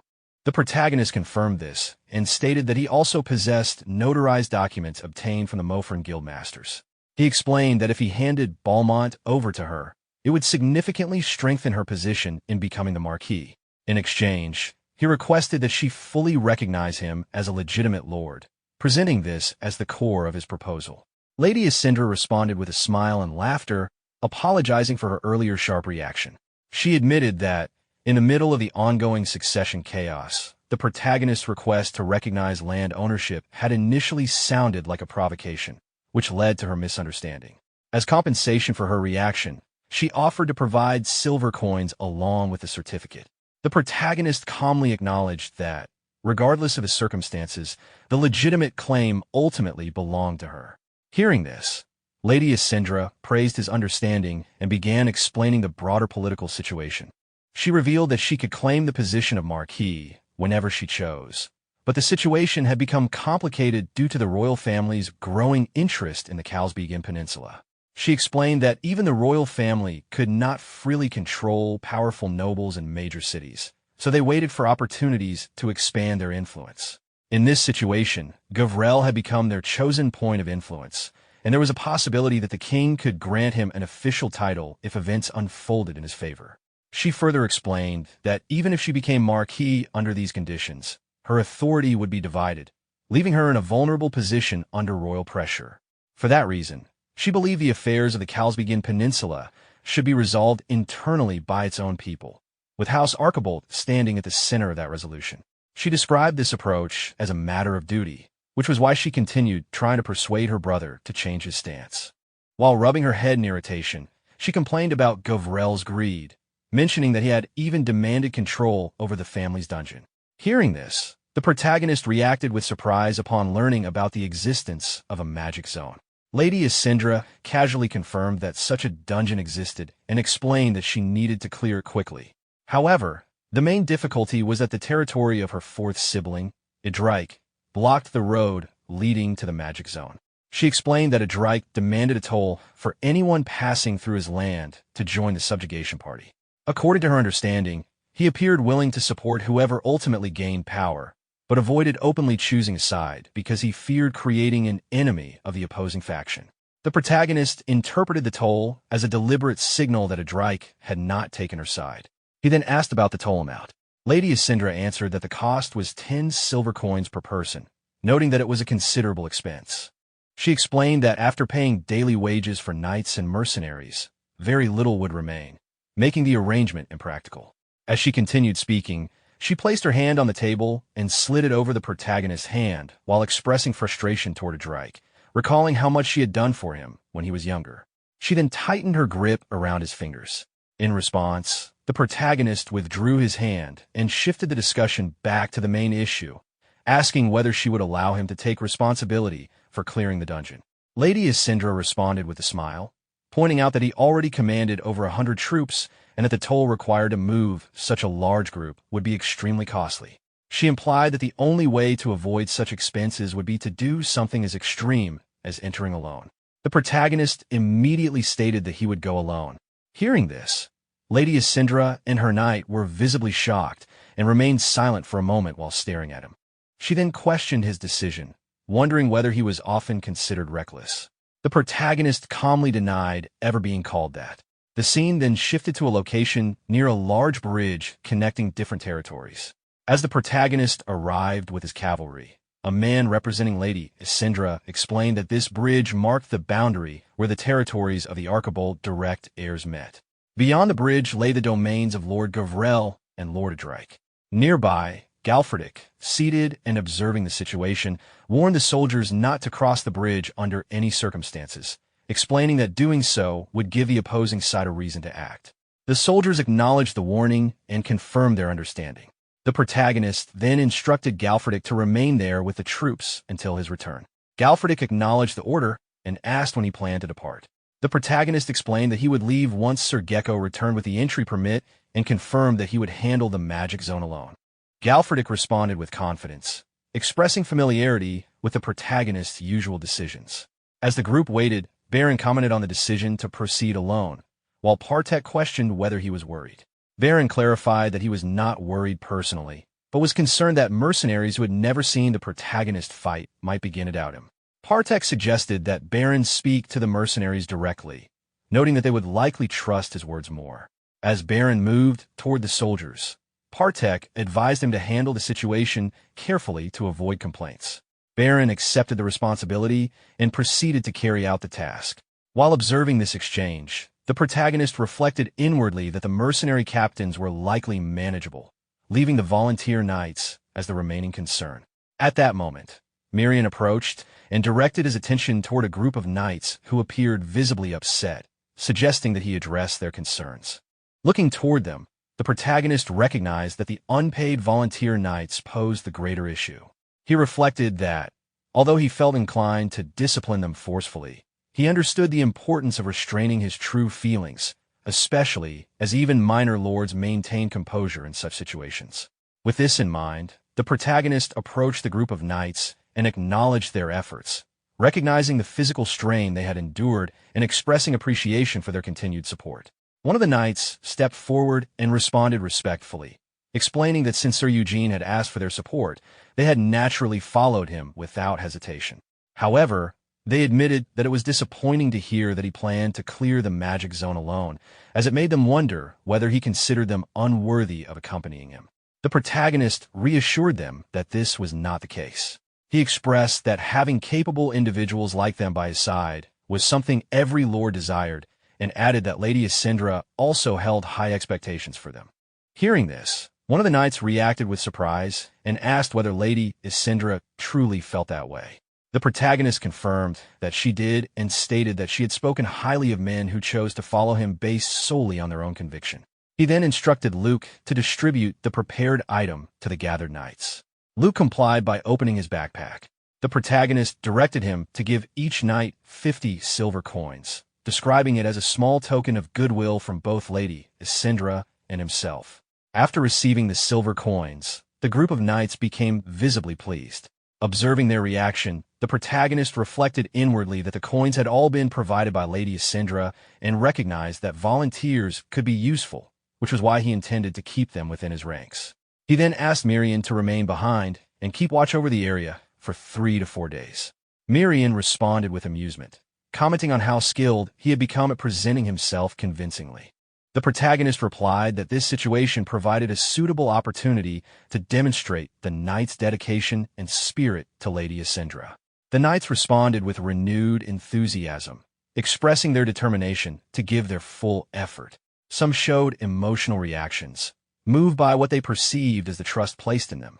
Mirian questioned whether Lady Asindra was even aware of the identities of those knights. In response, the protagonist reflected that the knights would not have direct contact with her, so her personal awareness of them was not essential. At that moment, Sir Gecko arrived on horseback and informed the protagonist that the entry permit had been approved. The protagonist acknowledged this and prepared to depart. Sir Gecko, however, urged him to reconsider his decision, arguing that acting alone was not bravery but recklessness.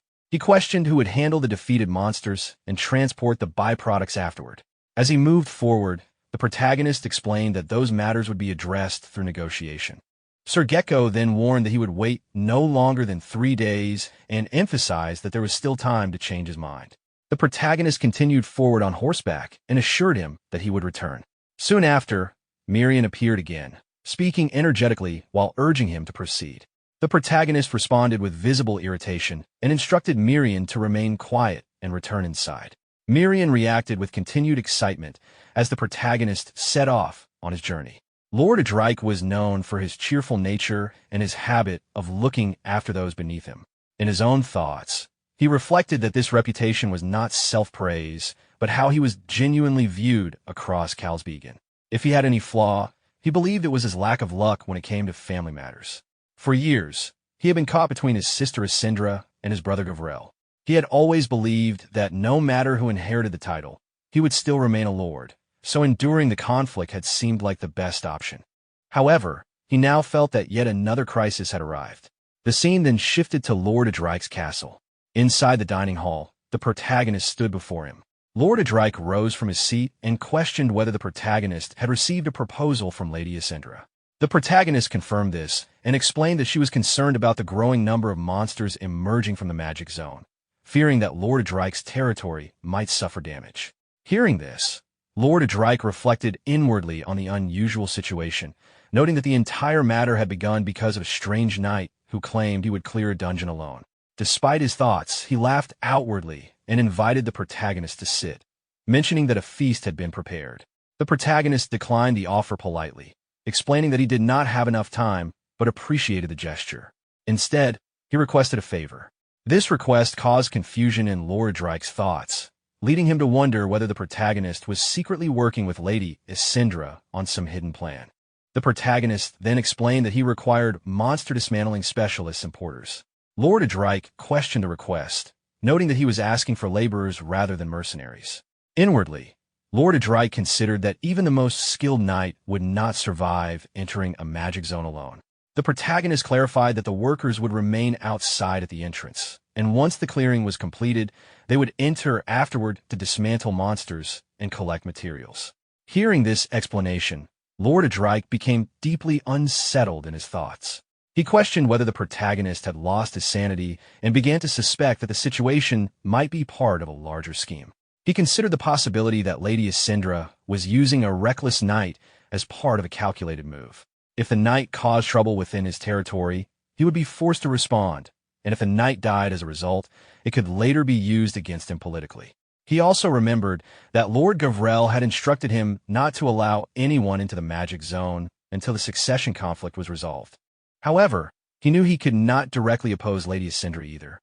He reasoned that if the knight were to die inside the magic zone rather than within his own lands, the consequences might be easier to manage. Lord Adrike suddenly asked how many workers were needed.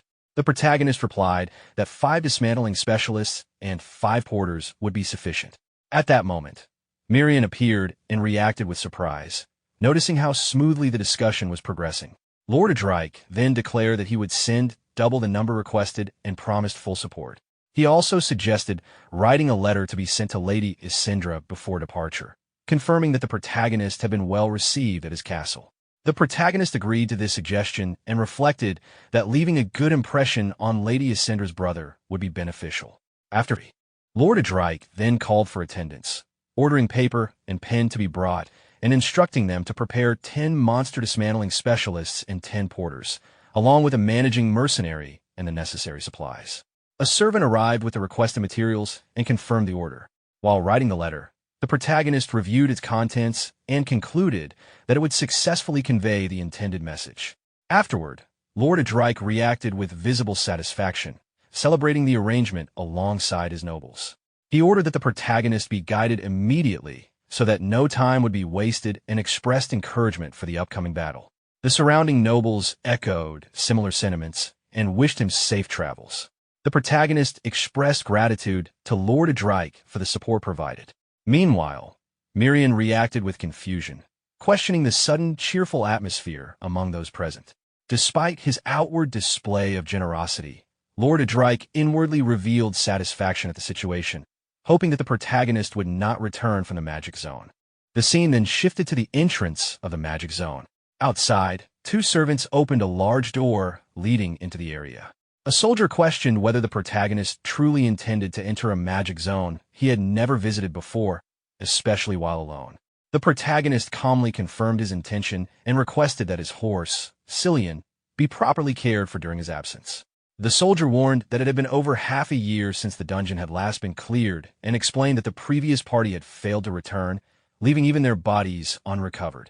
The protagonist continued forward into the entrance, while explaining that Lady Isindra had already provided him with information about the dungeon and assured them that he would send a signal from inside within 3 days. The soldier and the servants watched him with visible shock and disbelief as he proceeded. As the heavy gate of the magic zone began to close, the protagonist instructed the soldier and workers to remain outside and wait until the clearing was completed before entering to begin their work. While the door slowly shut, the soldier became uneasy, realizing that the massive dungeon gate required 10 people just to open it. Before the gate fully closed, the protagonist gave a final instruction, telling them to open the gate only after hearing 3 knocks. Once inside, he paused and carefully observed the surroundings. He then placed his backpack on the ground and reflected inwardly. The food and water supplies provided by Lord Adrike were unnecessary for him, but he had accepted them to avoid suspicion and maintain the appearance of being human. He also recalled Lady Isindra's earlier question about whether he consumed human flesh and reaffirmed his lack of interest in consuming human blood or the blood of low-rank monsters. Instead, his focus remained on obtaining the blood of high-rank monsters and red magic stones. He reflected that his abilities had grown significantly since his previous experience in the Tywin's dungeon, though he still did not know how far his strength had advanced or where his limits truly lay. Soon after, he released dense waves of dark energy into the surrounding area. The nearby monsters reacted immediately, becoming alarmed and attempting to flee as the energy spread through the environment. Miriam was pushed backward by the force of the released energy and reacted with visible alarm, sensing that the power within him was becoming increasingly intense. As waves of dark energy continued to radiate outward from his body, the protagonist considered that testing his current strength in this environment would be a practical step. He then began moving deeper into the magic zone.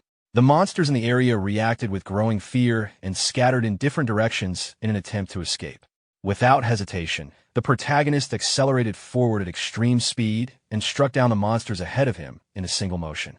Miriam, struggling to keep up, reacted with shock at the speed of his movement and hurried after him, attempting to follow as he advanced further into the dungeon. After moving forward for some time, the protagonist began assessing the number of monsters he had defeated. He counted 3 mid-rank monsters, including a troll, while the number of low-rank monsters had become too large to track, likely reaching several hundred. He considered that the value of these kills would exceed the silver coins he had received earlier and concluded that the amount should be sufficient. His attention then shifted toward a signboard inside the magic zone, signaling the next objective. He focused on what he intended to obtain from deeper within the dungeon. While observing the corpses scattered across the ground, he noticed that many showed signs of having been drained of blood. However, the condition of the bodies did not match the work of a vampire. Since there were no surviving witnesses, the only remaining clues were the bite marks, which were large enough to belong to a predatory beast. From this observation, he concluded that a creature of that size would have a high probability of possessing a red magic stone. Continuing deeper into the cave, he entered an area covered by shallow water. At that moment, he sensed movement and instinctively looked upward toward the cave ceiling. There, he noticed numerous glowing red eyes staring down at him. The creatures attached to the ceiling were demonic bat monsters. The bats quickly noticed his presence and reacted aggressively, producing loud cries as they prepared to attack. Within moments, the entire group detached from the ceiling and rushed toward him in a coordinated assault. In response, the protagonist equipped his vampire claw and struck the first incoming bat with a powerful blow, killing it instantly. After eliminating the creature, he evaluated its size and concluded that although it was large for a bat, it did not qualify as a high-rank monster. Before he could continue, additional monsters approached from behind. He reacted immediately by drawing his sword and delivering a precise strike that cut down several attackers at once. Despite eliminating multiple enemies, he recognized that the continuous attacks were becoming unnecessarily time-consuming. Deciding to end the engagement quickly, he moved a short distance away from the swarm before turning back toward them. He resolved to suppress the monsters with overwhelming force and eliminate them all at once. Raising his hand, he released a dense wave of energy toward the advancing creatures. The wave spread through the area and struck the monsters directly, killing them instantly. The surrounding space became filled with the remains of the fallen creatures. Miriam reacted with visible shock at the sudden display of power, struggling to comprehend what had just occurred. Meanwhile, the protagonist examined his own hand, reflecting on the nature of the attack and realizing that the creatures had been destroyed solely through the force of overwhelming pressure. Although the immediate threat had been eliminated, he quickly sensed that the battle was not yet over. He realized that one creature still remained, and that it was a high-rank monster. He looked upward once more toward the ceiling. There, a massive bat hung silently above, far larger than the others. The creature focused its attention on him and reacted with loud, aggressive cries as it prepared to confront him. Observing the creature's position, the protagonist recognized that it had been hiding above the battlefield all along. Just then, the monster lunged down from the ceiling of the cave, ready to deliver a deadly strike. In an instant, its body twisted and transformed into a far more grotesque and powerful form, surprising both Eugene and Miriam. Eugene quickly leaped backward, and the monster crashed heavily into the ground. As the dust settled, Eugene observed the creature with curiosity. Its appearance had changed completely. Emerging from a pool of blood, it now resembled a massive quadruped with tendrils covering its head. The beast immediately launched itself at him again, determined to finish the fight. With his sword ready, Eugene prepared to strike the monster's new form. He swung, but his blade drove into the ground as the creature shifted shape once more and evaded the attack. Watching its constant transformations, Eugene realized that its ability to change forms made it an unpredictable and difficult opponent. The monster suddenly transformed into a serpentine creature and wrapped its tail around Eugene in an attempt to restrain him. Eugene prepared his claws to tear through the tail, but before he could strike, the beast transformed again and shot toward the ceiling of the cave. Despite the creature's repeated transformations, Eugene continued to look down on it with calm confidence. The monster returned to its bat form and began preparing a ranged attack. Gathering magical energy, it unleashed a powerful blast toward Eugene. Bracing himself, Eugene showed a predatory grin and challenged the monster to attack with everything it had. He declared that he wanted the fight to be worthwhile before he claimed its power. He thrust his hand forward, channeling crimson energy into a counterattack. The monster's energy blast was completely overwhelmed by Eugene's power and began collapsing inward. The crimson energy surged forward, and the monster stared in shock as the attack tore through its body, exposing a glowing red mana crystal.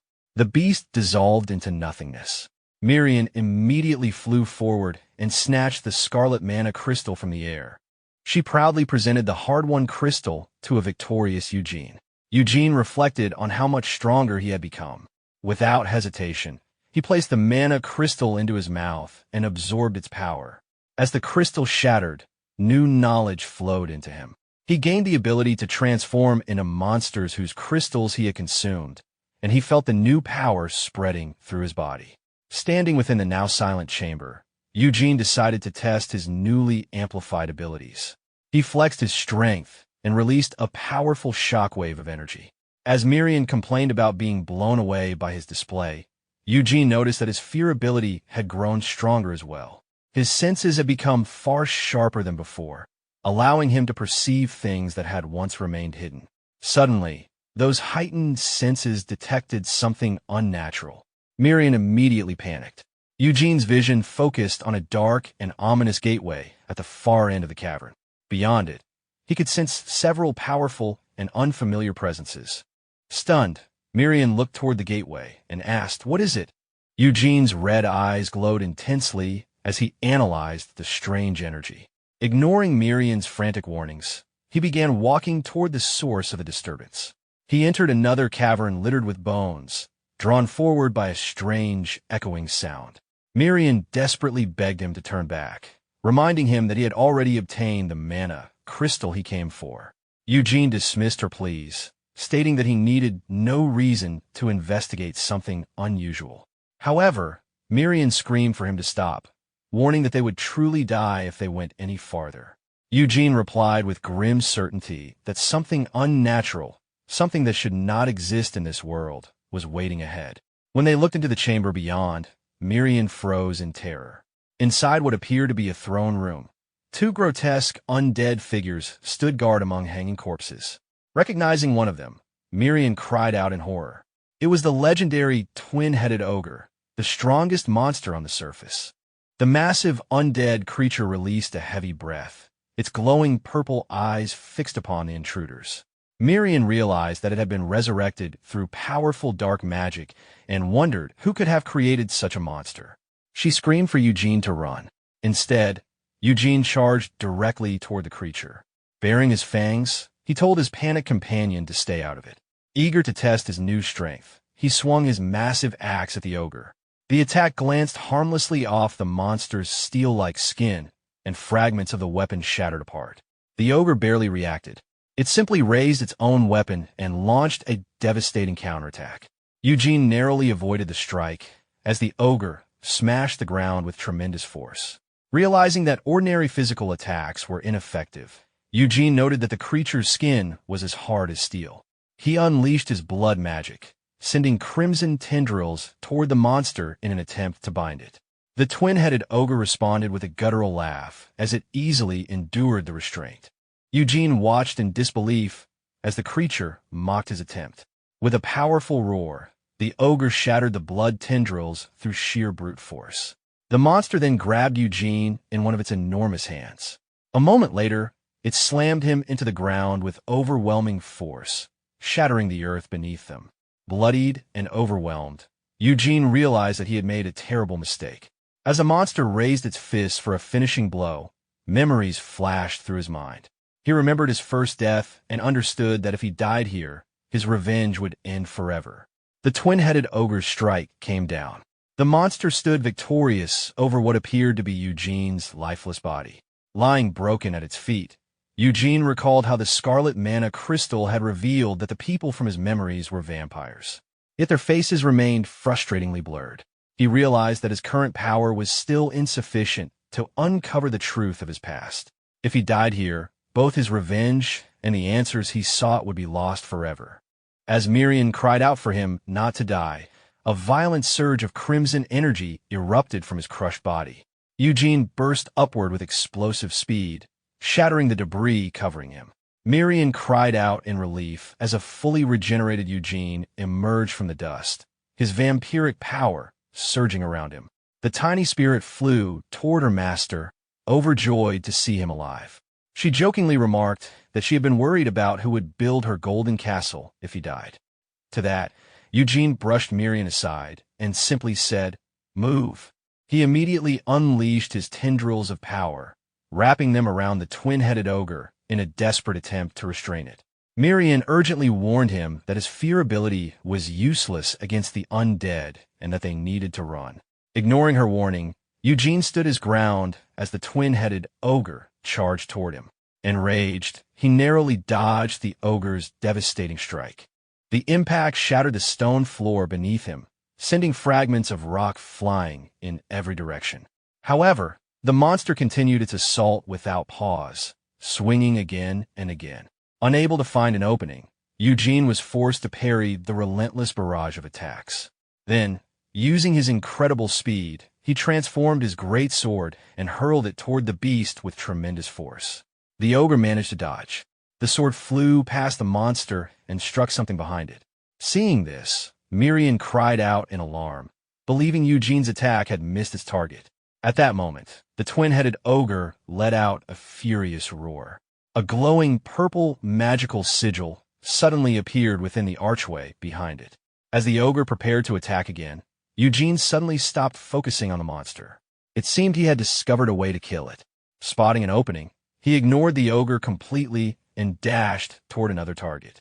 In the distance stood a cloaked figure. It was a dark mage controlling the undead. The mage looked down in shock at the sword protruding from his chest. Only then did he realize that his opponent was far more dangerous than an ordinary paladin. The dark mage immediately began chanting a powerful spell, his skull mask glowing with sinister purple energy. Remembering Sir Galfredic's advice that a mage must be killed before completing a spell, Eugene launched himself forward. With a decisive strike, he sliced through the dark mage and ended the threat instantly. The moment the mage died, the twin-headed ogre collapsed. Its connection to the black magic controlling it had been severed. Miriam quickly flew over to Eugene and confirmed that the skull staff had been the tool used to command the undead. Eugene examined the black magic artifact left behind. It was a grim skull wrapped in cloth and twine. His eyes narrowed with suspicion as he considered the identity and motives of the dead mage. Since access to the dungeon was heavily restricted, he concluded that one of the Archibald family subordinates must have been responsible for sending the mage there. Standing before the sealed exit of the dungeon, Eugene noted that resurrecting dead monsters was a forbidden crime. Such an act could easily be used against Lady Ascendra. Still, the political implications did not concern him. Instead, he resolved to uncover the true mastermind behind both the undead ogre and the dark mage. Approaching the dungeon gate, he knocked on the door. Outside, Lord Drike's men were startled by the sudden knocking. Realizing that Sir Eugene had somehow survived and returned, they immediately rushed to report it. When the news reached Lord Drike, he was utterly baffled. He could not understand how Eugene had returned after only 2 days, much less with more than 300 monster corpses. Soon afterward, Eugene appeared before Drike's court. Calmly, he reported that the spoils from his solo raid were currently waiting outside the castle. Having fulfilled his side of the agreement, he requested that a Drike continue supplying workers for his territory. An aide soon confirmed the unbelievable report. Upon hearing the truth, Drike nearly fell backward in his chair. At that moment, he realized that Eugene was not merely insane. He had accomplished something so extraordinary that even his powerful brother Gavrel would be unable to challenge it. A sudden realization struck him. Ascendra had not sent Eugene as part of some petty political scheme. By unleashing this knight onto the peninsula, she had completely shattered the balance of power within the Archibald family. Her intention was to end the succession war altogether. Immediately changing his attitude, Drike adopted a warm and friendly smile. He enthusiastically agreed to provide Eugene with whatever support he desired. Offering a handshake, he even asked Eugene to tell Ascendra that her loving brother had been a great help. Privately, however, Drike felt relieved. The bitter political struggle that had trapped him for years was finally nearing its conclusion, and it was all thanks to Eugene. Eugene simply smirked. He could easily see through Drike's attempt to save face and switch allegiances. With Drike's faction effectively neutralized, soldiers and citizens alike celebrated the growing alliance between Lady Ascendra and Sir Eugene. A grand banquet was held in honor of the occasion. Lady Ascendra raised a toast to the knights, celebrating both the victory and the newfound unity among their forces. One of her retainers praised her for bringing Gavrel's knights over to her side. However, she humbly credited Eugene for the achievement. Laughing, one of the knights explained that Gavrel's men had started the conflict by provoking Ascendra's followers. He then recounted how Sir Galfredic had eagerly accepted the challenge. According to the story, Galfredic proposed a harmless 3 versus 3 duel. Instead, he ended up defeating all 3 opponents by himself. After overwhelming Gavrel's men single-handedly, Galfredic proudly declared that Lady Asindra was the only legitimate successor to House Archibald. Asindra and her loyal knight burst into laughter and raised another toast to Galfredic's unusual but effective diplomacy. Eventually, Asindra turned her attention toward the guest of honor. She wondered whether the quiet Sir Eugene was enjoying the celebration. At the head of the table, Eugene sat silently, observing the festivities with an unreadable expression. One of the knights praised Asindra's ability to treat everyone with fairness and respect, calling her a natural-born leader. Meanwhile, Eugene reflected on the events inside the dungeon. Idrike's reaction to the Dark Mage had seemed completely genuine. That meant the incident was most likely connected to Gavrel. At that moment, Asindra thanked Eugene for making her investigation significantly easier. By capturing Gavrel's knights and granting her access to the dungeon, he had provided valuable evidence. She continued by praising his potential while joking about his growing reputation for being mad. Confident in her position, she declared that Idrike would have no choice but to submit to her authority. Changing the subject, Eugene asked about their other sibling, Lady Era. Asindra dismissively replied that there was no reason to worry. Once Gavrel was dealt with, Era would eventually fall in line. When Eugene asked about mages, Asindra revealed an important piece of information. After their father had been imprisoned, a bishop fled to the Marez household. She explained that Era had become strangely dependent on a master and disciple mage pair from an unknown faction. According to Asindra, Era had supported Gavrel ever since they were young. She had even sent her husband to assist him. Then Asindra revealed a shocking truth. Sir Andre, the man who had recruited Balmont and orchestrated the silver mine incident, was none other than Lady Era's husband. The final piece of the puzzle finally clicked into place for Eugene. As he connected all the clues surrounding the conspiracy, they all pointed toward a single source. He challenged Asindra's plan, asking what she intended to do if Gavrel simply denied Balmont's confession. Unconcerned, Asindra explained that even if he denied everything, the accusation alone would create division among the nobles and severely damage his reputation. However, Eugene interrupted her. He had discovered a more direct way to attack. He instructed her to deliver a specific message to Gavrel: the mage in the dungeon is dead. The statement immediately left Asindra bewildered. Startled by the revelation, she demanded an explanation, but Eugene simply repeated his instructions. Unable to understand the meaning behind those words, she pressed him for answers. Leaning closer, Eugene prepared to reveal a secret meant only for her ears. The thought of her treacherous siblings filled Asindra with anger. Eugene then confirmed her suspicions, stating that the dark mage found in the dungeon was most likely connected to her sister, Era.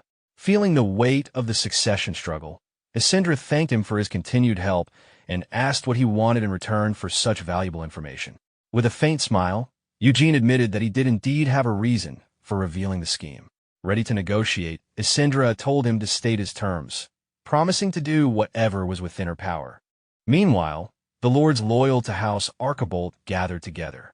News had spread that the 800 men who answered the summons were furious after hearing about the murderer. The assembled nobles agreed that Asindra had to secure the marquee position before the royal family found an opportunity to interfere in the affairs of House Archibald. One lord pointed out that their own honor, influence, and future were tied to serving a powerful noble from House Archibald. Despite the turmoil, he believed the succession must remain within the family. He declared that while individuals might change, their loyalty to the Archibald name must never waver. Those who had turned against the family would eventually face the consequences. At the same time, he secretly viewed the coming conflict as an opportunity to improve his own standing. Soon, a massive army carrying countless banners marched toward the capital in support of Asindra's claim. Standing before the gathered forces, Asindra thanked the assembled lords for answering her call to arms. She praised their loyalty and promised she would remember those who stood beside her during the conflict. Among the troops, attention soon shifted to the mysterious Sir Eugene standing beside her. Rumors quickly spread through the ranks. Some claimed that he had conquered the Garinsa dungeon entirely by himself. Many nobles whispered among themselves, noting how even Asindra seemed different after meeting him. One cynical lord dismissed the stories, claiming the dungeon raid was merely an excuse and that Eugene was actually Asindra's lover. When another lord brought up the wyvern, he brushed it aside and told everyone to focus on the battle ahead. Asindra then raised the golden dagger, the symbol of House Archibolt's authority. Addressing the army, she accused Gavrel of harboring Sir Andre, the man responsible for supporting Balmont and the plot surrounding the silver mine. She questioned how someone connected to such chaos could ever be considered the rightful successor of House Archibolt. Promising glory and eternal recognition from House Archibolt, she called upon her supporters to help bring an end to the disorder. She also issued a stern warning. Anyone who turned back now would be judged as a traitor who had abandoned both honor and duty. In response, the entire army raised their weapons and roared their support. At that moment, Lord Adrike arrived with a cheerful greeting and openly joined his sister's side. Eugene offered a formal greeting. Adrike enthusiastically returned it, joking that their pleasant relationship was all thanks to Eugene, much to Asindra's annoyance. Putting on a show for the gathered nobles, Adrike sought confirmation from Eugene that they respected each other. After placing a hand on Eugene's shoulder, he received only a brief and non-committal response. Nevertheless, Adrike loudly declared that he had supported Eugene from the very beginning for Asindra's sake. The surrounding nobles were impressed by the apparent unity between them. Meanwhile, stories of Eugene's solo dungeon raid and wyvern slaying continue to spread. The Baron of Biagalin personally confirmed that the wyvern story was true, claiming he had seen the remains himself. Another lord questioned why Asindra had not included such incredible achievements in her summons if she wanted to gather an even larger force. After some thought, he concluded that it must have been a deliberate test of loyalty toward House Archibolt.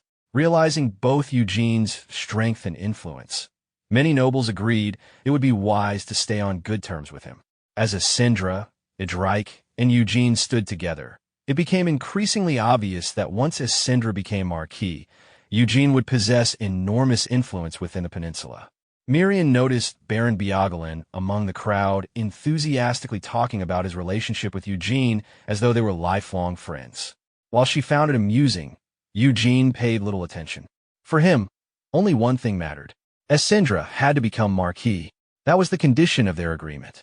With overwhelming support now gathered behind her, Asindra smiled confidently. Victory seemed within reach. Meanwhile, inside his castle, Gavrel was far from calm. Consumed by frustration, he demanded to know why there was still no news regarding the Dark Mage. Turning toward Era, he angrily questioned whether the supposedly reliable mage had betrayed them. Era remained calm. She reassured her brother that the mage's disciple was already searching for his master and that information should arrive soon. She reminded him that the mage's purpose had always been to buy them time. A flashback revealed the Dark Mage's plan. By unleashing undead monsters upon the territory, he intended to create a crisis that Sir Andre could resolve as a hero. According to the mage, this manufactured victory would help sway the vassals into supporting Gavrel as the next Marquis. Back in the present, Gavrel reflected on one failure after another. His scheme involving Balmont had failed. His pressure on Adrike had failed. His plans regarding the silver mine had failed. And behind every failure stood the same obstacle. Eugene. The knight had single-handedly destroyed both the silver mine operation and the dungeon scheme. Then came a final blow. News arrived that Asindra's army had already reached the borders of his territory. Unable to contain his rage, Gavrel smashed a nearby vase. Fear slowly crept into his mind as he realized that more than 70% of the nobles now supported Asindra. He had been completely cornered. Slumped upon his throne, Gavrel lamented the divisions within the family. At this point, a single betrayal among his remaining supporters could bring about his immediate downfall. Sir Andre tried to bolster Gavrel's fading confidence. He insisted that the people within the castle viewed him as their only hope for prosperity. Continuing his flattery, he claimed that unlike Asindra, who had been born with privilege, Gavrel had built his own strength through effort. He then reframed their desperate situation as an opportunity, urging Gavrel to endure just a little longer until the castle finally became his. Lady Era joined in as well. Telling her brother to remain patient, she assured him that their secret weapon would soon force Essindra's army to retreat. Wearing a chilling smile, she promised to make Gavrel the next Marquis and declared that he was the only person she truly considered her brother. Meanwhile, deep inside a cavern filled with bones, the disciple of the Dark Mage realized that a crucial component of the ritual was missing. Looking at the corpses of his fallen comrades, he swore to complete the ritual himself. Too many sacrifices had already been made for them to fail now. The disciple, whose body had been stitched together through dark means, prepared to offer himself as the final sacrifice necessary to complete the summoning ritual. However, just as he began, he sensed the sudden arrival of intruders. It was Sir Galfredic. Following Eugene's orders, Galfredic had arrived with several men to locate the disciple and eliminate him immediately. Confidently leading the group forward, Galfredic warned his men that they could not allow the mage to complete even a single spell.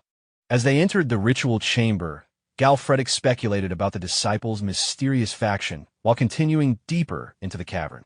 Hidden from sight, the disciple began chanting in a demonic language. Recognizing the signs of a powerful spell being cast, Galfredic immediately silenced his men. The disciple then spoke the final word of the incantation. A sinister grin spread across his face as dark energy erupted from the ritual circle. Galfredic's eyes widened. The attack was coming from directly above them. Looking up, the knights were horrified to see a colossal creature made of bone and dark magic materializing across the cavern ceiling. Moments later, the monstrous creature crashed downward with overwhelming force, engulfing Galfredic and his men in an explosion of dark energy. The scene then shifted to Gavrel's castle. Sir Mole returned after completing his assignment. Anxiously, Gavrel questioned him about the mission, and Mole confirmed that he had successfully navigated the secret passageways. He then reported that Essindra's army had advanced so quickly because the border soldiers had simply surrendered rather than resist. Mole urged Gavrel to punish the traitors responsible. Hearing this, Gavrel clenched his teeth in fury and immediately asked about the situation in the dungeon. Apologizing for his failure, Mole explained that he had been unable to enter because Lord Adrike's soldiers were guarding the entrance. Learning that access had been denied under Essindra's authority only made Gavrel even angrier. Overwhelmed by the worsening situation, he listened as Mole continued his report. According to the latest information, Essindra had not occupied every village along the way. Instead, she had diverted part of her forces toward the Lodon forest to deal with a sudden monster outbreak. At first, Gavrel assumed it was merely a griffin hunt. However, Mole quickly corrected him. The monsters were entirely different. More disturbingly, rumors claimed the creatures were undead. The revelation immediately connected to Gavrel's own secret schemes. Realizing that an actual undead outbreak had occurred, Gavrel understood that the situation had become far more dangerous than he had anticipated. Mole further explained that paladins would be necessary to properly deal with the undead threat. Unfortunately, with the bishop having fled, finding paladins would be extremely difficult. Recognizing the severity of the situation, Gavrel ordered Mole to spread the news among the nobles while he personally informed his sister. Putting on the appearance of a responsible ruler, he declared that the safety of the continent must come before any family dispute. Mole was completely deceived by the performance. Admiring what he believed was his master's noble character, he became even more convinced that Gavrel deserved to rule. Once his subordinate departed, however, Gavrel's expression changed completely. A sinister grin spread across his face. Convinced that fortune favored him, he secretly plotted to allow the undead to slaughter Essindra's forces. Such a disaster would severely damage her reputation among both nobles and commoners. His plan was simple. Once the undead had weakened her army, he and Sir Andre would appear as heroes, defeat the monsters, and claim all the glory for themselves. Abandoning old traditions entirely, Gavrel declared his intention to become a new kind of ruler. Meanwhile, in the Lodon forest, Eugene rode through the wilderness while baiting a griffin into pursuing him. The griffin released a piercing cry as it locked onto its target. Mirian urged Cillian to run faster, as the monster descended from the sky. Just before the griffin could strike, Eugene exploded forward in a flash of crimson energy. Leaping from his horse, he seized the griffin by the neck and slammed it violently into the ground. The griffin struggled desperately to escape. Now clad in his vampiric armor, Eugene effortlessly blocked its attacks. Raising his swords, he prepared to finish the creature. His eyes glowed with power as he stared down at the weakened griffin. Then, in a blur of red and black, he unleashed a storm of slashes that completely massacred the monster. After the battle, Mirian questioned why he was hunting griffins in the first place, considering they offered little valuable loot. Eugene explained that his actions would ultimately help Lady Ascendra secure the Marquis title. The answer failed to satisfy Mirian. Ignoring her complaints, Eugene approached the griffin's corpse and began harvesting it for a different purpose entirely. He then revealed his true objective. The ability he had recently acquired allowed him to transform into monsters whose blood or magic stones he consumed. Excited by the possibility, Mirian immediately asked whether he was about to transform into a griffin. Eugene simply replied that he was trying to find that out himself. Without hesitation, he sank his fangs into the griffin's neck and began drinking its blood. As Eugene absorbed the creature's blood, both Mirian and Cillian watched with anticipation, waiting to see whether the expected transformation would finally occur. To everyone's surprise, Mirian suddenly began glowing with a brilliant blue light. The radiance grew stronger and stronger, leaving her completely shocked as she realized the power was coming from her own body. When the light finally faded, a much smaller Mirian appeared before Eugene. Staring at her new appearance, Mirian excitedly declared that she must have evolved. Eugene was left completely stunned. Now resembling a tiny, pixie-like spirit, Mirian happily admired her new form and guessed that drinking the griffin's blood through her contract with Eugene had triggered her evolution. When Eugene pointed out that she had become smaller, Mirian immediately replied that he was also smaller than Galfardic, yet still stronger than him. She then started wondering when Sir Galfardic would return, but Eugene cut her off before she could continue. As they continued their journey, Eugene casually held the newly shrunken Mirian inside his fist, much to her loud dissatisfaction. Meanwhile, outside Sir Gabriel's castle, Lady Ascendra and her army had been waiting for 2 days. Sir Gecko approached her and reported that many of the nobles were growing impatient. He suggested beginning the siege, pointing out that they held an overwhelming advantage of 1,000 soldiers against Gabriel's 300. Ascendra calmly replied that it was not time yet. Gecko immediately realized that she was waiting for Eugene. However, he admitted that while he trusted her judgment, he did not understand why she was placing so much faith in an outsider. Ascendra then asked why they had abandoned their original strategy of winning over the surrounding villages. Gecko explained that their scouts had discovered Gabriel had already moved all available men and supplies from the nearby villages into his castle. Because of that, they decided to march directly toward the castle before Gabriel could put another plan into motion. Ascendra confirmed his explanation. She pointed out that Gabriel's actions had left the villages defenseless against monster attacks, forcing frightened villagers to come to her seeking protection. Remembering those desperate pleas, she explained that she chose to wait because she did not want to further frighten her future people with a full-scale invasion. At that moment, Gecko finally understood her reasoning. Ascendra explained that she viewed the villagers as her future subjects. That was why she had sent Eugene to eliminate the griffins threatening them. Impressed by her leadership, Gecko admitted that Eugene was acting exactly like a knight should. However, he also noted that trusting outsiders was never easy, especially since Eugene clearly had no intention of remaining under her banner forever. Ascendra clarified that her trust was not based on Eugene himself, but on his accomplishments and his commitment to the knightly code. With a confident smile, she asked Gecko to trust her judgment and remain patient a little longer. In the end, Gecko reaffirmed his loyalty and promised to continue following her orders. Their conversation was suddenly interrupted by a shout from the castle walls. A messenger appeared and announced that he carried an important message concerning the future of the entire marquisdom. Some of Ascendra's soldiers laughed, believing the castle was finally preparing to surrender. Instead, the messenger unfolded a scroll and publicly announced the appearance of undead in the Lodon forest. The soldiers immediately fell silent. Shock spread throughout the camp as they struggled to believe news of an undead outbreak.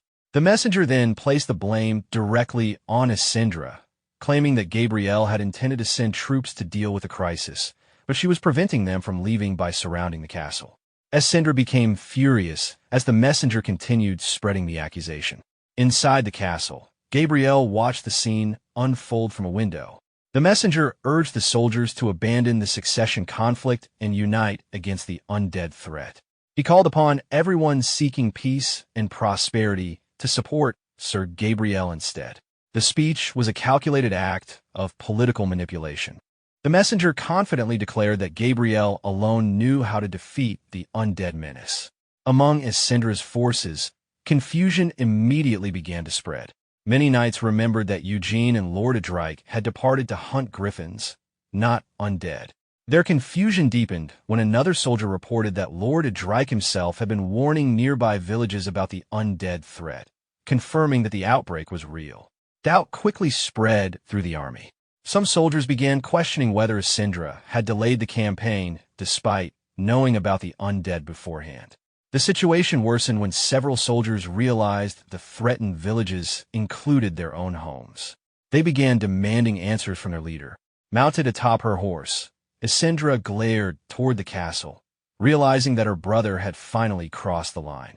Meanwhile, Gabriel continued pushing his narrative. He blamed the current crisis on their father's mistakes and declared himself the man who would restore order. He proclaimed that protecting the peninsula was his duty as an archibald and condemned anyone who ignored the threat. His words slowly began influencing the soldiers. Some started whispering that he sounded like a capable leader. The messenger continued fueling those doubts, asking whether a true successor would block the path to peace simply for the sake of gaining power. More soldiers began agreeing with his argument. Asindra's authority started to waver. When one of her own knights questioned her decisions, she immediately silenced him and ordered everyone to hold their positions. Then everything changed. A terrified soldier suddenly pointed behind the army. An undead horde had appeared. Panic instantly erupted throughout the ranks. The soldiers could hardly believe what they were seeing. The undead were real.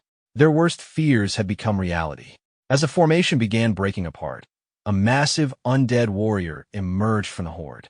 Its appearance seemed to validate every claim Gabriel had made, throwing the entire army into chaos. One of Asindra's knights cursed as he realized they had been completely manipulated. Watching from the castle, Gabriel initially felt shocked by the sudden appearance of the undead. Then he realized that the situation might actually benefit him. However, his expression immediately changed. His eyes widened as he spotted an unexpected figure arriving on the battlefield. At that critical moment, Sir Galfredik suddenly made his entrance. With a confident grin on his face, he casually carried the massive corpse of an undead monster over his shoulder. The terrified soldiers were still being overwhelmed by panic as the undead approached, but Galfredik calmly ordered them to move aside and clear a path. He casually told the frightened soldiers not to worry, explaining that the creature was already dead. He even remarked that although the monster had been quite sturdy, it had served as a useful shield against the dark mage's attacks. When someone asked about Sir Eugene, Galfredik casually referred to him as his master. A moment later, Eugene himself arrived before Lady Asindra and calmly apologized for his late arrival. He casually remarked that he probably could have arrived even faster if he had bothered taking a carriage. Without wasting time, he informed his allies that it was time to put their counterplan into action. The moment Asindra saw Eugene take control of the situation, her confidence immediately returned. Turning toward the castle, she called out loudly to Gabriel, making it clear that she knew he was watching. She then announced to both armies that the undead had already been defeated by her ally, Sir Eugene. As proof, Sir Galfredik triumphantly held up a sack containing the severed heads of the dark mages responsible for reviving the undead ogre. He mockingly asked Gabriel whether he wanted to hear the names mentioned by the mages before they died. A bead of sweat rolled down Gabriel's face. He immediately recognized the grimoire among the evidence as one belonging to his sister's personal mage. With the evidence presented before everyone, Asindra declared that Gabriel had fallen into his own trap. She then revealed her preparations. Before arriving, she had instructed Lord Adrike to warn the nearby villages about the undead threat. At the same time, she exposed Gabrielle's cowardice by revealing that Eugene had personally eliminated the griffins threatening the villages Gabrielle had abandoned. Panic began to consume Gabrielle as he realized his sister was turning his own prior knowledge against him. Ascendra declared that Gabrielle's awareness of the undead before anyone else was clear proof of a connection between him and the Dark Mages. She openly challenged him, threatening to reveal the entire conspiracy before both armies. As Lady Era attempted to stop him from making a reckless decision, Gabrielle desperately shouted back in defiance. Meanwhile, Era frantically searched for a solution and desperately asked whether there was any way to revive the undead forces. Ascendra demanded that everyone involved in creating the undead abominations be brought to justice. Completely cornered and left without an escape route, Gabrielle finally broke. He shouted his surrender. Ascendra's eyes widened slightly in surprise as her brother repeatedly screamed that he surrendered. Defeated, Gabrielle promised to open the castle gates immediately, bringing both the siege and his rebellion to an end. From atop the castle walls, he continued shouting his surrender as his ambitions crumbled before everyone's eyes. Later, inside the castle, Ascendra stood before her kneeling siblings. She calmly informed them that surrender had been their only sensible option. When Lady Era begged for mercy, Ascendra coldly pointed out that had they continued denying their guilt, the castle knights themselves would have turned against them. She then shifted the responsibility of judgment toward Eugene and asked who should bear responsibility for the failed coup. Eugene answered that the individual who manipulated the conflict from the shadows for personal gain should shoulder the blame. A shocked Era immediately asked whether he was accusing her husband, Sir Andre. With glowing red eyes, Eugene stared directly at her and questioned who had hired murderers and cooperated with evil mages. He pressed further, demanding to know whether she, Gabrielle, or both of them had orchestrated the entire scheme. Ascendra then stepped in and played her role perfectly. She claimed she could not believe her own siblings would commit such evil acts and accused Eugene of being overly harsh. Then she slowly turned toward Era and asked a simple but terrifying question. Right? Unable to endure the pressure of her sister's gaze, the trembling Era completely broke down. Through tears, she admitted that Ascendra was right. The confession shocked Sir Andre. At that moment, he realized that in the ruthless world of nobles, even spouses could be abandoned when survival was at stake. Watching everything unfold, Eugene silently reaffirmed his own position. He had no reason to swear loyalty to House Archibald. Cooperation was sufficient whenever their interests aligned. After the matter was settled, Galfridic asked Eugene why he had refused Ascendra's offer of knighthood despite Gabrielle's defeat. Eugene explained that he had no need for her summons, though he did have one condition regarding recognition as a legitimate lord. He then gestured toward a lone figure nearby. The figure was revealed to be Selena, Gabrielle's eldest daughter, who had been left behind as a political hostage. Galfridic explained that Ascendra had offered Selena to Eugene as a sign of trust. However, Eugene immediately handed responsibility for her over to Galfridic. Confused, Galfridic questioned why he should take her and pointed out that he had no need for a disciple. Meanwhile, Selena walked away while grinding her teeth in frustration. Being treated like property deeply humiliated her, but she endured it for her father's sake. After a moment, she approached Galfridic and confirmed his identity. Then she made an unexpected request. After formally apologizing, she declared that she wished to test her abilities in a duel against him. Galfridic simply laughed at her boldness and asked whether she truly wanted to challenge him. Encouraged by his response, Selena drew her sword and introduced herself as the sword prodigy of her house before declaring her intention to judge his skill. As the group later traveled together, Saranwar Ramari voiced her concerns regarding their unusual companions. She questioned whether transporting the unconscious Selena alongside the massive undead twin-headed ogre was really a good idea. To her surprise, Galfridic admitted that he also found the arrangement uncomfortable. He confessed that both Selena and the undead monster made him uneasy. A brief flashback revealed his earlier encounter with Selena. According to Galfridic, he had merely glared at her. According to everyone else, Selena had immediately fainted from fear.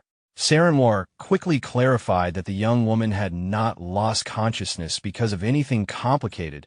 She had simply been terrified. Afterward, Galfredic turned to Eugene and asked whether Lady Asindra had truly approved of the arrangement. Eugene then explained that he had vouched for Sir Galfredic as his most trusted friend, and that alone had been enough to secure Lady Asindra's permission. Clearly pleased by the praise, Sir Galfredic tried to hide his satisfaction and casually accepted the compliment. As they continued traveling, Sir Galfredic noticed the undead creature twitching and asked Rory why they did not simply burn the corpse. Rory dismissed it as nothing more than a post-mortem spasm. She cheerfully patted the creature and called it a valuable research specimen, leaving Galfredic even more confused. She then complained about her seasickness, grumbling that she should have stayed behind in Marin. After explaining that she had only come to discuss funding for a laboratory, Eugene bluntly told her to stop talking around the issue and simply ask for the money directly. Changing the subject, Sir Galfredic recalled the trouble they had faced convincing locals that they were not dark mages. Fortunately, Eugene's official authority over the undead creature had made the situation much easier. When Galfredic asked about the mages who had been impersonating members of the Blood Shadow faction, Eugene calmly informed him that every one of them was dead. Relieved to hear that, Galfredic expressed his gratitude that Eugene had returned safely. Eugene, however, credited his survival to the powerful armor he had recently acquired.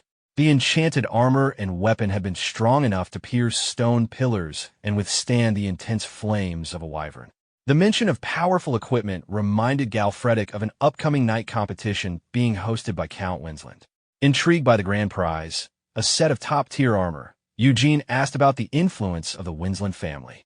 Galfredic explained that the Winslands were part of the founding royal family. Their lands and authority were so extensive that even the king could not easily interfere with their affairs. The competition offered enormous rewards, including exceptional armor, vast amounts of gold, and even the possibility of obtaining a noble title. Hearing this, Eugene immediately decided that they would travel to Marin and participate in the tournament. However, he surprised Galfredic by announcing that only he and Luke would be going. Galfredic would remain behind and govern the estate in his absence. Eugene explained that the arrangement was politically necessary. Leaving the estate in Galfredic's hands would demonstrate trust and strengthen their position with Lady Asindra. Galfredic merely grumbled about being given more responsibilities. As a final instruction, Eugene ordered him to keep a close watch on the unreliable Delmando. To keep the battle-loving knight entertained, he even granted Galfredic permission to raid the Archibald Demon Realm if he became bored. Before departing, Eugene revealed that he had granted noble titles to 7 of his knights and sent them to accompany Lady Asindra on her campaign.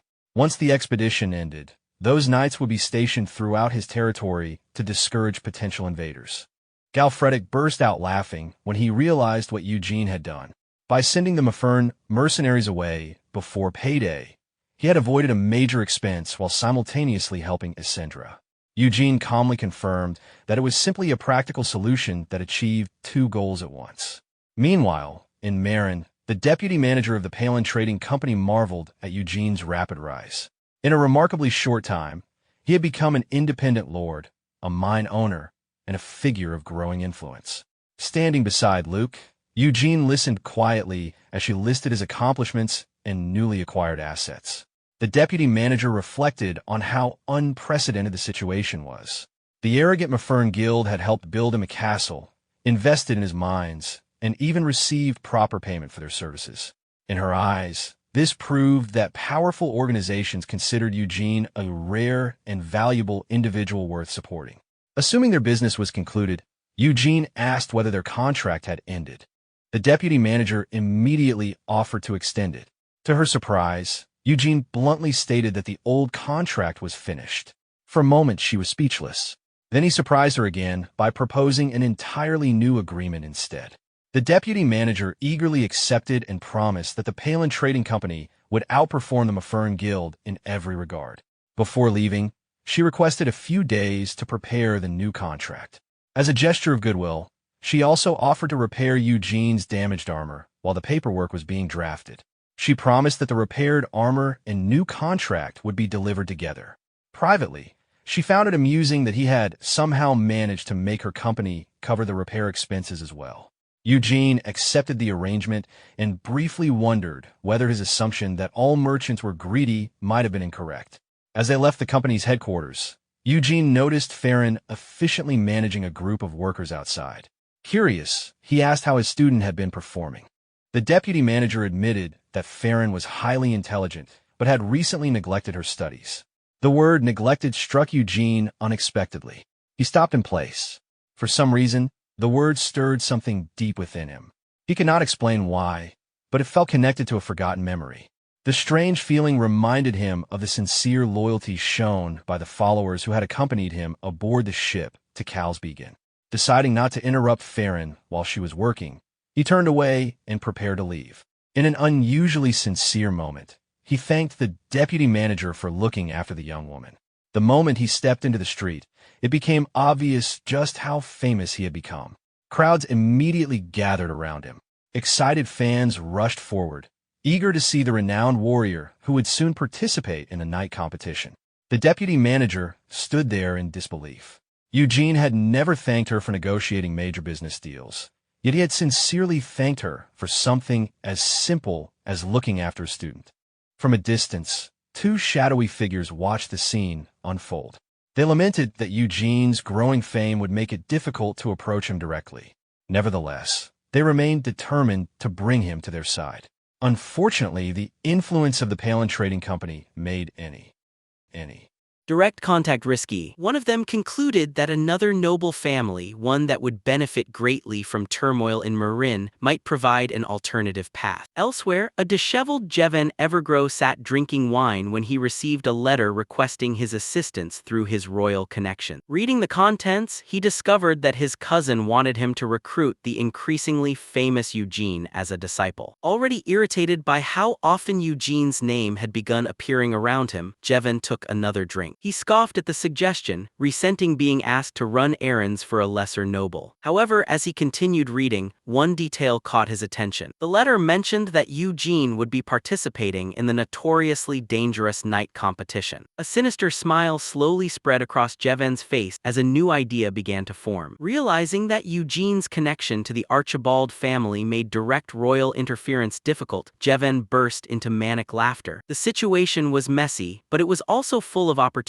Energized by the possibilities, he immediately began writing a letter to the church, just as his cousin had requested. As he finished the letter, he decided to add a short but meaningful postscript of his own. The letter eventually reached Cardinal Kaler. As he read through it, his attention was drawn to the final lines stating that Eugene had no faith in the Kaler Central Church and that it was necessary to instill faith in him. Examining the uneven handwriting, the cardinal noted that the sender seemed mentally unstable. Even so, he considered the request seriously and began thinking about dispatching their strongest holy knight. Seeking a second opinion, he turned to Holy Knight Yang Dare. At first, Yang Dare declined, explaining that he was currently occupied with hunting dark mages. However, the cardinal revealed that the subject of the request was the same Eugene who had taken possession of the undead creature from the Archibald territory. That immediately caught the Holy Knight's attention. The cardinal found it suspicious that Eugene claimed his victory over the undead had been granted through divine blessing. Even Lady Ascendra, who had little interest in religion, had wanted the undead creature destroyed immediately. After hearing the details, Yang Dare concluded that Eugene was either connected to a cult or involved with dark mages. Agreeing with the assessment, Cardinal Kaler ordered him to attend the night competition and personally teach the suspicious knight a lesson. Accepting the mission, Yang Dare bowed his head. "As you command." The order was finalized beneath the cold and authoritative gaze of Cardinal Kaler. Meanwhile, Eugene arrived at the imposing gates of Winslon and announced his intention to participate in the night competition. The gate guard, Lancelot, greeted him politely and requested that he sign the participant registry. He explained that a noble seal would also be acceptable. Eugene signed the registry and added the seal of his fabricated noble house, officially registering himself for the competition. Afterward, Lancelot directed him toward the castle and offered a friendly warning deciding not to get involved in any fights within the town before the tournament began. Curious, Eugene asked whether fighting was a common occurrence. Lancelot laughed and replied that honorable knights rarely caused trouble. However, there were always a few dishonorable individuals who ignored the knightly code. Eugene silently took note of the warning. Interested in the guard himself, Eugene unexpectedly asked for his name. Lancelot seemed surprised that a noble would care about the name of an ordinary soldier. Nevertheless, he introduced himself as Lancelot Dueloc. The surname immediately caught Eugene's attention because it belonged to a noble family. Despite that, Lancelot humbly insisted that Eugene simply call him Lancelot. The two parted on friendly terms, and Lancelot wished him success in the tournament. As they entered the territory, Mirian excitedly pointed out how magnificent the estate was. Luke and Mirian both stared in awe at the enormous Winslon castle. Mirian even jokingly suggested that they should steal it. Their journey came to an abrupt halt when a group of armed thugs blocked the bridge leading toward the castle. The leader smirked and informed Eugene that he would need to pass a test before continuing. Completely unimpressed, Eugene asked what kind of test they were talking about. The thug explained that they were filtering out weak participants who had only come for the prize money and encouraged Eugene to draw his weapon. Eugene pointed out that fighting inside the town was forbidden, while Mirian demanded that they move aside. The thug clarified that they were still outside the town limits and that Count Winslon tolerated this unofficial culling of unqualified contestants. Understanding the situation immediately, Eugene accepted the challenge without hesitation. With a slight grin, he called out to Luke. At the command, Luke threw 2 battle axes toward him. Without even turning around, Eugene effortlessly caught both weapons. The thugs were shocked by the display, yet somehow convinced themselves that he must still be slow. Eugene instructed Luke to stay back and calmly stood holding the 2 massive axes as dark energy swirled around him. Thugs arrogantly offered him a one-on-one fight. Ignoring the offer entirely, Eugene launched himself directly into their ranks and invited all of them to attack at once. Then suddenly his attention shifted. His eyes locked onto a familiar figure in the distance. At that moment, he completely ignored the fight around him. The thugs mistook his distraction for weakness and charged. Although Eugene avoided their attacks with ease, his focus remained fixed elsewhere. Even the thugs became confused when they realized he was staring at something beyond the battlefield. Luke and Mirian shouted in alarm, unable to understand why he had suddenly stopped paying attention. Mirian frantically reminded him that he could not die before building her a golden castle. Believing Eugene had frozen in fear, one thug rushed him from behind and declared that it was over. Eugene's eyes snapped open. A chilling aura surrounded him as he quietly repeated, "Over, you say." The thug screamed in terror at the sight of Eugene's eyes. An instant later, a counterattack sent him flying off the bridge and into the river below. Cold fury filled Eugene's expression. He calmly informed the remaining men that he was only getting started. Swinging one of the battle axes, he struck another thug and launched him through the air. The rest panicked. Unable to comprehend his speed, they shouted in terror as Eugene called them slow and instantly closed the distance. His next strike shattered the ground itself. When the dust settled, every thug except one had been defeated. Standing over the lone survivor, Eugene slowly raised his remaining battle axe. With bloodthirsty eyes, he informed the trembling man that it was now just the 2 of them. Then he asked whether the man wished to test his luck. The final thug could only stand there in complete horror. Watching from the gate, Lancelot stared at the scene in disbelief. "Goodness," he quietly remarked that Sir Eugene certainly knew how to make an entrance. Later, inside Winslon Castle, Lancelot reported the incident to Count Winslon. He assured the Count that Eugene had not suffered any meaningful injuries during the skirmish. The Count was puzzled. He could not understand why Eugene had chosen to camp outside rather than accept the hospitality of the castle. Then Lancelot revealed the most important detail. Eugene possessed the legendary sword known as the Wolf Slaughterer. Count Winslon froze in shock. He found it difficult to believe that a newcomer could possess the famous sword of Sir Anne Taylor. The possibility troubled him greatly. If it was a fake, that would be problematic. If it was genuine, the situation could be even worse. Immediately, he ordered Lancelot to verify the weapon's authenticity, declaring that such a sword was not meant to be carried by just anyone. Meanwhile, at the campsite, Mirian asked Eugene why they had refused the opportunity to stay in the luxurious castle. Sensing the anger radiating from him, she decided not to complain further about their current accommodations. Eugene finally revealed the reason. He admitted that he had been so enraged that he had nearly stormed the castle with his sword drawn. He was certain that the man he had seen earlier was Darite, the paladin who had killed killed him in his previous life. However, he also understood that murdering a paladin inside Count Winslan's castle would create disastrous consequences. Because of that, he forced himself to remain patient. Despite his restraint, the desire for revenge burned intensely within him. Eugene silently vowed that another opportunity to kill Darite would eventually come, even if he had to create that opportunity himself. Nearby, other competitors noticed Count Winslan's personal knights approaching Eugene's camp. They commented on the quality of the expensive armor worn by the approaching soldiers. Annoyed by the growing commotion, Eugene stepped out of his tent to investigate. He immediately recognized them as the knights from the gate and correctly assumed that they had come to see him. The lead knight approached and greeted him respectfully. Recognizing the voice at once, Eugene asked why he had arrived fully armed. The knight seemed surprised that Eugene had identified him so easily. Removing his helmet, Lancelot complimented Eugene's keen perception. With a sly grin, he revealed that he had come personally on Count Winslan's orders. Eugene listened carefully as Lancelot explained that he had an important matter to discuss with him.